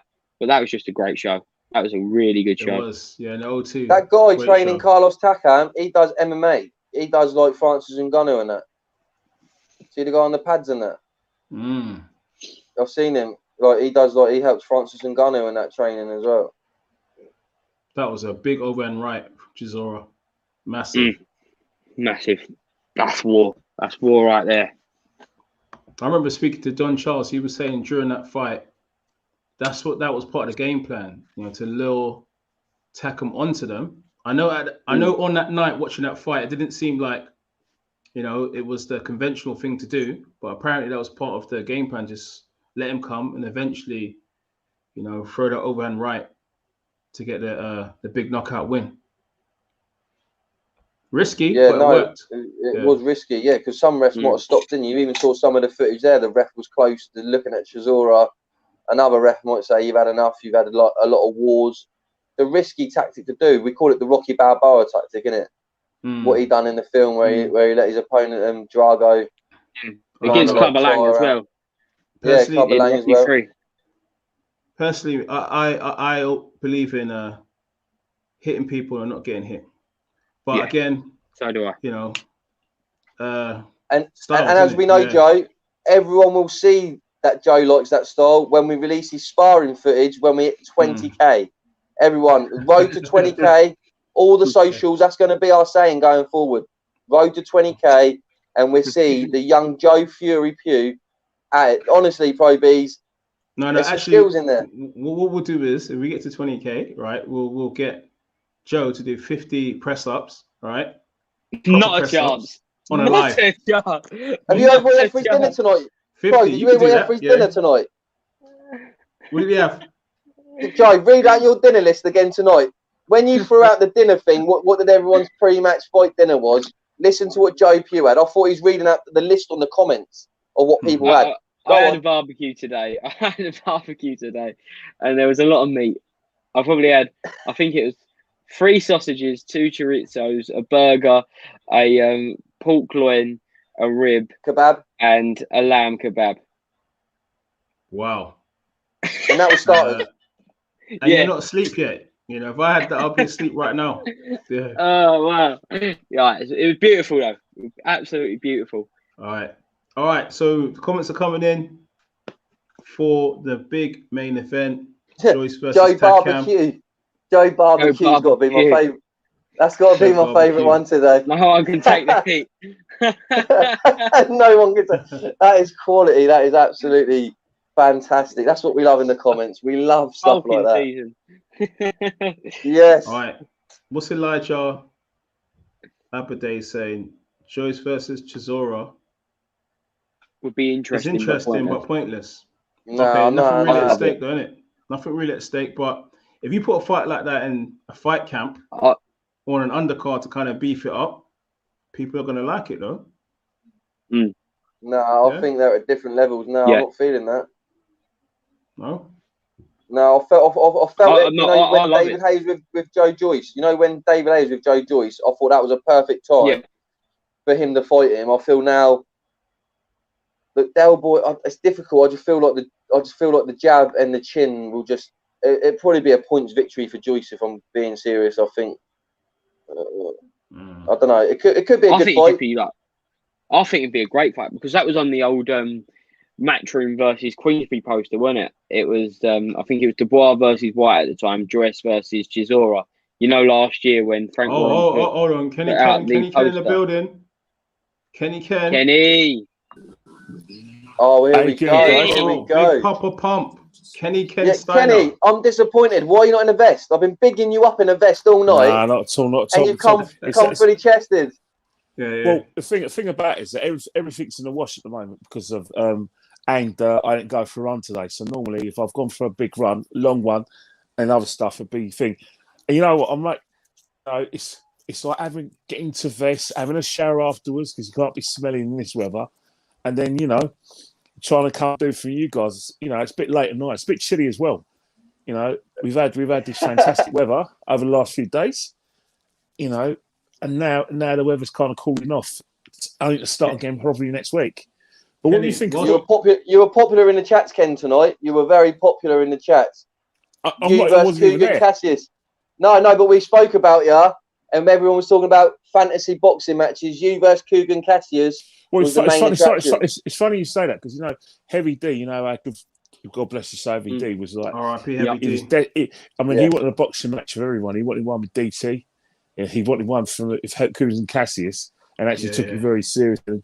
Cougars and Cassius is really. He wanted Ransom Bants. He wanted Ransom Bants as well. I remember that. He wanted everyone, man.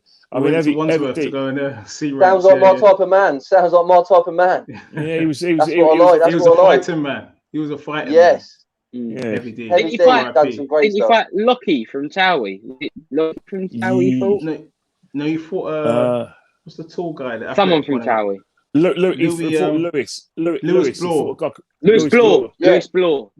Lewis Bloor got beat up by Mark Wright in a charity boxing match as well. That was on Towie. Oh, yeah, wow.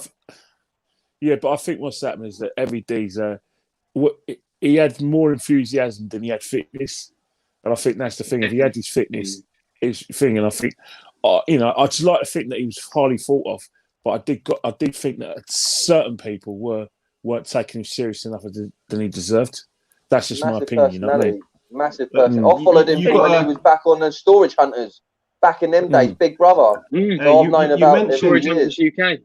Kenny, you mentioned Heavy D. You got to say boom. That's Prince Teddy saying. Boom! Boom! Boom! Yeah, love that. R.I.P. Heavy D. Yeah, Heavy D. I do that all the time. When I want to wind my missus up, that's what I do. I throw booms around. I've got a little known story. When I'm a year older than Heavy D, I actually found out we actually compared our times together because we actually grew up, and we actually went to the infant school together, and I was a year older than him. Wow. Yeah, because it was around the Crouch Hill, Crouch End area. When I was about Takam. Sorry, Kenny. The action's about to start. Takam. Takam's we'll get to that after, if you don't mind. Yeah. Kenny, what's your prediction? Right. So Takam, he's playing? Let's have a look. John Cena's music. Can't see me. He's playing John Cena's music. You can't see me. Yeah, your time is up and my time is now. Yeah. John Cena. Mate, John Cena. Back in the day. Someone in the comments says we need Lady Shan in tonight. She's doing great stuff at the moment. Is she doing a show? Let me check. Yeah. Is she going to be slacking off Tyson Fury? Yeah, okay. She doesn't like Wilder, innit? Lady Chan. Oh yeah, like Wilder. She don't like either. Well, the thing is, me and her always have this sort of disagreement where I say, how can someone who's won over 41 fights, most of them knockouts, have no fundamentals? I don't understand that. Is that you lose one fight, that you all of a sudden your boxing ability, something you've been doing for a long time, was never that good. I don't get that with a lot of people in boxing. I mean, and if we go by the logic, that Joshua loses to Usyk, it'll be like he's never really had that skill set. And he was a bodybuilder. And he only took up the sport when he was 18. All forgetting his excellent resume. All right, definitely. Takam in the ring. Kenny, how's this fight going for you? For me, I think it's going to be a late stoppage for Joyce because I think Joyce is just too big for him, and I think Takam will pull that for his own good in about the ninth round. I think Joe Joyce, if he realises that he just has to win rather than entertain us, I think he'll win this conflict. But if he thinks he wants to entertain us, then he's going to get caught with some punches. Okay. I don't think Joe George worries about what people think. Good. Okay, do you know what? Like, Jay, I'm going to say this to you, right? Because Joe Joyce mentioned this in one of his interviews. We know he's got a granite chin, right? But he mentioned that Brian Jennings hurt him with a body shot in that fight, and he said that was his hardest fight to date. Does Takam go for the body, right? Yeah. Because the chin is too granite. Yeah, well, me and Joe said this earlier in the night. We said you're going to have to go to the body. You can't break the chin. You go for the body. You know what I mean? You go further down. Like what we said about Alvarez with Callum Smith. Can't get to his chin. You go for other parts of his limbs. You can hit more than just the head. Boxing is anything above the waist. So, look, go for his arms, go for his body, go for whatever. Takam's got to come out literally like 100 miles an hour for the first 2 rounds. You know, Joe Joyce, if anything, he starts slow. He's like a train. He slowly get faster, and he get into the swing of it. It's a great fight. Takam's a friend of the show. We've had him on a few times, had him on for a watch-along. So for me, I'm just going to enjoy this, and it's going to be a good, respectful heavyweight fight. He's looking well, Joe. Joe's looking well. Those legs look strong. Those legs look very strong. Yeah, we see. Yep. We're seeing Joe Joyce walk towards the ring. Just how frightening is that prospect of such a large man walking towards you like that? He's a massive guy. Well, you know what he brings. You know what he brings to the table. He's got the amateur pedigree. He's now got that pro pedigree. He's beaten an undefeated prospect. He's coming out as the juggernaut from I think from the X-Men. I think it is. Oh yeah, that's their juggernaut. Yeah. That's good marketing. Great marketing. I'm sure that's got Sam Jones written all over it. That's good marketing. That's wicked marketing. Yeah, but does he actually look like the juggernaut? They could have done a better mask, surely. That's wicked. That is wicked. Quality. That's all Sam Jones is doing, man. That's all Sam Jones. Sam Jones. All SJAM boxing. All SJAM boxing. What a great promoter. I thought do you remember the hamburger from McDonald's? Yeah. That used to talk in that. I thought it was like a hamburger on his head or something. Right. Hey, remember Deontay Wilder came out like this, you know? Deontay Wilder came out with something on the top of his head. So that's why it's only a light mask. That's why it's only a light mask. It could have been a more elaborate one. Yeah, exactly. But we didn't want to. I'd quite like to see if Joe beat Takam tonight. I'd quite like to say, I can still win a fight with a mask on and call out a bit with Deontay Wilder. You know. Thinking in all seriousness, right? We all know where Joe Joyce is going with his career. That there's a pathway to a world title fight.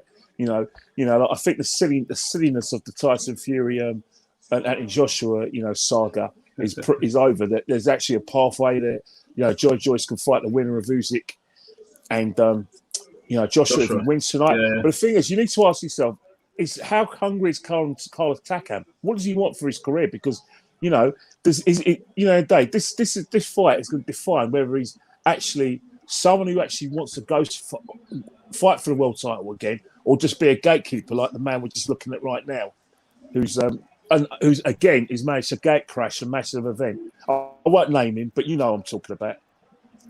I think it's a good fight for Joe. You're not going to do a high risk fight like an Andy Ruiz or a Dillian White was saying. Frank Warren knows Takam's a good name, solid opponent. He's now #1 mandatory.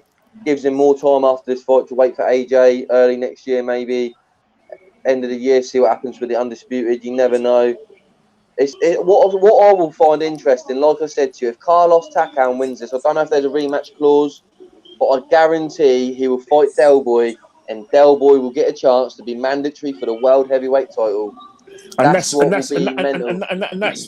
why he once again he's made sure that it's all about him. Made sure he got photographs, sniffing around. How does he do it, mate? How does he do it? How?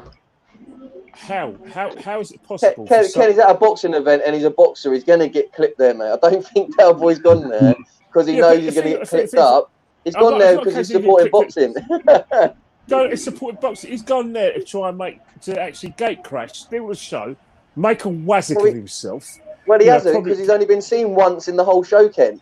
Yeah, that's it. Yeah, Pacific. He made sure he made his Pacific entrance for this fight. It's got to be all about Del Boy. Why couldn't just? Well, if Takam wins, Del Boy might come in the ring and say, "Do you want that rematch?" I'd love to get Del Boy alive with you, Kenny. I'd love to get Derek alive with you, Kenny. Hey, he's actually not too far from where from the family home now. He's a Finchley boy anyway.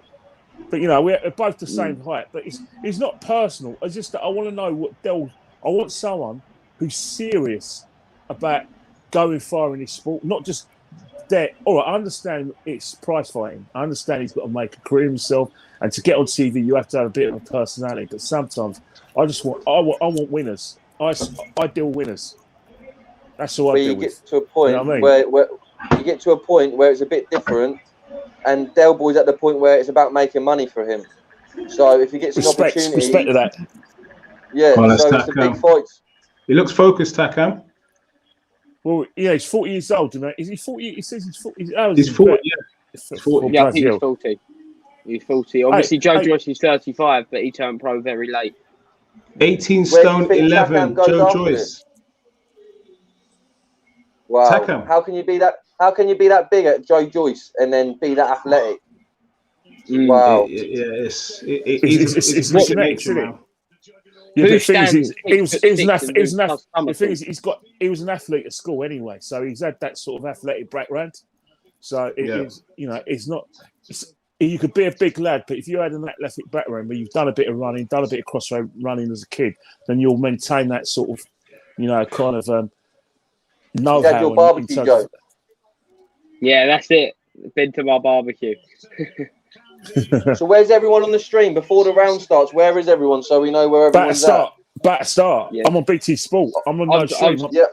We're on BT Sport, but sometimes people are different. Like I'm on a phone watching it, so I might be behind. I've got him in the ring. The ref's talking to him. The bell's gone. Okay. My side, bell's gone. Right, you leading this show? You going to lead this show? Has the bell gone for you, Joe? Not yet. For you, Ken? It went. I'm 13 seconds in, 14 seconds in, so I've seen it from the beginning. Oh, okay. Wow. Okay. Yeah, right, so this is where I am. It's just gone. Tremendous height difference there. It looks like he's coming out.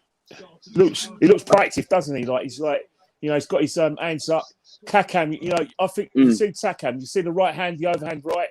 Where a shorter fighter fight.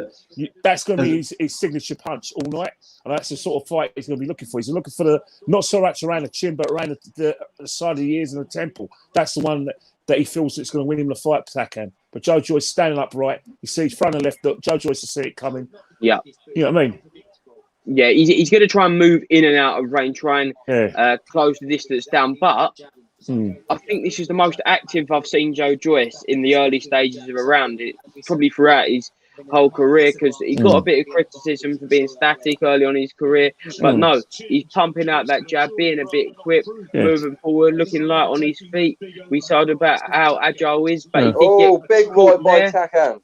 With another big right. Joe Joyce comes back. So you're a bit behind. You're a bit behind us, but in terms of that, the jab is beginning to catch Takam, and Takam's kind of wiping away the face because a good jab there. See, it's a good jab by Joe Joyce. He's got him kind of in the ropes. He's kind of who's the furthest in the round? Who's the furthest in the round? I'm the furthest. Okay, I've got 130 in the round. So, well, I'm 145. I'm 103. Well, so it's Kenny then. Okay. All right, Kenny, you're going to have to lead us, yeah? Right, so basically, Takam's looking for that sort of overhand right. Joe Joyce is kind of pinning him in the corner, but he's not really hitting him, but he's trying to measure him out. But Takam's just caught him a good right hand, and he's just moved out. But it's Joe Joyce has managed to absorb it, but he's still using that jab. Takam is feeling troubled by that jab. He's along the ropes, but Joe Joyce is kind of measuring his shots. He's trying to pick his shots, and he's trying to time and build up the attack. But in terms of a good round, I think it's a good round for Joe Joyce. But Takam is dangerous with that kind of right hand. See, if you look at Takam again, bit ragged. Joe Joyce is more accurate with his punches, and Takam is looking sort of single punches. We've got 20 seconds left of the first round. Joe Joyce has thrown a few punches, but he's missed. Takam's got moved. And he's been caught. Takam just caught him a good right hand. Joe Joyce is catching him in the mid-range. Joe Joyce is being caught. Yeah, but again, yes, the thing. Joe Joyce is checking his head. 10 minutes, he's caught him again. So he's caught him. Yeah, he's caught him flush again. Joe Joyce has been caught again. Joe Joyce is stand upright. He's keeping his hands up. But they're in a situation where Takam can still get through the guard. But what Takam's trying to do, he's moved to the side and he's throwing that overhand right, which is sort of chinch punch for a shorter fighter. Yeah. So it's basically, but what's happened? When you're a shorter fighter, the punch that takes out the taller fighter is the one he doesn't see it coming. Is the overhand right, where the guy, when you're fighting a big guy, you're forgetting, mate. This is bread and butter for Joyce, mate. This is breakfast for Joyce. It may be breakfast, but there's nothing to worry about at the moment, mate. He's not worried about it, but he's getting caught. And this is something he's got to learn from other fights, because guess what? He managed to. He's popping out that jab, but he's still getting caught. The biggest thing is Takam didn't go for no body shots. Do you see this comment, right? You see this comment from Prince Teddy? Joe Joyce giving more jabs than the NHS here. Hey. Second round's better start. All right, what I would say, guys, is okay. Takam is moving his head a lot, but at 40 years old and with the amount of fights that he's had down the stretch, I don't think he tire himself out. He's going light on his feet. He's bouncing up and down. He's trying to get in out. He's trying to close that distance. But for me, he can't do that. And the only way he's finding success in a minute is when he's moving from close range to a bit further out and then catches him in mid-range and Joe Joyce. That's where Joe Joyce just needs to keep his right hand up there and just tighten up in the defence slightly. The second round has started. We're 40 seconds in. It's kind of the same sort of pattern. Joe Joyce is stalking him, using a jab. Takam is throwing punches back, catching Joe Joyce, but he's not troubling him. He's not catching him clean, discouraging him. So Joe Joyce is what he does in loads of fights, absorbing the punches. But Takam, again, he's throwing a body punch right to the chest. He's now throwing a bit of body punches. But again, he's throwing a body punch, but he's caught him a good left hook. But again, Joe Joyce is absorbing it, but he's getting caught. He's getting caught because he's coming forward and he's taking risks. You know what I mean? Takam needs to get closer to Joe Joyce's chest, a bit like what Brian Jennings done, because Brian Jennings was literally on the chest of Joe Joyce, and he gave him some trouble in the 8th and 9th round.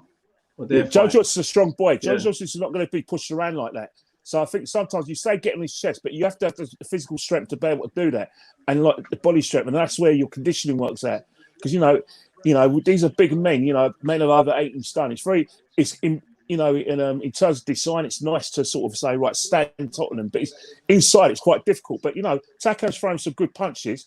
But Joe Joyce is getting his defense up, trying to go for the body. Joe Joyce is very tight, inside the body. But 2 minutes left of the round. No body work by Takam. We said this. Takam needs to start working Joyce's body a bit more. He's hitting with the body shots, but he's not throwing the combos that you want. Takam has gone to the body a lot. He needs to, on his way out from an overhand right, he needs to come with body shots. And the thing about what Takam's doing, right? So he's throwing some body shots now. He's actually caught him again with an overhand right hand and a left hook. Yeah. But again, Joe Joyce is absorbing it. But he's caught him again. He's thrown a nice little combination. Caught him run around the ear. Not kind of caught him cleaning. But Joe Joyce is still stalking him, still pushing him back. But he's still taking risks where he's still getting caught. It's a bit like the fight with Dubois was catching his joints, but Joe Joyce was still working behind that jab and discouraging. But that's the thing with Joe Joyce. He's taking the centre of the ring. Yeah, he's taking the centre of the ring, but he's not doing much. Again, he's been caught by good jab, and he's getting caught by a right hand, and this shook him this time. The right hand has shook him, but he's not caught with another right hand.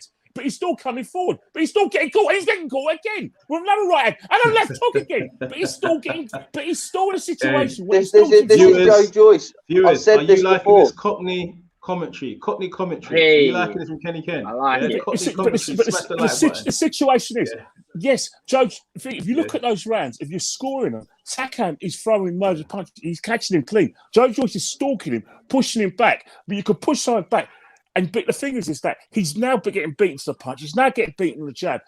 And even though Takam is fighting for the back foot, everyone thinks that Joe Joyce is looking getting forward, but he's not throwing anything. It's Takam. He's the one who's catching it. That was a lovely right from Takam, though. That was. I must admit, though, wow. I think that Carlos Takam cannot keep this up, because I think if you just look at his footwork, from the first to the second round, there is a difference, because I've been watching the way he just moves around, and at the start he's very light on his feet, and the way his back foot was coming forward, it was slightly going back a bit forward just to calculate distance incredibly well. With that physique, Joe, he will tire. He will tire, but look at that. We see that combo to the body on the replay coming up. Smart work from Carlos Takam so far, but it's just the questions of whether he can keep it up or not. It's about experience. You know, he's had more fights than Joe. You know, he's been with big opponents, so Joe's just kind of learning fight. But it's like Joe to a certain extent. He shouldn't be panicking, because he should still fight for that jab. But the thing is, that jab isn't landing like he did against Dubois. And that's why Takam he's got the head movement, and he's able to throw the punches. You know what I mean? Joe Joyce has to hit that jab, but hit that jab, plant his feet, not just flick it out. He's not doing anything because he's not discouraging Takam. He's moving his head from that jab, and he's able to throw it. See, he's throwing the right hand again. He's caught him around the ear. So again, Joe Joyce has been caught inside. But it's all about inside. So he's getting caught with body shots now. But he's going for a left hook. He's missed it. And he's gone for a jab. He's thrown a punch again. He hasn't caught him quite cleanly. But it's one of those things where he keeps on having the opportunity to throw those, overhand rights. And Joe Joyce, instead of just taking them, he should be blocking them. He should be blocking those. He should be blocking Joyce comes in with a nice body shot as a reply. But Takam's coming forward. He's moving like Clubber Lang in there. Ken, we may have to pause. I don't know about you lot, but we may have to pause Ken and get him to line up with us, because I'm like losing where I am in that. I don't know about you guys. Yeah, I'm watching it and I'm just losing where I am. Like, I'm just hearing Ken obviously give his description, and then I don't know how far beyond I am. I just don't know what's going on. What minute are you on? I'm about one. I've got 120 in the round left. 120. I'm 136. Wow. Well, you're not too far behind, are you? What about you, Joe? Where are you? I'm 128 now. Bloody hell. I'm the same as Joe, yeah. You need to watch it on TV. You streamers need to sort your lives out, mate. I'm not streaming. I'm paying my service bill here. I'm paying. You're not watching it on TV, are you? Yeah, I am. Well, on the mobile, Ken, you get it cheaper, mate. I don't know what you're paying, but it's only a tenner on the mobile, mate. Watch it on TV. See again. It's Takam trying to throw those punches. He's not getting discouraged. But it's Joe Joyce is so slow to actually counter it. You know what I mean? Wow. Yeah, but we said this before the fight. We all know Joyce's defense is terrible, but it's his chin is his best defense. Well, he's going to have to. He's going to have to sort it out. It's a bad round. It's a bad round. Oh, he's been caught again. He's slowing him down now. Takam is slowing Joe Joyce down. Yeah, Prince Teddy. Head movement on Joe Joyce is non-existent, guys. Exactly. What do you reckon? He's there to be hit. And he's getting caught with the body as well. But but this ain't new. It's not like he had movement in fights before. He's never had head movement. In the third, Joe Joyce's head movement is put his head towards the guy's fist. We know this. This is his defense. Finish it, because you can watch the left end of the third round, because there was some encouragement for Joe Joyce. But see it, just before the bell, there's a bit of encouragement. Oh, nice left hook, jab. Oh, nice. Yeah. This is it. Joe Joyce knows if he takes this past 3 or 4 rounds, it's Joe Joyce's fight. I've said this. It's a late stoppage or a points win. But is he going to be able to do that against better fighters? Because he's in the big man league. Is he going to be? But look at an amateur, Ken. Takam did a little bit of a wobble though towards the end of that round. Look who Joyce has fought. Usyk, Hrgovic. He's fought banging amateurs who are pros now, and he fought them with no headgear in that when they done the World Super Series or whatever it was. He's making basic mistakes that against better fighters, he's out of there. They're going to put him out of there. If he's fighting like that, he's out of there. Because these fighters will catch him cleanly. There will be more. They're not 40 years old. They're live fighters. I'm not saying Takam ain't a live fighter, but he's making mistakes. Until I see someone drop him or knock him out, Ken, I ain't with you on that, mate. His chin's his best attribute. Yeah, but he should be caught in the chin. All right. What if it goes down to 12 rounds, and these rounds that we think Takam's winning count against him? He shouldn't be hit like this at this level. Yeah, but then you congratulate Takam for doing a good job. But Joe Joyce is, let's not beat around the bush. He's not a Tyson Fury with head movement and that. He's the juggernaut. He comes forward, gets hit, and hits you back. And what he does is it's an endurance game. That's what it is for Joe Joyce. It's an endurance game. Although Takam, he's doing incredibly well. He's acting a bit. He is a bit reckless in what he's doing. Yeah, that's my biggest worry, like that. It's the balance issues with with Carlos as well. Okay. It's that when he is fighting, he's catching him. He's a shorter version of Dillian in terms of like when combo. You always worry about his balance. Lovely by Joyce. We've still got 2 minutes of round 4 left. Close range jab. That's beautiful. Yeah, you know what? Like Joe Joyce. Correct me if I'm wrong. Takam don't usually fight like this. He fights different to this. He's fighting a different fight completely. Yeah, but Sam Jones said he saw his whole game plan. Has he gone in now and changed the whole thing up? Changed that last minute because this is a different Takam. I won't lie to you. But I do worry about it. In terms of those muscles of his. That they're going to need a lot of oxygen. He needs a lot of oxygen with that big frame of his. That's what I'm saying for the later rounds, and I think that's what good body shot by Joyce is banking on. Yeah. It's a better round for Joe. It's better round for maybe Joe. Takam knows this last roll of the dice and he just wants to put everything on the line tonight. Definitely. But, Joe Joyce's jab is working well now and he's trying to throw an uppercut. But again, it's not. He's tiring at the moment. He's tiring that's now. The thing. You can but, maybe it's a round where he could take off and try and see it, get a breather and come out of round 5. Yeah, you can see he's breathing a bit heavily now. He's tiring. Yeah. His head he's put everything in the first. Yeah. He's put everything in the Joyce is controlling the ring now. Yeah, definitely. But he's controlling the ring and he's punching this time. Before he was controlling the ring, but he was taking punches. But this time, he's wearing the big man down. Yeah, he's tiring. And he's taking a lot more punches. The head movement is going. Yeah, and he's wild as well. The wild as well. Yeah. He's throwing punches, but he's off balance a bit. So, Joe Joyce's stance is hilarious. Do you not agree? The way that he stands there, with the way his stance is so unorthodox. It's like reminds me like remember them arcade boxing games? Yeah. Takam's he's planting his feet. Rock'em sock'em robot. To plant his feet, but Joe Joyce has definitely got this round. But Takam's still dangerous. He's caught him again. Takam, 10 seconds left. What Takam's doing? He's caught him again. He's caught him again. And the bell's gone. Oh, yeah. Big shots by Takam. It's what he's doing. Joe Joyce got Are we going to get to a stage now where Joe Joyce needs to just move around and use the ring a bit more and just not take those risks? Or is he comfortable getting hit? But that's not good for him. Well, he's the only fighter that I'll see get hit and I don't worry. I'm not even worrying about him getting hit. Maybe I should. But look, his legs never wobble. I swear down, he doesn't even wobble.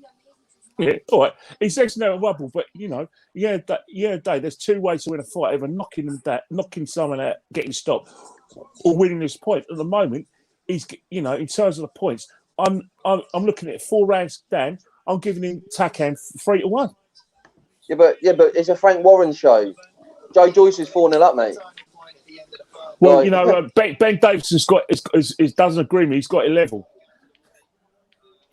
So I'll probably go at 3-1 as well. I'll probably go at 3-1. Or it depends, because the first round you could have given to Joyce, in my opinion. That's 50-50, and obviously this one was more in Joyce's favour. But you could easily give it to Takam. I don't understand. Yeah, I don't understand why Ben's got the third round to Joyce. I don't know. I think Takam guys, watch this fight, because what's happening right now? He's going for the body now. He's looking at the body of Joe Joyce, and he's trying to build his attacks from there. So keep watching it now. You know what I mean? Watch what Takam's doing now. Is that Takam should have done that from round 1.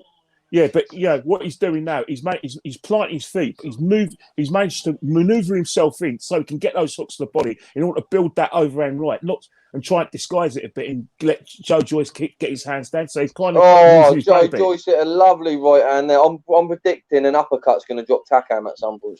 Oh, at some point, definitely when his hands go down. You know what I mean? But again, Joe Joyce, he's still ragged. I'm not happy with Joe Joyce here, mate. Not happy, but again, you're right, Jay. It's a long game. It's a long game. It's a cross country. Joe Joyce now seems to be like going up in gears now. You know, he seems to be very comfortable. This is what I said. At the moment. He studied his career in that. That's Joe Joyce. He gets better as the rounds go on. Yeah, That's why I'm not worried. It's not like he's a fighter that he's never been under this pressure. Every fight, this is the same Joe Joyce. That's why he has lukewarm receptions with people, because they don't like his style. But I love his style because I know that's Joe Joyce and that's the way he fights. And I think now he's starting to get a bit of credit. But wow, look, you can't take too many of these bombs. I'm only joking sometimes when I say about his chin and that, but it is one of his best attributes. But I think the encouraging thing for Joe is that he is still kicking the step in the ring. He's getting tagged, but he's not getting pushed back. And I think that's the encouraging one. And now he's getting his punches off, and he's fighting. You know, for me, he's winning this round because his punch selection is really good. You know, he's given the situation. Although there's times when he is throwing punches, he's letting them Takam spin around and keep him out of trouble. But there's a good jab by Joe. You know, but it's like a jab, but no combos. Where's the combos, Joe? Combos, mate. Again, there's a comment in there for you, Ken.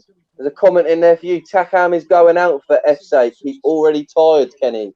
So in the comments they say Takam's not tired. Of course he's tired. But yeah, Dave, he's not at isn't it? Joe Joyce is still, you know, fighting the same way. He's still trying to build his attacks, trying to wear him down. Maybe he wants to go for a long haul, you know, get a few rounds in before his next fight against a more durable opponent. But you know. Joyce has never been a combo puncher, though, in all fairness. I must say, he's never been a combination puncher. That's just not his style. Wears you down, innit? He just wears you down. Big. Yeah, he's that wear down, come forward with a jab. And I really like when he comes inside, he tucks the uppercut in. But wow, yeah. You know, Rich. We've got both from Three Kings here. 1 second. We've got the US in the building. Hello, bro. Hey, what's happening? Hey, what's going on, fellas? It's been a while, man. I know you guys watching this fight, man. Are you watching it? Yeah, you know, it's funny because I wrote an article one time when Tony Yoka called out Joe Joyce, and this was after the Dubois fight. And I said, I don't know if Yoka should take that fight. But after watching this Takam fight, man, I'm not sure about Joe Joyce and Tony Yoka because Yoka, unlike Takam, he does throw the right hand a lot, but he's a lot taller. He's a lot more athletic than Takam, and that could give Joyce some problems. But Joe just can't keep taking these bombs, man. Joe Joyce fights like this every fight. There's no difference. Yeah. There's no difference in this fight. No, I'm not like it. And it's the same. He's unorthodox. Oh, he's gone. He's gone. He's ready to go. Joe Joyce is getting in now. Fifth round. Joe Joyce is throwing combinations. Takam got spun, and Takam's not throwing anything back. He's gone. His head is down. This is why you had to pause it, Ken. You're like a minute in front of us. Yes, Tim, you killing us. You killing us. Hey, I'm not there yet. Get Kenny out of the room. Get Kenny out of the chat. Take him out. Joe Joyce is getting now. Takam is throwing nothing back. He's throwing nothing. He's moving back. The referee's trying to look at it closely. But Joe Joyce is throwing like he did against Chisora. Nice uppercut and combos now. He's throwing combos. Takam is going to go any minute now. It's a fifth round, 40 seconds gone. The referee's looking. Is the referee looking to stop this now? Takam is throwing nothing back. And Takam's gone back now. The referee stopped it. This is going to be that's Takam.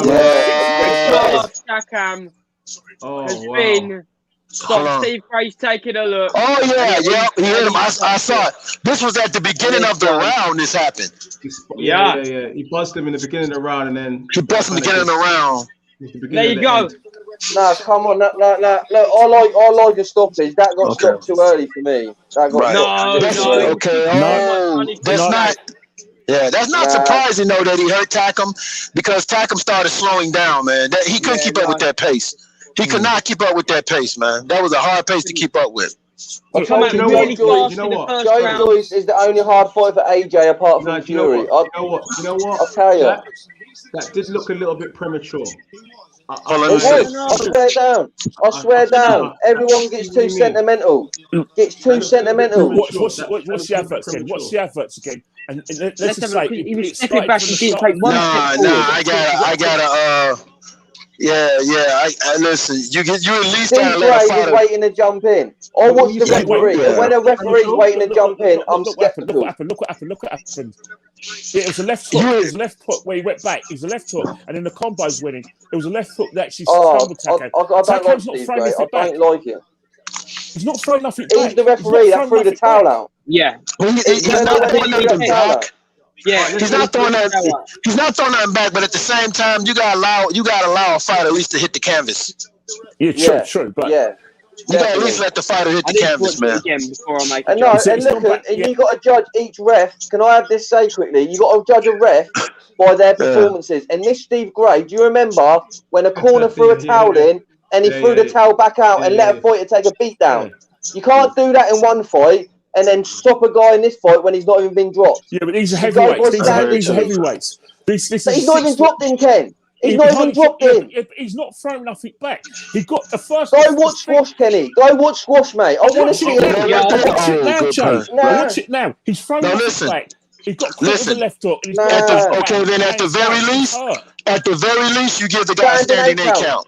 Yeah. You give him a standing 8 count at the very least. You can't give a standing 8 count though, unless he's being held up by the rope. That's a full stoppage, man.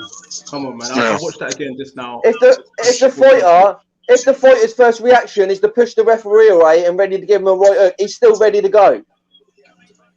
Sometimes you see fighters fall into refs' arms when they're stopped. That's when it's right to stop. Yeah, but when the guy pushes it back and he's ready to land a haymaker on the ref, he's letting the ref know, what are you doing, mate? Like, that's the ref threw the towel out before. The ref threw the towel out before. Sure did. Yeah, he's done it. All right, guys, let's take it from Joe at the top, right? Yeah. Full stoppage or good stoppage? Right, so looking at it back, I wouldn't say it's incredibly poor, but I think you see where Takam pulls back. He steps back after that big shot. I think that Steve Gray could have let him carry on for maybe one shot if he comes on him and he isn't responding, because he didn't really have time to come back forward. So there's an argument either way. Yet he fell back, he snapped his head back, his bloodied face, bloodied nose, it was coming out. So I wouldn't say it was an incredibly poor decision, but personally, looking at it back, I would have let it go. Maybe 1 or 2 more punches to see whether he regained his balance, because the balance was a big thing, because he completely lost that balance, and let's see whether he could get that balance back. Yeah. Bo, what are you saying about that? I'm saying it's a very questionable stoppage, only because when the guy gets hit, he got hit with 2 good flush arm shots, right? The one that got him hurt, then the one at the end that he stopped it. Everything else, Takam was still fighting back. He was still coming forward. He was still trying to fight.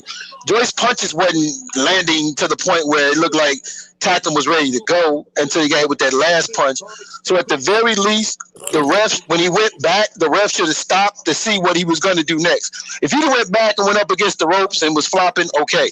But when he didn't even go hit the ropes, he stopped before he hit the ropes, and the referee jumped in there. So I think it was an apprehensive stoppage.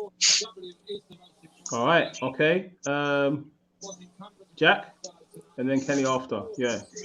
Well, look, I said it straight away. I didn't need to see no replay. I'll go on fighter's reaction at the time in the moment. I'll go on what the referee's done before. As I stated, this referee not long ago, when a corner threw a towel in and their man's getting battered, getting dropped left, right, and centre, threw the towel back out the ring, let him take another beat down. He let him get dropped again till he stopped it. To then let this guy look. Carlos Takam's 40. It's his last shot probably. He's had a full training camp. You got to give him credit that he kept himself up. Not give Joe Joyce credit that he nearly dropped him. Takam done well, kept his balance, kept himself up. If anything, Takam could have took a knee to save himself a little bit more time to get an 8 count. But I still think it was stopped prematurely. And look, the crowd didn't even look like they're that excited after the stoppage. Look, it was great by Joe Joyce. I knew Joe Joyce was going to win. That's his style. People getting worried, he getting hit too much, that his style's not very good. That's Joe Joyce. I was relaxed all the way through. But with me, give the guy credit. Takam should have been at least allowed to go down or his corner to stop the fight. I believe the ref jumped in. Watch the ref 10 seconds before. He's looking to jump in. I'll watch stuff like this.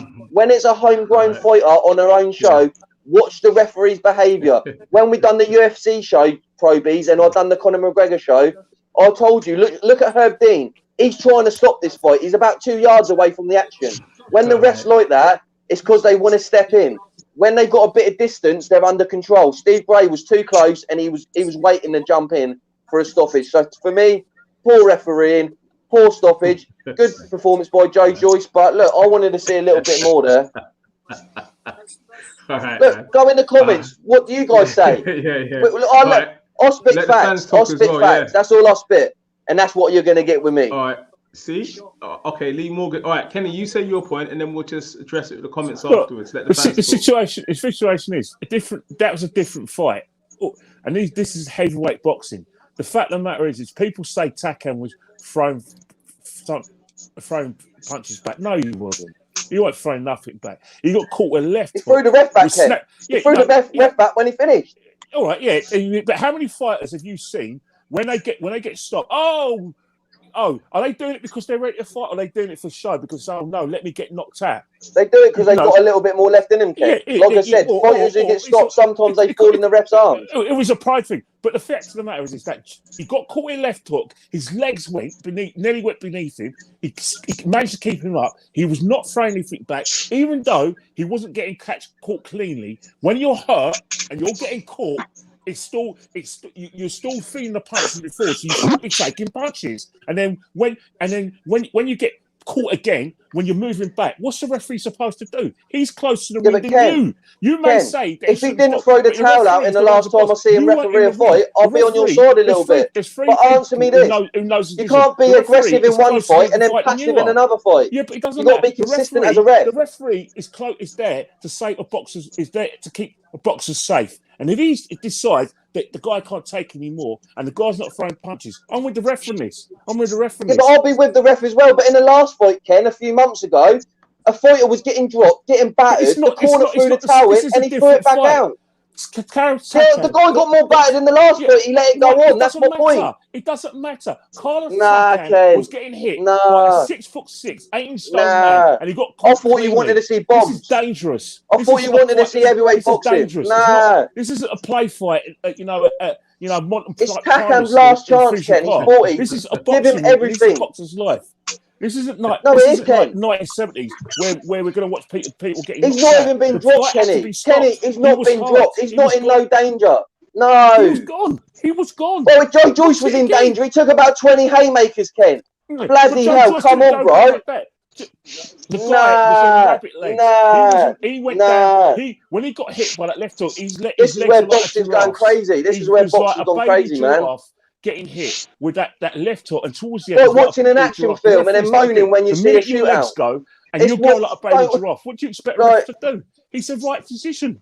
It's the right decision. You're gonna have to get you. No, you got to be consistent, Ken. You got to be for your own entertainment. People have to accept. No, you got to give Takam respect. Give Takam the respect he deserves. Let him see a little bit more of the fight. Let him go down. Why?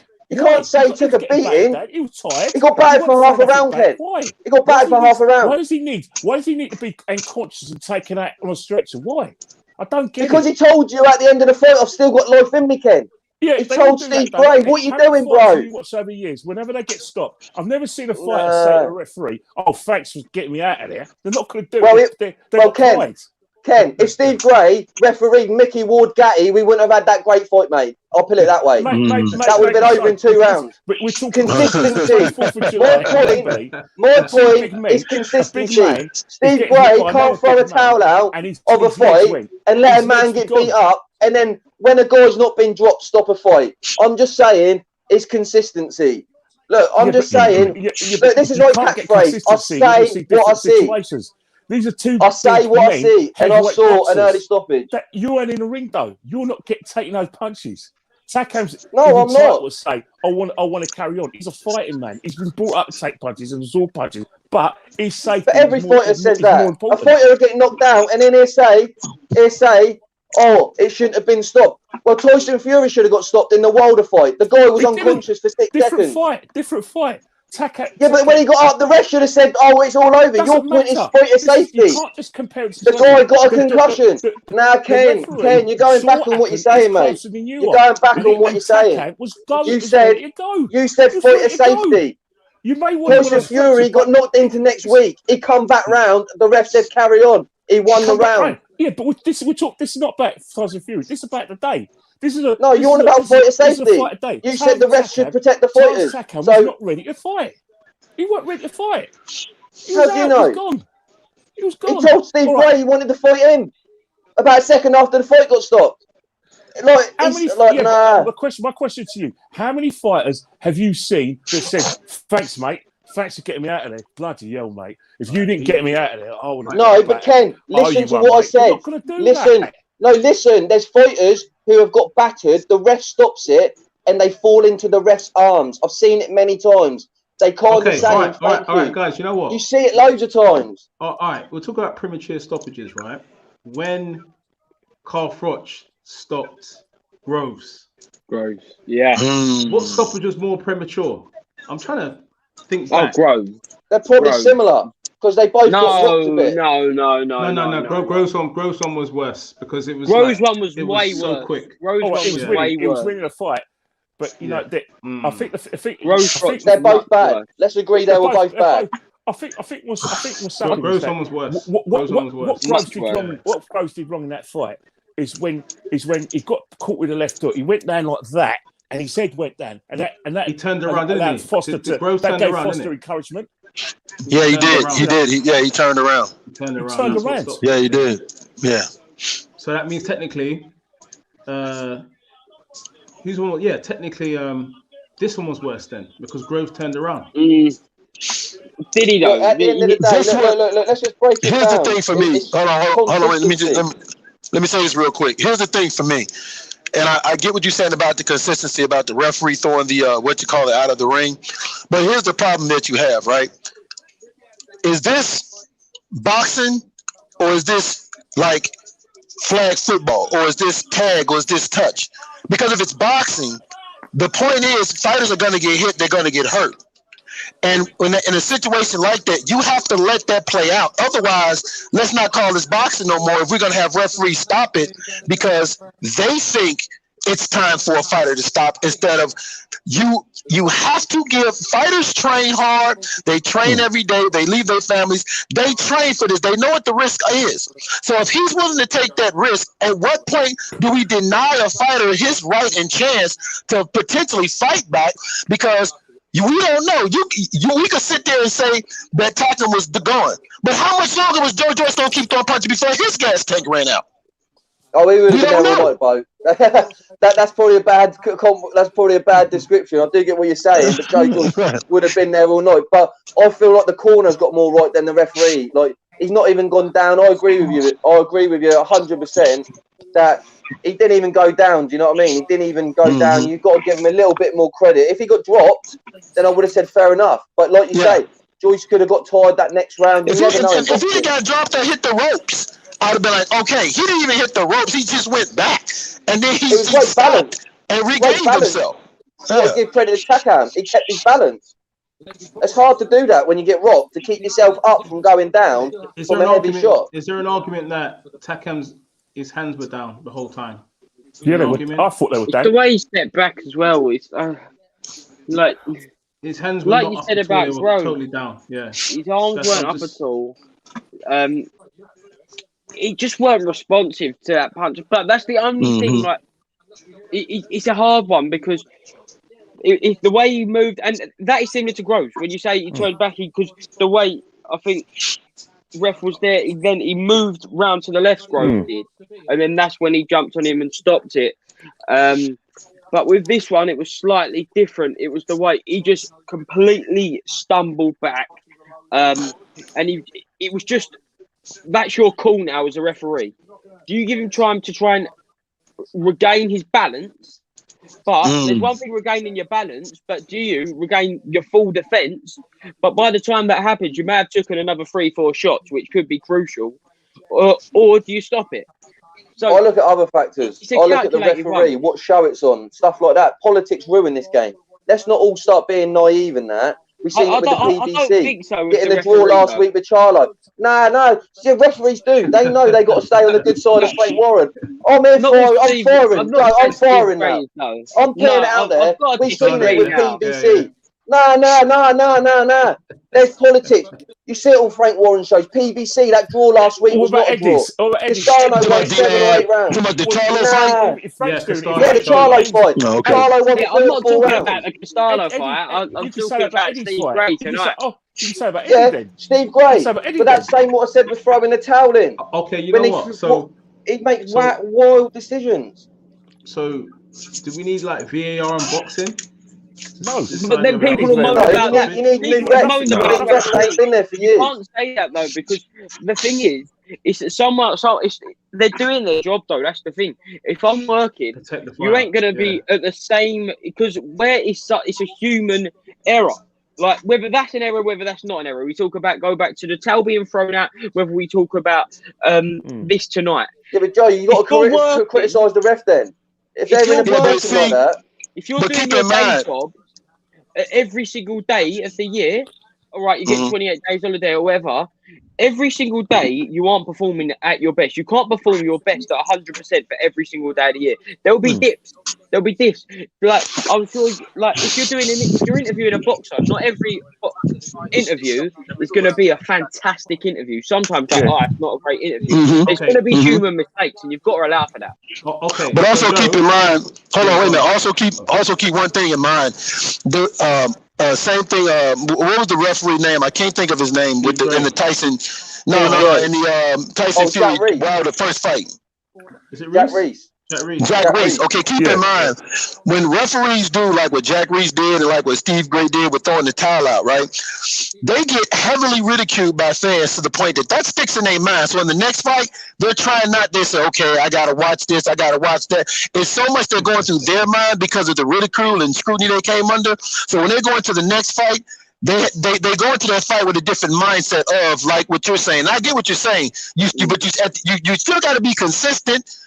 Because people will bring up, oh, now you want to try to save a fighter. You didn't care about that last time. But I'm just saying, just keep in mind that a part of this could also play why he did what he did, because he got heavily ridiculed for what he did with throwing the towel out. I feel like you got to be stronger personally then. If you want to do this job, he was happily to go in the afterwards and say to the people who threw the towel out, this is my decision. I saw his interview. They pull it out. Steve Gray went in there, gave his decision, said, I've done this, I've done that. You got to be stronger. Like, you're in a high pressure situation. I respect him, but you're in a high pressure situation. Carlos Takam's last chance, probably. Look, we're going to disagree, but I feel it was an early stoppage. I agree with you about the stoppage. Yeah, I agree about the stoppage. I'm not saying it wasn't an early premature. Yeah. No, I was saying to Ken, not you, Bo. I was saying to Ken. Okay. We're going to disagree on that. That's it. Yeah. But could we say Hey, Ken, would you feel this way if it was Derek Chisora? Because we know how much you don't like him. Hey, talking about Derek Chisora, he's actually in the crowd, so obviously, I don't know what he's going to make of Joe Joyce winning this fight. I'm sure he had another eye. Kenny thought the fight should have carried on when Derek fought David Hay. I don't know. I think Derek Chisora, was putting his ass. But look, look. My problem probably is the reason why I agree with the stoppage is because I didn't see anything for hands, being like up. I didn't see any punches getting thrown. I saw him retreating. I saw him getting catch clean. And that's why I wanted to stop. I've seen too many fighters go the other way, where they've been allowed to carry on when they shouldn't be carrying on. It's caused serious injury. And at the end of the day, I'm always about the fighter's safety, and I'm always about the fighters getting as much money as they can. Maybe I'm the man for the fighters. Obviously, there's another side to say that, oh, you let him carry on, but that didn't look good to me. Look good to me. And I don't agree that there was anything left in Carlos Takam in terms of. Well, he didn't give me any encouragement in terms of like his defending. If he was defending himself and he was using his defence, fine, I'll take that. If he was throwing punches, I'll take that. But I didn't see that. I just saw someone with his head down all the time. And then when he had his head up, get caught and go. That's all I saw. What happens if his tactic was to take a round off and he took some heavy shots? We don't know, Ken. Look, it's open for opinion. I saw someone getting caught clean, though. I didn't see someone who was getting glancing blows. I agree with Bo. It's not touch boxing anymore. It's not touch boxing. You can touch them with a jab, and then if it's too hard, you can't do that. Yeah, but it wasn't touch boxing. These were punches Ken, he hasn't been dropped. Like, let's put it into perspective. He got battered for 1 round, mate. Like 1 round. Yeah, to be fair, it was an even fight up until that. It wasn't getting battered. Some people might have had Takam winning. I was looking in the comments. Some people said it would have been interesting if Takam got through that round. Yeah, but 1 round can make all the difference. 1 round can make all the difference. Yeah, but look at Joe Joyce. Joe. All right, Joe Joyce should never see an end of a fight because, as we discussed, his defence is terrible. Yeah, he takes 3 shots to get 4. So if you want safety, stop him after 10 rounds every fight because he took too many shots. When in the 5th round, the biggest elephant in the room before Takam got stopped, the massive elephant was his tiredness. The fact he was tired, he looked heavy-legged. So that would take that consideration. So basically, if someone is getting caught clean, right? He's not defending himself. He's not, throwing his punches back. He's knackered, and you want him to go out on a stretcher. I don't think so. No, nobody. Hold on. No, not on a stretcher. If he got dropped, then you can call it off. Right. Okay. It was called off by the referee. Ken, you're going too extreme, mate. You're going too extreme. There's an in-between, Ken, from the stoppage to where you're going. I think that's where I am. I'm in the middle. You got to go into the morgue already, You're on about him getting comatose. Like, what you on about? And he's getting caught clean. I'm not talking about, let's save him. This is like, like everyone. Ken, I know casualties ended on a Saturday, mate, but bloody hell, we don't really want casualties. I was seeing someone getting caught clean. If he wasn't getting caught clean, I'm with you. If I see someone not throwing a punch back, he's got his hands down, not getting his hands out, and he's getting pushed back. Well, you don't like Tyson Fury then, do you? I can't say anything. That's what he does. Has his hands down. He don't throw no punches until he's ready to throw a punch. Like, Ken, we're going to disagree here. We're going to disagree. He was getting caught clean. Joe Joyce got caught for the whole fight. I've said this. But I mean, all through the fight. But that's part of the sport, though. Still did this, didn't he? But that's part of the sport, though. These guys are gladiators. You have to give them a chance to come back. Bo, let me show you something. Gladiators do that. Gladiators don't do that. If I'm hurt, hold on, wait a minute. Everybody's ability, hold on, Ken. Everybody's ability to recover is different. When you're 40, it takes you longer to recover at 40 versus somebody that's 30. And I know this because I'm 50. So it takes me longer to recover at 50 than with somebody that's 40. But you still got to give a guy a chance to recover, though. Bo, you're in the fight game, right? Time waits for no man, especially in the sport where. To give Takam his last chance. Takam had nothing left. I didn't think he had nothing left. Oh, maybe wrong, but no, you're wrong because a fight. I've seen fighters with nothing left. Right? We've all watched boxing. We've seen fights. Somebody said earlier, when fighters have nothing left and the referee stops the fight, they actually look at the referee like, "Oh, thank God," because they really had nothing left. They slump over and go to the corner and everything. How many fighters have you seen in the last 10 years where it said the referee?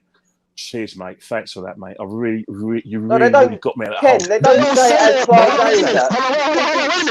a minute. Ken, they don't say that, but their reaction when a referee actually stops the fight is different. I've seen fighters when a referee stops the fight don't even bother to argue. They just walk to their corner and they just stand there and wait for the gloves to be taken off. That's a fighter that says, I wanted to fight on, but I knew I was done. All right. That's not the case here. Can I ask you a question, right? Let's kind of rerun back to the 1st of June 2019, the Champions League final. Spurs beat Liverpool, but something bigger for you because obviously you're not a football fan. You're a boxing fan, Bo. Anthony Joshua Ruiz. Anthony Joshua got put down 4 times, and then he hanged himself from the ropes, and then the referee pulled it out, and Anthony Joshua go. Ladies and gentlemen. That ladies and gentlemen, is poetic justice. That, ladies and gentlemen, is poetic justice. You know what? Kenny's back. 1 second. Okay. Beez is laughing, thinking, I've got a clip here.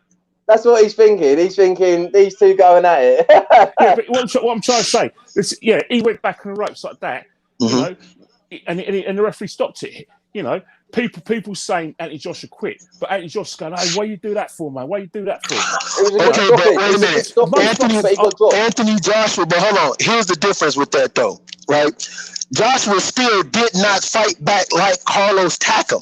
Carlos Takam pushed that referee back like, yo, what? I mean, immediately when the referee was walking toward him, Takam was looking to push him back like, yo, what are you doing?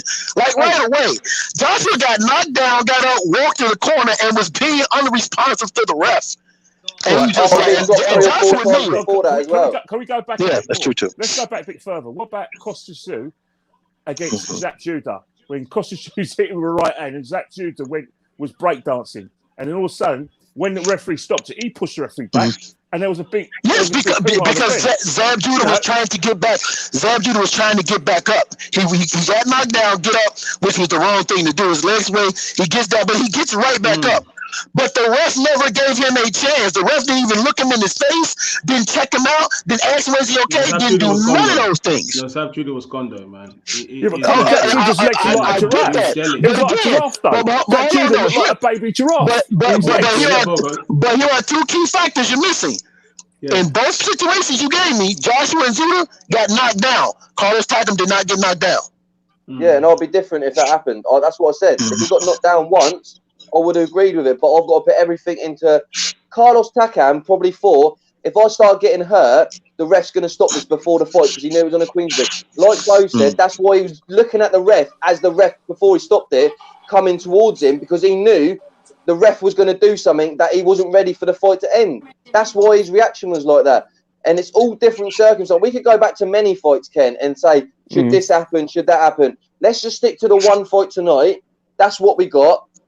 The rest is history. Tonight, we'll debate what happened. And I feel, as some others, and obviously you feel differently, that it was stopped in that way. But I look at things in different perspectives, and that's my conclusion.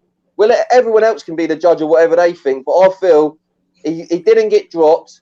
He can't. The ref was going to look for a kind of a stoppage. You can tell by Steve Gray's the way he stopped it. That's my personal belief, not the channels or anyone else's. My personal belief. Because of your experience, Ken, you learn from your mistakes and you're a strong character. No matter what happened when he threw the towel out, he was big enough. That's a big call for a ref to throw a towel back out when a corner's saying, and remember that corner, his trainer was his dad. So his dad said, my son had enough. That's a big call for then a ref to throw the towel out, to let the guy get dropped again. Didn't stop it then. Remember, he didn't stop it when he got dropped again. Let him get another beat down, and then he stopped it. To be big enough to do that call. Did that influence his choices Steve Gray, I've seen Steve Gray. He's a strong character. I don't believe that would have done. I don't believe that. I don't believe that. I believe it. I believe that whatever backlash he caught from that did influence him today. Only because he did it, and he did it so good. Like Steve Gray and Jack Reese are guys who, Steve Gray and Jack Reese, they like blood. Because Jack Reese in his fight after Tyson Fury stopped the guy, and everybody said, "Yo, why are you stopping him so prematurely?" So I think to a certain degree, I mean, they're human. No matter how tough you are, you're human. Something it's going to get to you, So I believe it had a play in it, but at the same time, I agree with this aspect of it. You still have to be consistent as far as at least allow a guy to go down or at least go back up against the rope so obvious that he's out before you just jump in there to stop a fight. Because again, these are gladiators, man. These are warriors. This is boxing. When I watch a fight, I'm watching the fight for that reason, see somebody go down. Let's keep it real. We all savages here because we're watching two guys try to knock each other's heads off. So if I'm willing to admit, I'm a savage. So I'm looking for someone to definitively knock somebody the hell out or down, and I'm like, all right, I'm satisfied. Stop the fight. Hey, don't get me wrong. I stay out to watch boxing so I can see someone getting put in a stretcher. But I like to see him get put. But I it's going a bit too PG. Let's be real. It's going a bit PG. I agree with that. If punches ain't getting thrown back, then I probably got to go to the dark side. I agree. It's gotten too PC, but it's and I've said this one time before on the show. It's a beta male world we live in now. where everybody wants to be like, nobody wants to be that person to go out and say, yo, man, I'm finna knock this dude the fuck out. Oh, no, you can't talk like that. You can't think. Yeah, you have to think. I love all that. Yeah. That's what I do. I love all that. Rate the ref out of 10 tonight. Rate the ref out of 10 tonight. 2. That's being nice. He's 2 because he's British. Poe, rate the ref. Well, hold on. I think he's got some technicals. All right, go on, Kenny. Rate the ref out of 10 tonight. What would you give him compared to Jay's 2?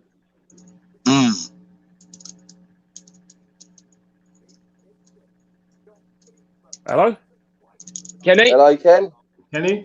Yeah, I'm still there. Can you hear me? Yeah, we hear me? What's your rate for the referee? Well, rate the referee out of 10. I'll tell you one thing, he ain't getting 2 out of 10 from me. Sorry, guys. I'm going to give him a 5. Getting a 5. Solid 5. A 5. That's still sloppy, Ken. Still sloppy. Hey, 5. You know, hang on it. You know something, right? You know we're missing something out, right? We know what we're missing, right? The biggest elephant in the room, right, is that Joe Joyce is getting no recognition for what he's done. He is now the mandatory for Usyk versus Joshua. I've been bigging Joe Joyce up all night. We'll get to that. We'll get to that bit. We haven't spoken about that. We'll get to that. Let's congratulate the victor. Let's just say 100%. Let's just say 2 fights ago, no one wanted to know Joe Joyce, and in two fights, he's now looking at a situation where he, you know, if politics allows him, he can fight for the heavyweight world title. No, Joyce has already said. Joyce already said they're going to step aside and let the undisputed fight take place.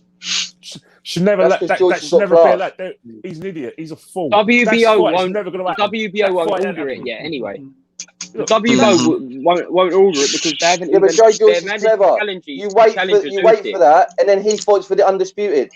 I agree 100%. I agree with that because Tyson Fury is going to go through a thing with Wilder. And then Usyk is going to give Joshua a hard time. Then they're going to fight each other. Joe Joyce can pick bones. I agree with that 100%. Yeah. That's the Lucien Boutte. Remember when Lucien Boutte tried to do that with the Super 6 series and the Super Middleweight division? Yeah. You know, my biggest concern is I don't think Joe Joyce should be allowed to, because I think when TV's involved, I think what's happening is that it's all about. I think what's happening with boxing now, sadly. But then again, if it puts more money in the fighters' pockets, I'm all for it. But it's about numbers, in it, and about putting, you know, bums on seats, and you know, basically like card details for pay-per-view. And I've got something for you, a pay-per-view fighter. There's 3 fights for you: Joe Joyce versus Andy Ruiz, Joe Joyce versus Dillian White, or Joe Joyce versus Derek Chisora. I know there's nothing in there for Joe Joyce, but obviously it's been thrown around out there. Stay away from Derek Chisora. Do not waste your time. Do the other 2 then. Do the other 2 then. I think Andy Ruiz from a value standpoint is better from a value standpoint because he's a former world champion. Yeah, but in the UK, the Dillian White fight would be massive. I agree with that. I've never seen anyone knock out Andy Ruiz. I want to see chin versus chin. That's what I want to see. Oh, yeah. We've seen Dillian White knocked out. I want to see 2 bit fighters that I want to see chin on chin. Do you know what I mean? An absolute war. And I think that would be a war. I'd like to see the jab work against Andy Ruiz's quick punches. And I just think that's a great fight. I think he'll get more credit beating Andy Ruiz maybe than Dillian White at the moment. And Dillian White's got other fists to fry. You know, think Joe Joyce. Why would fighters, who've got, like ambitions, and, their careers ahead, and accommodate those 2, like everyone's indulgence for Tyson Fury and Joshua? I mean, it's a farce. Because the pot of gold's bigger at the end, Ken. The gold at the end is bigger. It's not going to happen. It's not going to happen. That fight won't happen. If that fight was going to happen, it would have happened this year. It's not happening. We don't even know Tyson, whether Deontay Wilder's going to get COVID next. It's a farce. It's an absolute farce. But I think if Wilder wins, Wilder will fight AJ next. I think that will happen. I think an undisputed fight will happen. I actually don't even see that happening. I don't see it happen because if Wilder wins, there'll be a rematch because Bob Arum has already said that. So, what if Wilder wins? There'll be another rematch. Yep. A fourth. Oh, bloody hell. Yep. There'll be another rematch. Matter of fact, remember when they was planning the fight for the rematch? Tyson Fury in the live feed video even said, "Well, if I lose to Wilder, there'll be a fourth fight." So the thing about Tyson Fury, I don't know what it is with Deontay Wilder, but he sees, for some reason, he sees Deontay Wilder as his dance partner. You know what I mean? It's like bloody Strictly. Every year when they do their Latin championships, he always picks Deontay Wilder to go dancing with. He doesn't seem to want to fight anyone else. The funny thing about that is, if you look at boxing, throughout boxing, everybody's had a dance partner, right? Muhammad Ali had Joe Frazier. Joe Louis had Max Melling. Everybody's had a dance partner in boxing, right? Tyson had Evander Holyfield. So everybody's had a dance. Floyd Mayweather had Manny Pacquiao, although he made us wait 5 freaking years before we got it, but he had a dance partner, right? The problem with Wilder and Fury is one guy can't dance. That's the problem. One guy literally can't dance. The thing about it, the reason why they're attracted to each other is the reason is that the person who can't dance, who I think collectively a lot of people agree can't dance, has got one move, and that is dangerous, and that's why they're still going to go clubbing. And that's the thing. What makes it big is you got a big American and a big UK heavyweight. That's what makes it so big. That's the biggest dance partner. A big USA heavyweight versus a big UK heavyweight. Yeah, a rival fight. I agree with that. AJ could have been that. AJ could have been. Let's make it clear. Let's make it clear. Even though it's a rival, USA is better. Let's just make it clear. And I'm not saying it because I'm from the US. I'm just that's just true. USA is God's country, isn't it? God's country. God's American, isn't it? No, I'm just playing, man. But you know what I think, right? You probably won't agree with me. I genuinely think that Anthony Joshua's dance partner is the geezer from bloody Brixton. Who basically calls everyone a W and a CUNT. But I think his dance partner is Dillian White for some silly reason. I still think that somewhere down the line, I think it'd go down as Andy Ruiz. I wouldn't be surprised if we see an Andy Ruiz free fight in the future. I'm being serious. Maybe. I think AJ would want to put a statement on him. I know he went points. I think it sells. And Andy Ruiz, I'll put it out there. I've been following that guy for about 10 years. I think he's a top 5 heavyweight fighter in the world. I really do. His last performance against Arreola wasn't great, but he was getting himself in shape. New gym, and I think that mentality at Canelo's gym. I saw him the other day. He looks trim, and he's staying trim for a long time. Hand speed like no other. I really rate Andy Ruiz, so I'll throw that out there. I know the comments might not agree, but I think Andy Ruiz could be AJ's dance partner. I think, look, them 2 fights. The first fight's history anyway. Andy Ruiz beating him. The big fight in Saudi, obviously, it wasn't the greatest performance, but it was great for AJ to get the victory. I think a third fight, if Andy Ruiz becomes a mandatory or something, or that could be another big fight. Because some people have that kryptonite. And if you looked in that fight, AJ performed well, but he was very cautious. Obviously, Ruiz was very unfit in that fight. So you can judge it however you want to judge it.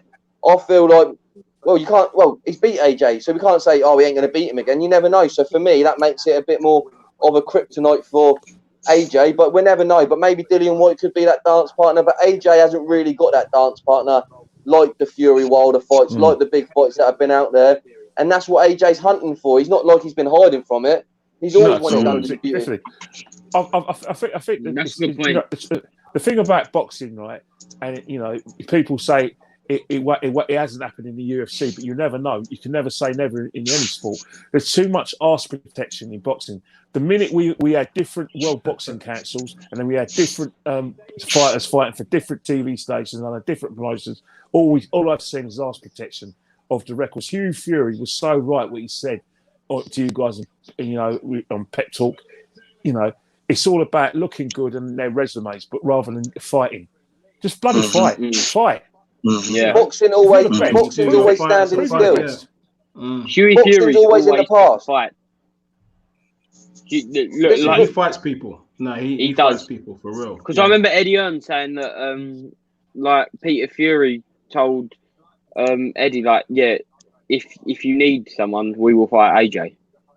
Like that's when they first signed him. Like that, no warm up fights, nothing. If AJ needs to step in, we'll fight him. He ducks nobody. He avoids nobody. He fights anyone. And I think you take a leaf out of Dewey Fury's book if we're talking about heavyweights, because what's he got? 3 losses now: Povetkin, Parker, and Pulev. Yeah, 3 great heavyweights. All great fighters. Good fighters. Wait a minute. Who lost to Povetkin? Who talking about Huggy Fury? Fury. Yeah. He also lost. You said Povetkin, Parker, and who else?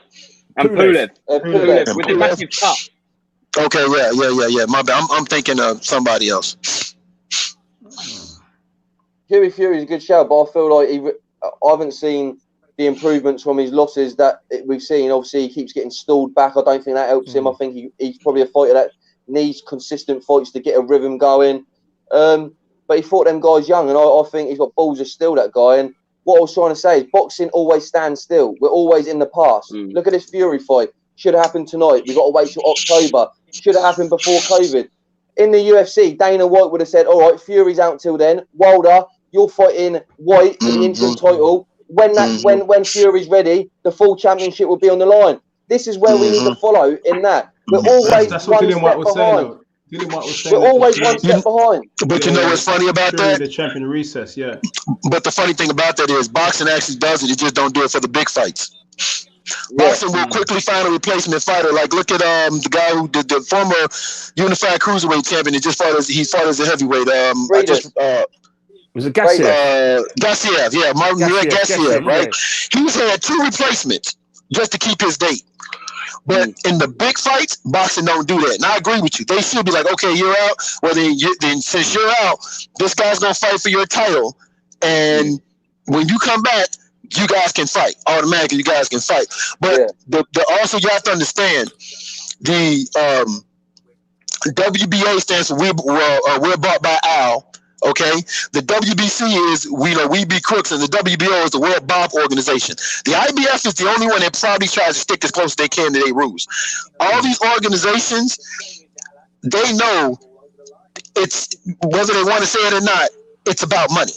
They'd rather have that belt in that big fight for that money than what we're talking about right here. They don't care about us as the fans, and that's the problem. That's the reason why they can come up with franchise belts and interims, and you got all these people walking around with titles. I think I got a WBO title laying around here somewhere myself. Like it's ridiculous, man. It's ridiculous, and it's confusing the fans. So I do agree that they should come up with something. Say, hey, man, if you can't fight or you get sick or whatever, we're going to carry on with the date. These guys are going to fight for your belt, and then as soon as you're ready, we'll make that fight. That I guarantee if they did something like that, a lot of these guys would get in the ring because they have no choice. It just stops boxing, though, doesn't it? It just, like I say, it's just preventing boxing. It's stopping it from going forward, like the heavyweight division at the moment. A standstill. But tonight we could have had Dillian White versus Deontay Wilder for the interim WBC title. Everyone in boxing's excited. Then everyone's excited for the fight in October or November, whenever Fury would have been ready for the main title. That's what I'm saying. But what Bo said then is correct. They don't care about us is in the fans, in the sense of we want the biggest names to have our titles. For this fight, I would have happily let them give Fury the franchise title. This is what I mean. When we don't want them to give them a franchise title, they give a franchise title. But when we think, well, we'd rather you give it in this situation, even though we don't like it, that's their problem. They're doing things at the wrong time. If they said, look, Fury, you're going to be the franchise champion, we're going to do an interim title or maybe the full title now, but as soon as you're fit, you will be the champion fighting the other champion, because that's what it is. It's not like one versus the other. It'll be champion versus champion. So he's still going to be the champion. So then it's still a big fight. Who's telling me Dillian White, Deontay Wilder for the title wouldn't have been a big fight? So they're not losing any credibility in that sense. So for me, they really need to take a look at themselves, and they're really boxing's still 3 years beyond where it should be from all the big fights that should have happened. We haven't had Spence versus Crawford. That should have happened ages ago. That should have happened time ago. But politics is stopping that. The Mayweather-Pacquiao fight went on 2 years too long. took years to get around the Holyfield, Lennox Lewis back in the ring when they're rematch. It just seemed boxing was going backwards all the time. Yeah, but the thing with boxers nowadays, right, is it's all about money. Boxers nowadays, they're businessmen, and sometimes when you're a business, you know, you can't afford to take risks where you can lose everything you've got, because that's not a fighter's mentality for me, though. Thank you, because that's not what fighters used to think back in the day. Because back in the day, you could lose, but the way Andrew Galata had 3 world championship fights in a row. He fought for the WBC, WBO, WBA. Lost all 3 fights in a row, but they were competitive fights, so he gets another shot. Boxing used to be like that. I mean, how many times did Ernie Safer get a title shot? You know what I'm saying? Boxing used to be like that, where nowadays it's if you lose, you go all the way to the back of the line, versus, hey, he gave a good account for himself, let him fight. But because you was breaking down fight. Remember, we waited a long time for, Canelo Alvarez and GGG and Gennady Golovkin. We had to wait for that because Canelo even dropped the belt. What is happening with boxing nowadays is, number one, money has gotten involved, and number two, the hunger for fighters to be hungry is not there because of the money that's gotten involved. Danny Garcia father said it best. Why should we fight at Keith Thurman? We can get $2 million a fight, a Rod Salka. The hunger for a fighter to prove his legacy is no longer there. Why? Because today's fighters believe my Instagram followers is what I care about. So if my Instagram followers is what's going to take me to the Hall of Fame, that's what it is. It pisses me off because I come from that era where these guys used to fight and it didn't matter, man. Yeah, but what came first, though? What came first? Was it boxers thinking about Instagram's followers, or was it dickheads like Don King, Bob Barron, and we've got a dickhead who's, God bless his soul, Mickey Duff, who were cheating fighters. We had a situation in this country where a promoter was also a manager, so which means how can someone be your manager and be your promoter? So what's left for you? That is why they've had to be a bit like businessmen and think about the next punch, because they got shat on let's not discredit the small pool that still have that fighter's mentality.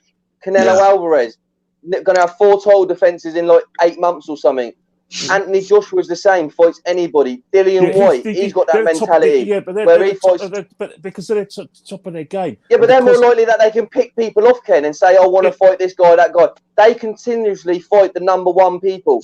Canelo, 4 title defenses in 10 months. Fury and Wilder ain't fought in 18 months, Ken. Fury's never defended a world title. Canelo's going to do it 4 times in less than a year. Yeah, let's stop these 2 fights a year and go back to 4 or 5 fights a year. Come on, let's get hey guys, hey fellas, I gotta jump off real quick. I just want to say, let me say this. As always, hey, subscribe. Hit that subscribe button to Pep Talk UK. Hit that subscribe button. Make sure you guys follow Pep Talk UK. Check out my man Pro Beez as he's doing his thing, doing his interviews, pumping up them weights. I don't know what he's trying to do. I saw that. He's training for a boxing match. I'm guarantee it. He's gonna fight Ken. He gonna fight. But check it out. Just because I stick to my opinions doesn't mean you have to fight me. No. And of course, go to 3 Kings Boxing for the latest news, what's going on in sport of boxing, as well as articles that we wrote pertaining to Pep Talk UK interviews. At the end of the day, fellas, I just want to say this, man, it's boxing, right?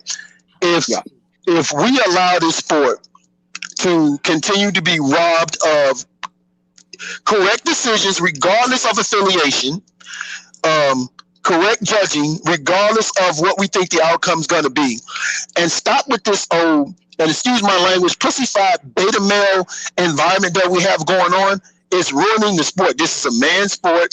This is a violent sport. It is a gladiator sport. You have to allow these fighters, if they're willing to take the risk, you have to allow these fighters the chance to get in that ring, because this is their livelihood. At the end of the day, we can sit and say everything we want to say. It's their livelihood. So we have to give them that opportunity for whatever it is that they feel that they're willing to make that sacrifice for. But man, it's always great talking to you guys. I got to jump on here with you guys more often. And man, I love the opinions. I love the energy. And I can't wait to get back on with you guys again, man. Don't forget Cheers, Fight Camp. Don't forget Fight Cheers, Camp. If you go on to DAZN UK, they got a great pool of talent in their presenting and commentary team. I swear to God, we've got Hall of Famers. And we've got Mara Jammer. Jason Mama's fighting Sonny Edwards. Oh, you know what? And I do want to say this. The only, it's funny because when you get to the lower weight division, that's why I like the light flyweights and all that. They will fight each other. They don't have promotion problems with fighting each other. That's what I like about that. That lower weight division, they'll fight each other, man. And even in women's boxing, with the exception of Amanda Serrano not wanting to fight Katie Taylor, but even in women's boxing, or Clarissa Shields not wanting to fight Savannah Marshall. Yeah, I said it. Even in women's boxing, man. We heard you and we say it too. But it's great being on with you guys, man. I can't wait to jump on with y'all again, man. Y'all got me pumped up. Hey, cheers, Bo. Cheers, Bo. Cheers, coming on, Bo, man. Appreciate it. Okay, guys, I guess we got to kind of get back to the topic of last night now, right? So we mentioned the referee's rating, right? What you rated him. Should we rate Takam? Because up until that point where he was stopped in the 6th, he was doing all right. He was, but yeah, Joe, go on. I think he was doing great. He was doing great. A bit reckless. But again, that was the unpredictable, and he needed to smother Joe Joyce for me. But could he?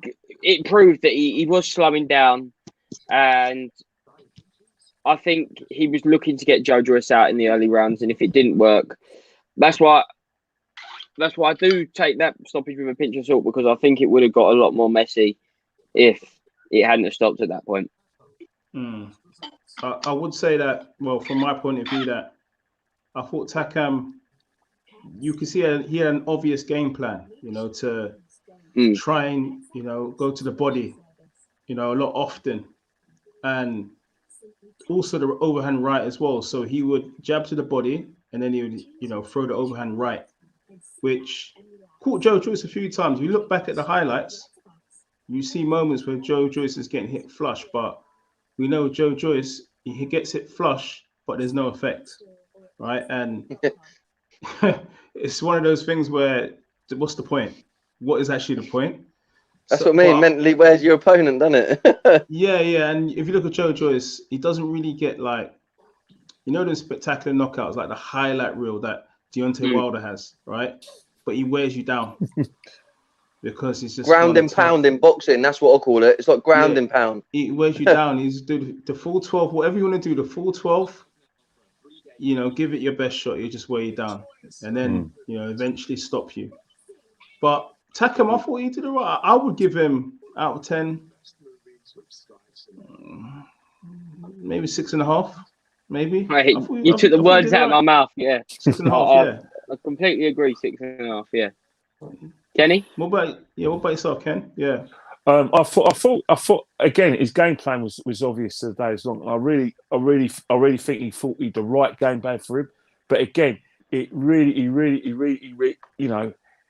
he fought like someone he needed to, take Joe Joyce out early, I think in terms of performance endeavour and skill set, because I did still see things like I'll give him a 6 as well.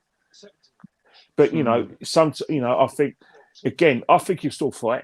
I still think there's fights out there for him, but maybe it's sort of dare we say, at a gatekeeper level. But there's still mileage in the tank, for Carlos. But it's a shame that he was younger, a few years younger.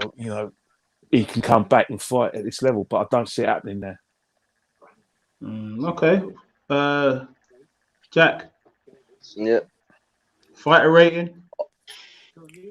I'll probably go between a 6 and a 6.5, like you guys. I thought the game plan Takam's game plan, it didn't work straight away. He didn't go for the body straight away. He was the right hands were landing, but with Joe Joyce, look, you can throw right hands all night. You're not going to move the guy. Like, he come out with a juggernaut bloody face. Like, if you haven't seen his fights, I knew the program, the amateurs didn't suit Joe Joyce because he gets better as the fights go on, and 3 rounds was never enough for him. And against Usyk, it was 5, and that didn't suit him, so he was waiting to fight him over 12, which would have been a different fight. People are saying. So I believe Joe Joyce over a 12-round. Look, for me, he's slowly cementing himself as a top 5 heavyweight for me. Like I said, I think for AJ, that's a difficult fight for AJ. AJ, I think if you ask him personally, I don't know, Pro Beez, you know the man. I'd like to know what his personal opinion on Joe Joyce, but I think he would speak very highly of him. I think he would say he's got an unbelievable. He's got an unbelievable. And if anyone doesn't rate Joe Joyce, then you're being mistaken because you think your eyes are not seeing anything pretty, but what you're seeing is very effective. I said this. Tyson Fury's unorthodox in one style. Joe Joyce is unorthodox in another style. So some people might not like what you're seeing, and he might be taking a few. Like Joe Joyce has probably got a worse defense than most heavyweight boxers. Let's be real. Like, there's no disrespect to him. He takes clean shots. If Takam hit anyone with them big rights tonight, they're going to get wobbled. They're going to get hurt. But like with Joe, his knees don't buckle. I reckon it must be from like his rugby background. He's got solid bases. He did buckle a little bit today. I don't know if there was one point. Yeah, he did a bit. I think it was a third little round. bit. I think it was the third exactly. round. I'll watch it back tomorrow and have another insight. I don't know what our plans are, but when we do another show, I'll rewatch it and I'll give you another opinion. I like watching it the next day just to see what happens. And that he might have got buckled, but for me, unless I fully see it, it ain't a buckle for me. So, look, Joe Joyce, chin like Iron Man, chin like Chuck Norris. Do you know what I mean? There's no way that you're breaking that chin. And I think AJ struggles in that fight. Not saying AJ don't win. It could be a 12-round brawl. That could be AJ's dance partner. We don't know. Do you know what I mean? I think Joe Joyce is a handful for anyone. I love Dillian White, but I think he does Dillian White. I'm not being funny. I think over 12 rounds, and look, I'm being attacked by moths here. Moths coming at me. I've seen Dillian White get stopped twice. I've seen AJ stop him. I've seen Povetkin stop him. So I can't say I can't see Joe Joyce stopping him. It'd be a war. That's all I know. It'd be a war. And I think Joe Joyce definitely for me is in the top 5 of the heavyweights. Heavyweights, there's a lot of good heavyweights at the moment. A lot of good heavyweights. But he's #1 mandatory. He beat Dubois, who's meant to be the next best up-and-coming fighter in the UK. Look at his record after that many fights. He beat Ian Lewisham in his first fight. That's a hard fight for anyone. For a first fight, that's a hard fight. Stavern. I know he was a bit past it. Former world champion, though. He beat him.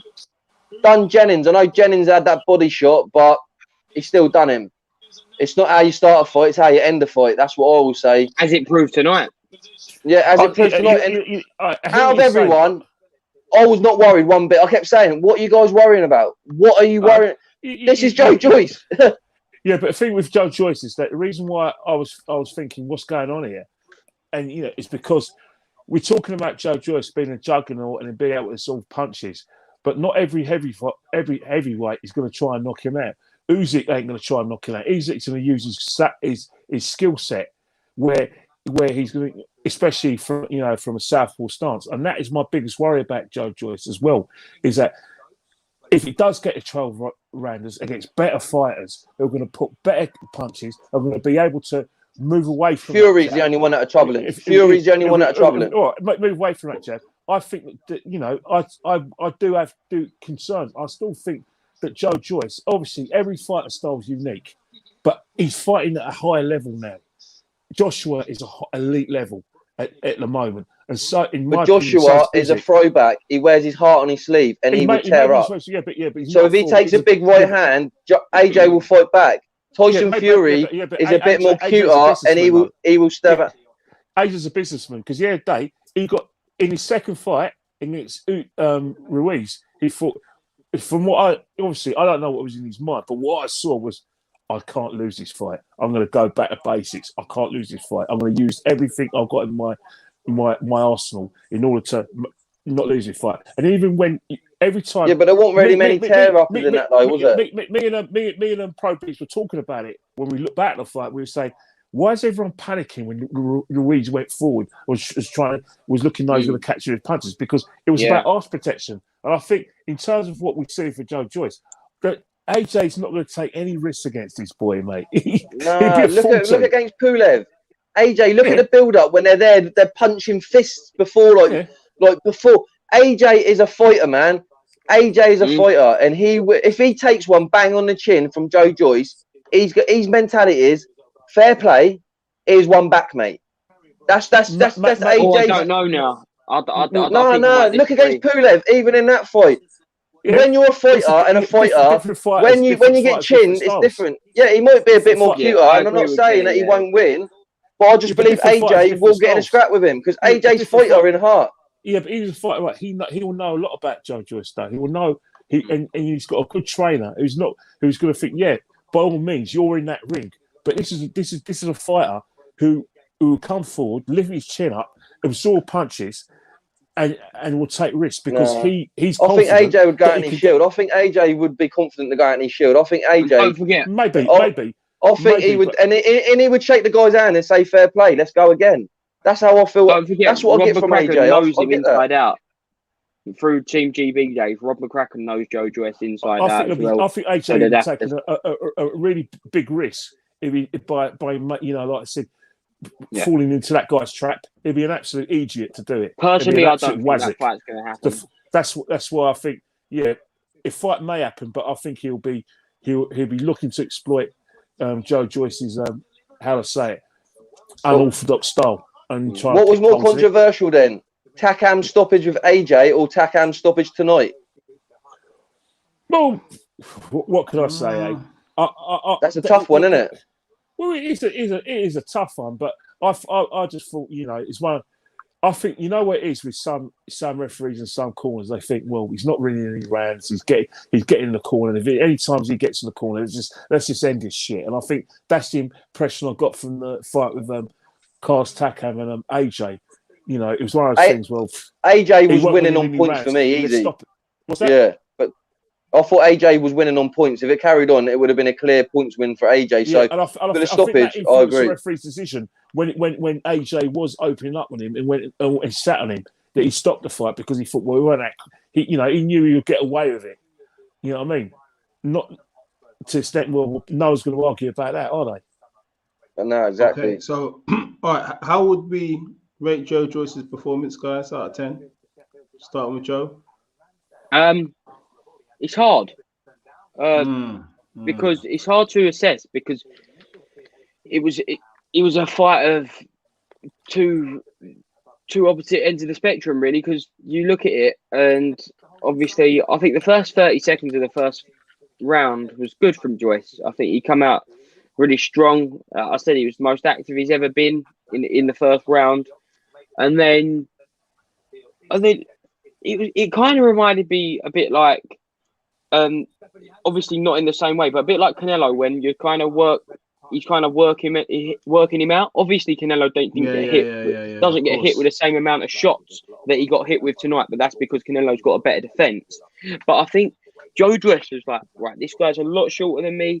This guy's a bit reckless. He's coming in at all angles. Those over the top right hands were coming in at very strange angles. So I think maybe the fact that he kept calm, he took the shots, he assessed the situation, and then I think it was by the end of the fourth round, he started to move around the ring, which was beginning to tire Carlos Takam. So good boxing brain tonight. Defense still not there for me, so I'll give it. I'll give him a 7.5 out of 10 tonight. Yeah. I kind of would agree with that. I would say he was trying to figure out Takam for up until the conclusion of the fight when he unlocked the door. He buzzed Takam, and that's when Takam, his defenses were down, and that's when the stoppage, came at that point. But up until that point, how can I say this in the most positive way? It wasn't. Takam was in the fight. That's the best way I can put it. Takam was actually in the fight, but he didn't look like stopping Joe Joyce. So he was competing, but he was just competing, if you know what I mean. So I've seen Joe Joyce in like the fight against the bar. I give Joe Joyce high ratings in that fight. High ratings. Yeah, yeah, definitely. This definitely. fight, I think he just did what he needed to do. So I would just say kind of like 7. You know. Oh, bit harsh, you two. Harsh on the panel tonight. I will say 7. I'll say 7. To be honest. Yeah, no, I think that's fair. What about I'll you? shock you with my rating. What about you, Ken? And then we'll go to. Well, I think that's the thing. I agree with what you said. Is that Joe Joyce was it? You always got a feeling that, you know, if you look at it, yes, he was getting caught by a cast Takam, but was he getting pushed back? No. Was he still keeping the centre of the ring? Yes. Was he sitting on him and cramping him for room, which a big fighter should do? 100%. So in that, you know, I like that very much. I like fighters who keep the second in the ring. I like fighters who give who don't give, you know, their opponent any room. You know the Bruce Lee thing.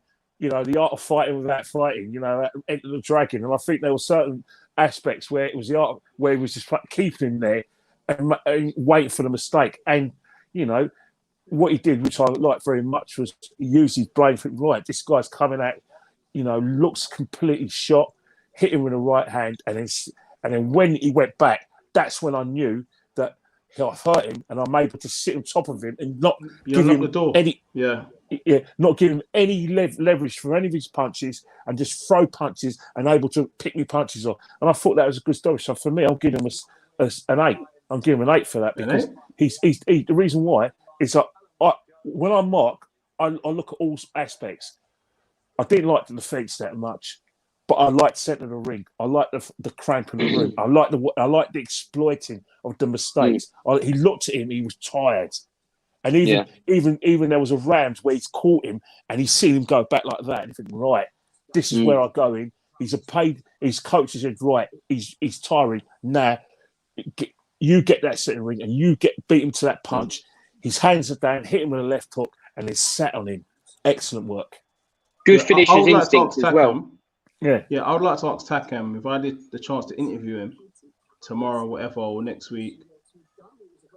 Did you fight a totally different way? Because Takam against Chisora didn't fight like that.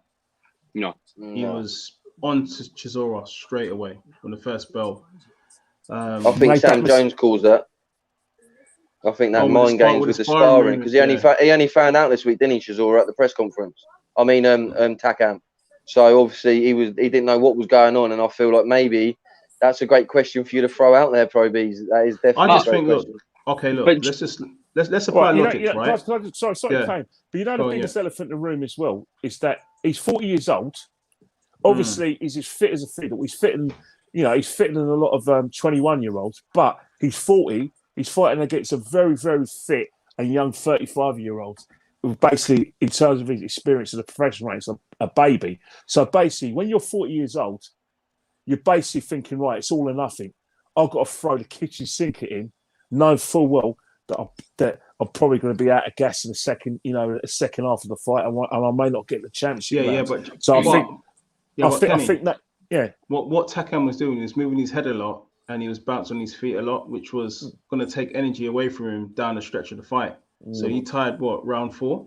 Yeah, but round 4. All I didn't like his feet. Your head, and I don't like his feet. I've never liked his feet. That's using up energy. That's using up energy. Well, that's what I thought initially. That's what I was thinking straight away. Yeah, I think. Sorry, Joe. No, I was just going to say about the Sam Jones thing. Sam Jones actually did say about that sparring thing in an IFL about 10 days to 2 weeks ago. So it was a known thing. It weren't just something that he brought up in the press conference. Oh, okay, yeah. No, that's a fair enough comment. Also, like I think what Ken was saying was fair there. I think it was he is old, Takam, but yeah, I'll give Joe Joyce an 8. I'm going to agree. Look, exclusive. Me and Ken are agreeing. We're agreeing. I'm going for a solid 8. Yeah, we're agreeing. I would have given it an 8.5 if the ref actually allowed Joe Joyce to have a spectacular finish. I feel like the ref took the gloss off that for both guys. I'll probably give him a 9 if he was on a stretcher, but I can only give him an 8. Okay, don't go back now. You would have given him a -5 if he weren't on a stretcher. No. I'm not going to. I still think it was the right thing to do, but come on, we all like a clean shot when he's out on his back. Yeah. We all love that. Yeah. And you've got so it would have been an 8.5 for me if he got a clean finish. I feel the ref done both guys a disjustice. I feel like he didn't give Takam the credit to carry on, and he didn't give Joe Joyce the conclusive finish, because everyone's going to be now saying, I've been reading the comments, it's an early stoppage. That don't look good for Joe Joyce, and the guy deserves a stoppage for what he was doing to that guy. You know what? I've got a question for you guys. You know, when you finish, Jake, because I'm just thinking about something that you guys mentioned. Yeah, no, that's cool. Yeah, I think that's the end of Takam now. To be fair, I don't think he's going to get another big opportunity, so why should he do it? And to be fair, I feel like he fights like an MMA fighter too much. Maybe he's with Francis Ngannou too much. Maybe he's with Essuman. His coach, which I said to you, I've seen him with Francis Ngannou, the guy with the big dreadlocks. It's an more MMA base, and he's using movements and feints, like we're saying, using his legs like an MMA fighter would. And at that age, he's too big. He's got that fast twitch fibre where he's going to tire automatically after a few rounds because you can't maintain that. All ingredients were pretty bad for Takam tonight. He's a friend of the show, so I was always going to give him the credit. But I said to Joe, I thought Joe Joyce was going to do it late to a points victory. Joe said he thought it'd be a late victory. And I feel like Joe Joyce done everything right. I wasn't worried during the fight, as you saw. Joe fought the way he always fights. He didn't do anything different for me. He didn't do anything that made me feel, oh, shit, I'm worried about him. When he's taking them shots and you lot like he's taking them shots, for me, my heart rate just goes down. Because I'm thinking, unless you're hitting this guy with a bazooka, then it doesn't matter to him. Like, it's a very unorthodox and it ain't good. And luckily, he come into the pro ranks quite late, because if he was like 20 years old and he was taking these shots, he wouldn't be seeing the other side of 30. But maybe going through the amateurs, coming in late, he didn't start boxing until he was 22. Rugby background. Also, his mentality, he does art in that. He's the coolest guy that I've ever met. That was probably the most animated you saw him tonight. He had a mask on and he was jumping up and down. That's not Joe Joyce. He's normally quite calm. So like, that's probably why he started the round. Fight, though, isn't he? He is. No, and I get that. But what I'm trying to say is mentality is different to other fighters. He's not worried when he goes in there. He's proper calm. He's gone to America to do university. I've heard his backstory. He even done cheerleading. This guy literally... He's got no shame, like in the fact that he's willing to try everything, and that's a great mentality to have. And I got to condone him. I mean, is it condone? Is that the right way you give him praise? I don't want to say condemns the bad one, isn't it? Commend him, yeah. Commend him in his mentality, because that's a type of mentality you don't normally see. He's very cool and calm. You don't see him really bad. He can't even bad mouth someone. Like in a build-up, because he's a nice guy, and I love that about him. I love that about him. That's why he's got Sam Jones. Yeah, but you know the thing about it is that the attributes that we liked, and the reason why I marked him up. Is he going to be able to do that against Joshua? Because one of the things I liked, was he might not win, but he would do that. With Joshua, that's Joe Joyce. But that's him. What you see on the tin is what you get. I see what you're going to see at the end. But if I was anti-Joshua, right? I'll be looking at that. I'm thinking, right, this geezer ain't effing doing that to me. No ways. Am I going to get him in a situation when he's pushing me back? Not having it. Body shots is the key. Body shots is key to beat. That is something that Joshua, if he's watching his fight, he's got to look at. Don't let this guy stand in front of me and discourage me. It discouraged me, and I think that's where you look at it, it's always going to be about centering, and that goes for Dillian White if he used to have a fight, and it goes for Andy Ruiz. Do not give this guy a center in the ring, because one thing about it, right, is that mentally, when you're hitting a fight and you're probably throwing the most punches, if he's still coming at you and he's still cramping you out for room, that has got to be the biggest, HF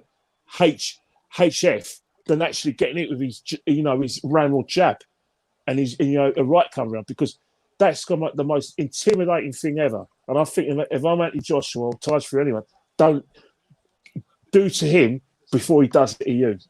That's how you think. I think I'd love to see Joe Joyce's chin take an AJ uppercut. That would be interesting. Because AJ, I love his uppercuts. I love them. I think they're beautiful. AJ's uppercuts, for Joe Joyce to be expecting that. So I think what AJ's got to look at is it's a left hook. Yeah, but remember, Joe Joyce doesn't defend Ken. I don't mean this in any disrespect to Joe Joyce. If anyone's watching, he's not going to be thinking AJ's going to throw an uppercut. I'll best block that. Look at the guy in every fight. He has the weirdest stance. No, because he's that sort of fighter. If he loses, Joe, what? So you're going to lose and take with AJ and think like I'm not going to defend. When you're that confident, Joe, you don't change your strategy. Do you see Man City go into a game and go, "Oh, we're playing Barcelona today. Yeah, but we might sit back." They play their game. No, Joe it's Joyce Man tactics. City does. Joe Joyce is but if you're that good or that confident, you don't change your tactics. But Joe Joyce is not as good as Man City. Joe Joyce is fighting a championship fight, and your mentality is different when you're fighting a he's unbeaten. So he's got an unbeaten. Yeah, but even though you're unbeaten, your mentality's different, isn't it? But he might not be nothing. But he might not have the attributes to change his style. No disrespect, some fighters, when you start changing bits, they lose what they're good at. Yeah, but he'll try and do it for this fight, though. No, I'll guarantee. I'll put a bet on me now. Joe Joyce won't change his straight. Joe Joyce doesn't care about other people's thoughts. I've said this. His mentality. Joe Joyce will do Joe Joyce. And if he thinks I'm going to go in there and not have a defence, he's not going to have a defence. All right, mate, but that's not really good enough against an elite fighter currently who because of Tyson Fury's in that inertia and inactivity, he's now the number one heavyweight. So it's the mentality's different, isn't it? You know. Well, how do you knock a guy out who can't be knocked out? What? Like he doesn't have. Ken, he doesn't even have a guard up, and he's not getting knocked out, mate. Of course not. To be fair, but he feels invincible.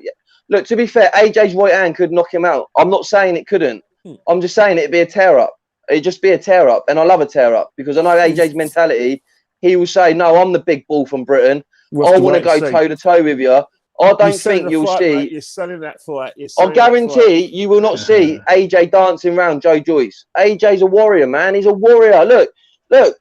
AJ boxing. AJ is a warrior. I guarantee it. Yeah, but Jay, how many times have we said that? And then the Warriors turn it instead of wearing like gladiator uniform, you know, with like a bit of a sword in their pockets, they go in a fight with basically like dark glasses, pinstripe suit, and think, right, this is business. It happens, doesn't it? Levels. Well, when he fought Klitschko, the biggest night of his career, he didn't think, "Oh, I'm going to outbox him." He got dropped. Yeah. He got dropped and come back like a champion. I will say some of the best warriors have brains. Some of the best warriors have got to use their brains. No, they do. And I'm not saying, look, Joe Joyce isn't the most technical fighter. He's not the most. He doesn't even do the basics that well. If you think about it, he's got a good jab. That's what I would say. But you'd say, like you say, karate stance. It's awkward. It's like Tyson Fury. It's not conventional. If you want to go by a textbook, then yeah, he's not good. But we're not going by a textbook. We're going by experience. And you've got to go by fight. All right. You know, we might have to continue this whole thing tomorrow.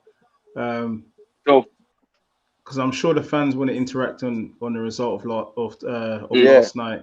Was it reaction show Sunday night? It's got to be. Yeah. How would Joe Joyce get on against the winner of Usyk versus Joshua? Yeah. How would he get on against those two brilliant fighters? So maybe we'll talk about it tomorrow. Thanks for to everyone that's tuned in. Hey, is this my first watch along with you guys? I think so. It might be, Kenny. You normally desert us before the main event. You can always count on me to cause problems and say you like eggs and bacon taste better than burger and a bacon. I'm always going to say something different, aren't I? No, it's all good fun. I'm the sort of person who thinks steak and chips is tastes worse than salmon and mashed potato. That's me. No, it's all good. We love opinion. We love it. Well, you have to. I think what's happened is, I said to you guys before, and I'm saying this to producers as well. There's nothing I hate more on a podcast than kinsmanship. Sorry, if you want to, excuse my French.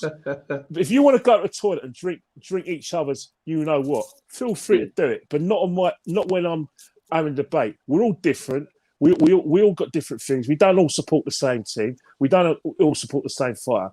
Talk, speak, and if you don't agree with someone, give two solid reasons why you don't agree, and that's debate, and that's what the fans interact with. We're not all, we can all be friends, and we are good friends, but we don't have to agree. This isn't like you know, boring if we all agree. JR and Ray out of Dallas, where they're big brothers. This is business. Let's have a fight and a tear up and have a roll around in a wrestling ring and roll around the coppers. A straightener, as Carl Froch calls it, a straightener.